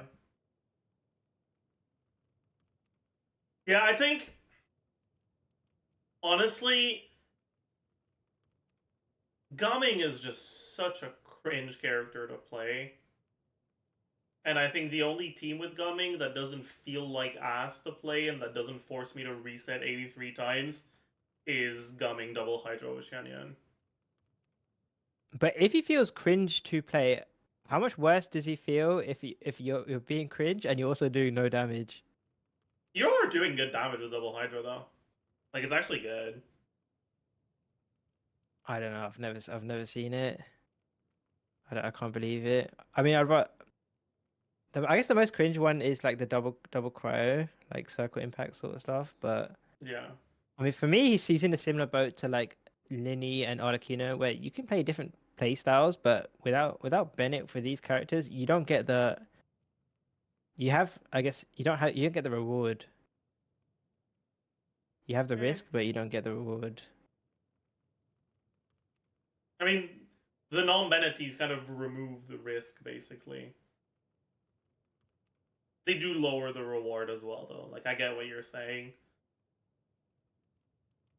Because his main advice, like why I think his plunge is actually pretty good, and I don't like Hu Tao's one, is because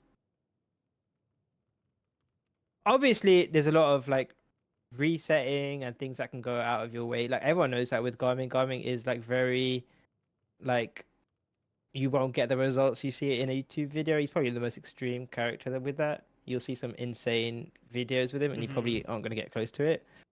But that is his reward, where it's that he can absolutely like nuke an enemy with his burst, with his skill, and he can just constantly do that in the chamber.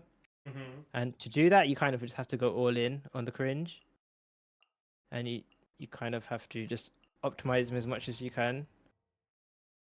I can see, obviously I'm talking in a very try hard sense, because obviously some people would just want to have fun with a Garming team, but I don't think I'd ever play him without Bennett. I would play him with any other character though. Like I don't need Shenyun, I don't need Farina, but I think he kind of needs Bennett.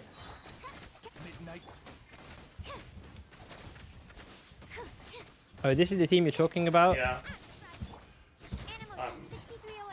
I'm surprised you didn't die actually. Just dodge. Unironically, Genki's like not that hard to dodge once you're used to it. Yeah, I guess I think the thing with I don't know. I think Genki is, I guess if you're not dashing around too much to put yourself in the problem of having no stamina. Yeah. Then they're not hard, I guess. Yeah, I guess so. Maybe the difficulty is a bit overrated, I guess. It's not that it's like not difficult, it's that I have done it too many times. Yeah, like I'm actually more annoyed by the cryo forced aura that makes it really cringe to sing so E than anything else when I play that team. You have HP Sands on channeling. Ah, fuck. Well, whatever. Who cares?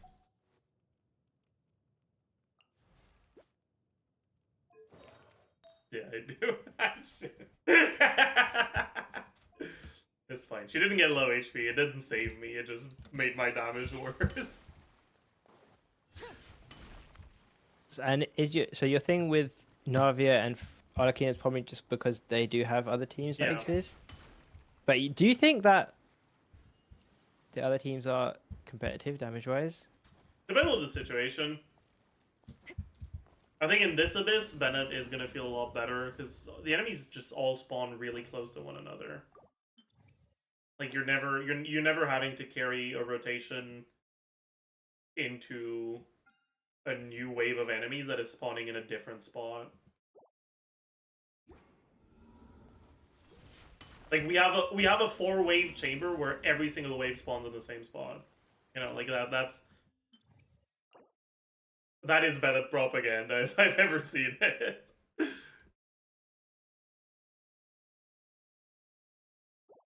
Yeah, I mean, they're they're also good in the other chambers as well. And also just in general for damage for those characters. But obviously, yeah, I mean, they technically do have other options. It's just that we did different comparisons, I guess. Where did you put Raiden? Yeah, that's the one I knew you were. It's kind of there as a meme, but she's in the bottom tier. Oh, okay, that's just a meme. But if you weren't memeing, where would you put her? Like in Bennett Park, I guess. Yeah, yeah.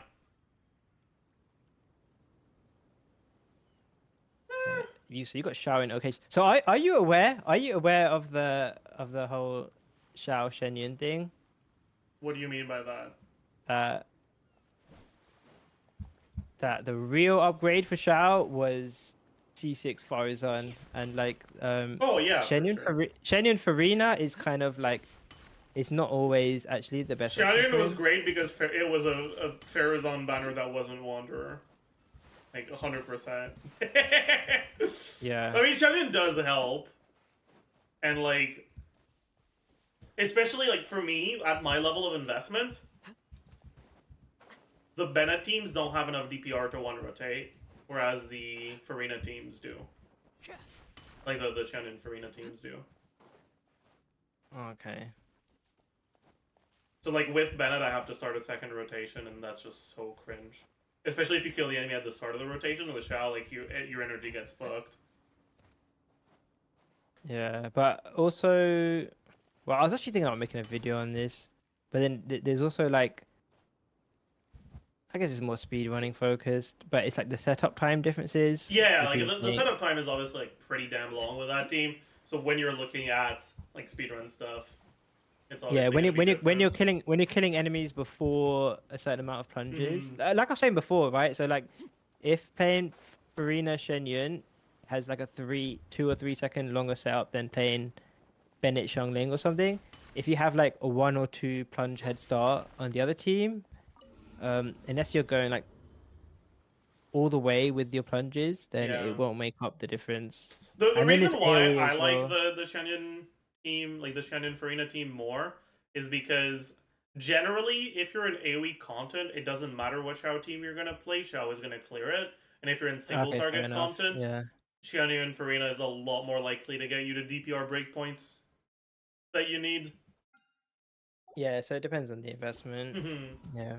But what my video is going to focus on is just because a lot of people thought that like Shao was terrible before, and then now he's like God mode. Like a lot of people say like he's like him and Neuvillette are like the best AoE characters or something like that. Anyway, whatever. I mean, to be But fair, like outside of Neuvillette, I think it's fair to say that Shao is the next best, like the thing is, dedicated carry for AoE. but the thing is, he did that before Shenyun came out. Yeah, Though. yeah, but no one had C6 Farazan before Shadowhead came out. Yeah, it's just a lot of people don't know that there is not in fact, like at least speedrun wise, a lot of people still use Bennett Xiangling over Shenyun Farina in AoE. But it's like the main point is not really the speed on comparison, but just the fact that there's not a huge jump from, unless you get constellations, like if you get like Yeah. a lot of people are like C2, R1, Shenyun, and stuff like that. But strictly C0 wise, there wasn't some massive gap that saves Shao. Shao, his old teams are even situationally better than the new ones, but it was Farazan C6 that was Farazan, and I guess like Vermilion. That was just like a free 5 to 10% damage. But those buffs came ages ago. It's just that people used to underrate Shao before, I guess. It's also just that Farazan, you would only really get. I mean, Farazan had only been on Wanderer banners before, so. Yeah, but if you were a true Shao main, you would have pulled for C6 Farazan. Aware. What were your other characters here? Sorry, I can't see your list. list. It again. You have Aito. Okay, that's fine. I've got a question. So Jason asked me this question when I was on his stream. So what do you think Aito's best team is? Nilo. What could the children be up Oh, to? I see. Never mind. Let them do as they please. What? that Ed- sounded sad. Yeah, cause I don't know. I guess that the answer was that he doesn't really have a best team. I mean, how good do you think he is in Nulu Bloom, or do you think he's just one of the options? He's one of the options. I don't think he. Like, I actually do think that there are situations where he's actually good in those teams, but he's never something you need to get. Yeah, I'd honestly rather play him in like Hyper Bloom stuff than Nulu. Yeah, I think, like, when you look at his performance versus the competition, his slot is less contested in Hyper Bloom. That's fair. Yeah, because at least he brings the AOE stuff to the table. Okay, so you put Bennett viable for Al Haytham. Yep. So I'm quite surprised with that. So I guess I kind of did that as well. But what was your reason for that? Bennett is very good. Okay. Yeah, That's fair really enough. all it boils down to. Bennett is good as fuck. So you're seeing like the beneficial spread stuff. And it's I actually pretty good. haven't seen any of it, but I mean, it just makes sense. Like, Yeah, Al it just- Haytham it is just- not a character that has no attack scaling. He has attack scaling. Any character that has attack scaling can benefit from Bennett, and Al Haytham seems generally have a little bit of flexibility for the last slot. Yeah, he doesn't have an insane last slot for spread. Like, same reason why Bennett is a viable option for Ito, right? It's just, although a little bit less so now with Chiori, but even then.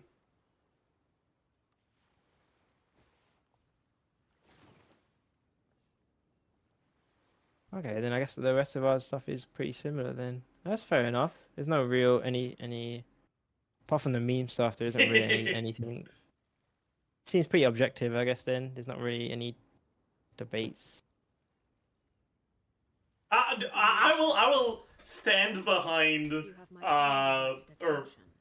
I will stand for Plunge de Villette until the day I die, though. Yeah, okay. That's okay. I don't think I would, but yeah, sure. Unironically,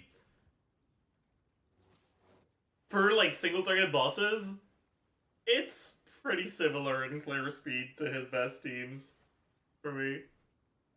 Oh, for you, okay. Like at my level of investment for the weapons I have. Don't you have the same investment as me though? Maybe Don't I don't you have the know. same as me? What could the children Let me be check. up to? I have C0, and then I use like Let them do as Tome they or please. Widzith. I use Witzes sometimes, but generally he's on Proto Ember.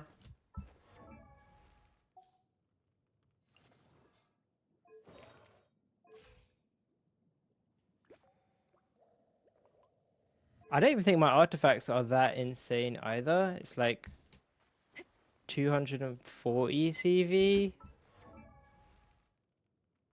Oh god, I'm gonna get some Pepe Ws, but yeah. I do not have that 180 CV.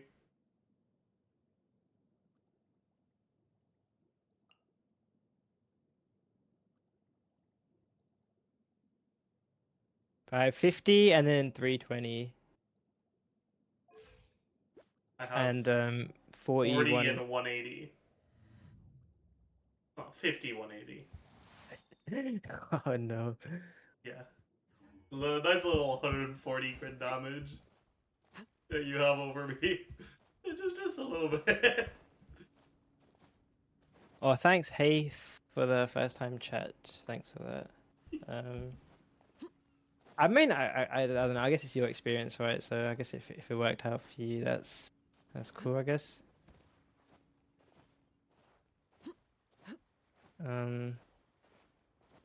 I guess there are some Abyss, some of the previous Abyss blessings that and the layouts that were very favorable towards But yeah, plunge. that's true. That's true. I haven't played it recently. I actually got a lot of backlash when the Shenyun first came out. Was when because I thought that outside of like a few characters, she was just a gimmick. And at the time, it was a very favorable Abyss towards plunge, and there was a lot of the blessings. Everything was like the layout was so you could just keep plunging and not have to move. Enemies that couldn't get staggered. And then I feel like nowadays, the Shenyun hype has dropped off a lot outside of those specific teams. So I feel like I kind of won in the end. I mean, I don't know if I'd call it a gimmick necessarily. Like, you look at characters like Kave, right? His best team by a mile is Xianyun. And it's not even close. But that's kind of just because he's ass. Oh, by the way, does Kave has a faster plunge animation than other Claymores? It feels like it, but I don't know if I'm just being delusional. I don't even have Kave. Oh. I think he's the rarest 4-star, isn't he? Need a hand? Like, if you want to look at my stream... Oh, he's got a different animation. Yeah, that could be the case then, if the animation is different. It's the same thing with, like, the Mondstadt sword characters. And at Giga Chad. Yeah, I know Shenyun can be played in a variety of teams. I was just talking about, like, optimally. So I was talking about, like, optimally, like, when people were hyping up... Somebody in my chat said that. So when people were, like, hyping up, oh, shit, Shenyun is this broken support that just... that is now, like, the best... Plunge is the best team for, like, all these different characters. And then I was like... Like, she's a versatile character that can be played in a decent amount of teams. But in terms of, like... her actually improving characters, that's not the case for a lot of characters. Yeah, and I think people felt that more after the plunge abysses ended and we got like the current abysses. Obviously now the current abysses are a bit extreme with like all the anima resistance. That might be a bit extreme, but yeah, I did think she was a bit... I mean, like I said, like I'm personally not a fan of like plunge Hu Tao, but I think she's still really good for like Shao, Diluc, Garming. Although Garming has been pretty sick with a bunch of different teammates anyway. Kave makes me sad. Sorry, I'm like I got sidetracked. His animations are so cool. Like literally all of his animations are so cool, and he's just worthless. Like, why did they do that? What did they mean by this? I mean, I always had a theory that they have a budget for, say, for example, they release like 10 characters in a year. Like, they only actually try with a few characters. And the others, they intentionally just make them like filler, just for fun characters. Like, they don't even try to balance them. So when people say like, "Oh, how did they get?" The only one I'm not sure about is Mika, because Mika, it looks like Mika's like a red herring. He looks like dude, there is no way they made his buff like just barely work with Ella. Like if anything goes wrong, you have to dodge. You just don't get it, and then made it so that if you swap out, which is what a lot of Ella players do, you lose the buff. And, like, there is no way they wanted this character to be good. Or at least, there is no way they wanted this character to be good with Emma. They still overloaded his kit with buffs, so they still gave him, like, a ton of attack speed. And he will actually be good once we get real physical carries. I am dying on this hill. Now, this kid just sucks. They're gonna make better physical carries eventually. And Mika's gonna shine. I don't know. I feel like people used to say that about Shao, and then there came a support that just like fixed every. Yeah, I mean, people used to say that Shao was supposed to be an AoE character, but he ungroups enemies. I was always on the Shao hype train, so I that he was like an animo character, but none of the animo characters that would never be any synergies with with how anime characters are played. And then they ended up releasing like a character which fixes every single one of his issues. I think that was more extreme. Like Eula doesn't have that many. It's hard to imagine, like, if you list out every single problem that Shao had, Farazan basically does all of those things. Even stuff like having a super long buff duration and having grouping, it's like a joke. Like every single problem you could think of that Shao had, Farazan fixed. Whereas if you try to do that for Eula, it's pretty ridiculous to try and think of, oh, would they actually have a character that would fix this? Yeah, because she has too many problems. Can we get a character that reduces our animation lengths, please? Perhaps. I mean, but you can have a character which has like energy particles over time, or like they. Wait, actually, aren't burst animations slower if you're afflicted by cryo? I've heard about that, but I didn't test it. It is, isn't it? Because when you use like Kazu's burst in Chamber 1, you can try it with Kazu, and you get cryo and uses burst, it takes longer. Oh fuck! I wanted to dodge the animal attacks and get hit by the cryo, but it didn't work. Hit me! Oh my god. My turn. Everlasting as the moon. Yeah, that for is me, definitely slower. Okay, actually, I think the first time I saw Arlecchino's burst, it was affected by cryo, so I thought it was slower than it was. Like, for the longest time, I had frame counted it, and it was like longer than Zhongli's burst, and I was like, "This is a long ass burst. What the fuck?" And then I heard people say, "Oh no, it's less than that. It's like whatever the actual length is." And I was like, "That's not what I." It's counted. it's still insanely long. Yeah, it is. So I actually don't know. I'm Yeah, assuming maybe it's like we get a reverse cryo aura that speeds up burst animations. No, I mean, for me, I would say the only like genuine like unsolvable issue she has is the whole backloaded thing. But I mean, they could always find a way to solve that, like how you could maybe like some sort of ocean huge clam thing, where it stores up your physical damage and kind of, I don't know. There's always a way. Developers find a way, but I think Yeah, aside like they from could. that, It's just we already have the character whose role should be to do that for her if that's what they wanted to do, and Mika's role just wasn't to do that. So I feel like they've given up on her.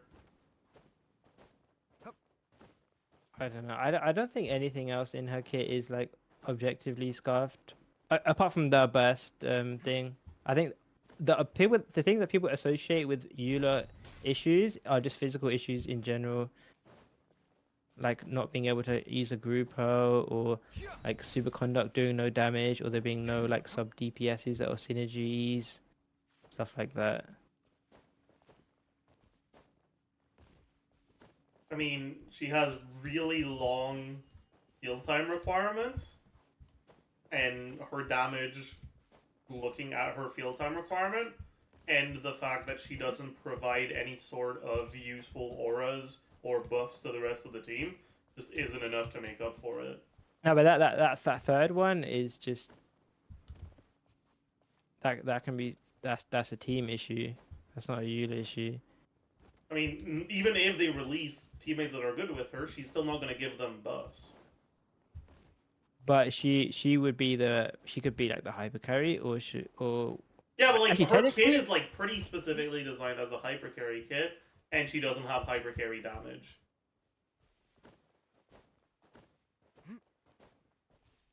Isn't that debatable though? I mean, if you take Farazan out of Shao teams, and I mean, he could easily look not that impressive.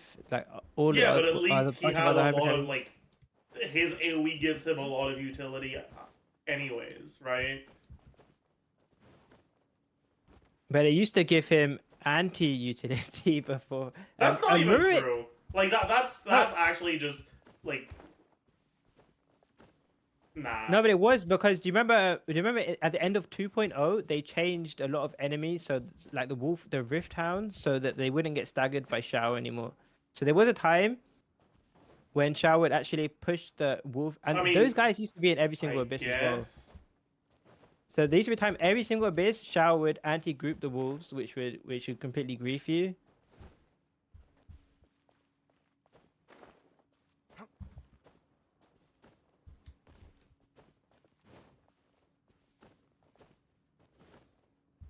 And by the way, I mean, obviously this is speedrun related, but there still is some pretty good speedruns you can see of you a lot of time, but obviously that's speedruns. Yeah. But it does exist, so I mean, her damage can be good in certain situations. It's just, yeah, I don't know.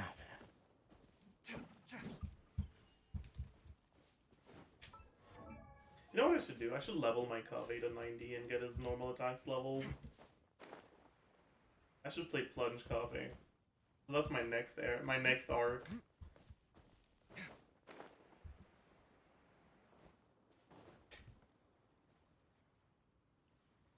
A buff that starts insanely high and makes shrapnel shoot outwards, doing AoE damage, but ramps down extremely quickly. I mean, I said it. I thought of like a copium a while ago. We did like a stream, or thinking of like a Eula support, and like there's a lot of different ways you could do some. So you could have like a support which scales off of like the high. It's the same thing as Nahida's burst. So it scales off of like the highest character's physical damage bonus, and then you could do something with that, and then that could also incentivize people to get Eula's weapon. I guess I think if they really wanted to make Illa supports, the thing I could see the most easily is stuff like Lost Prayers on a character, like reward you for spending more time on field.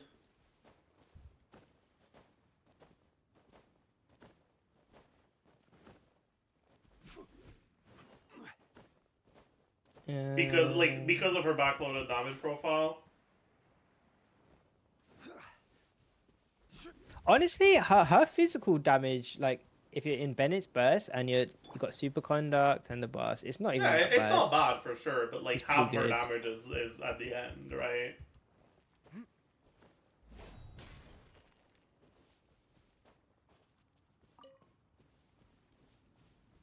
Yeah, the instant burst or the burst canceling out of her to burst quicker. I mean, anyway, I mean it's not a super hill. I'm like very passionate to die on, but yeah, I just think she is being held back by physical rather than physical being held back by Eula.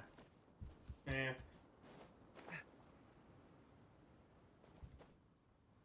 I think there is a certain element to it, but I think even if they gave physical a lot of supports, they'd probably also release an actual decent physical carry. Yeah, they would. I mean, it would be similar to Farazan, right? So when Farazan came out, like she was quite clearly like a juicing up Shao, and then they released Wanderer, who was Yeah, but again, more like balanced around that. I don't know if that's a good comparison, because like Shao was better than Illa.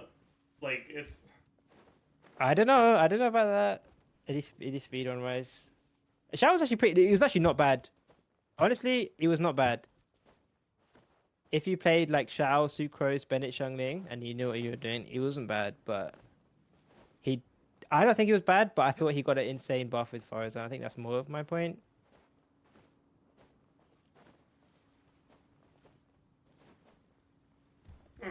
anyways. I should probably go. I'm getting pretty tired. Yeah, So- yeah, that's fine. But thank you for dropping by, and thank you for the interesting discussion. Pog. Make sure Yeah, you go check out Jamie KB9V. If we can get a shout out in chat, that would be very pog. On Twitch Thank and you. on YouTube.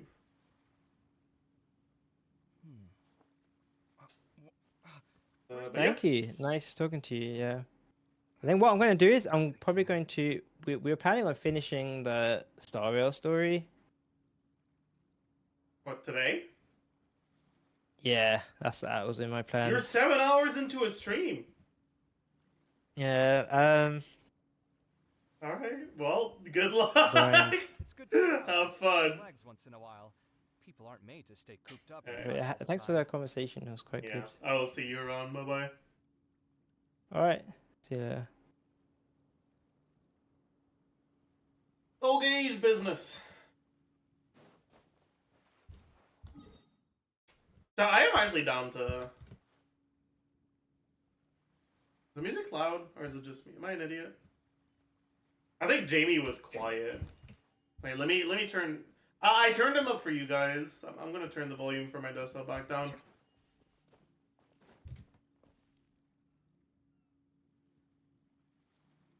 Oh, mods.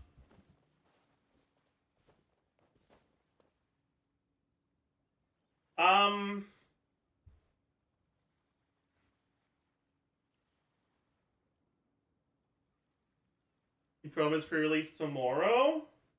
I mean, we're probably getting changes tomorrow, right? So we'll wait to see how that goes. Okay, business.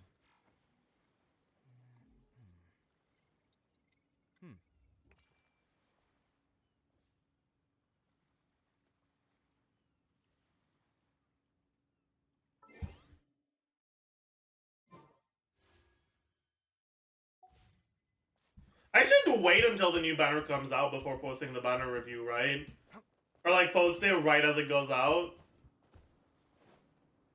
Probably, right?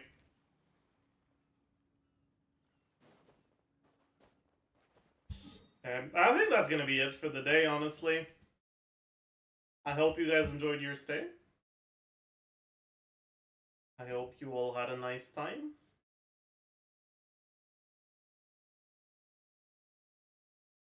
And I'll see you guys tomorrow. We can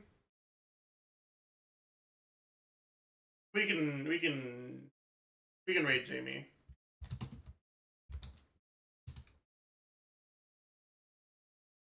Everyone go say hi and be nice, and I'll see you guys tomorrow.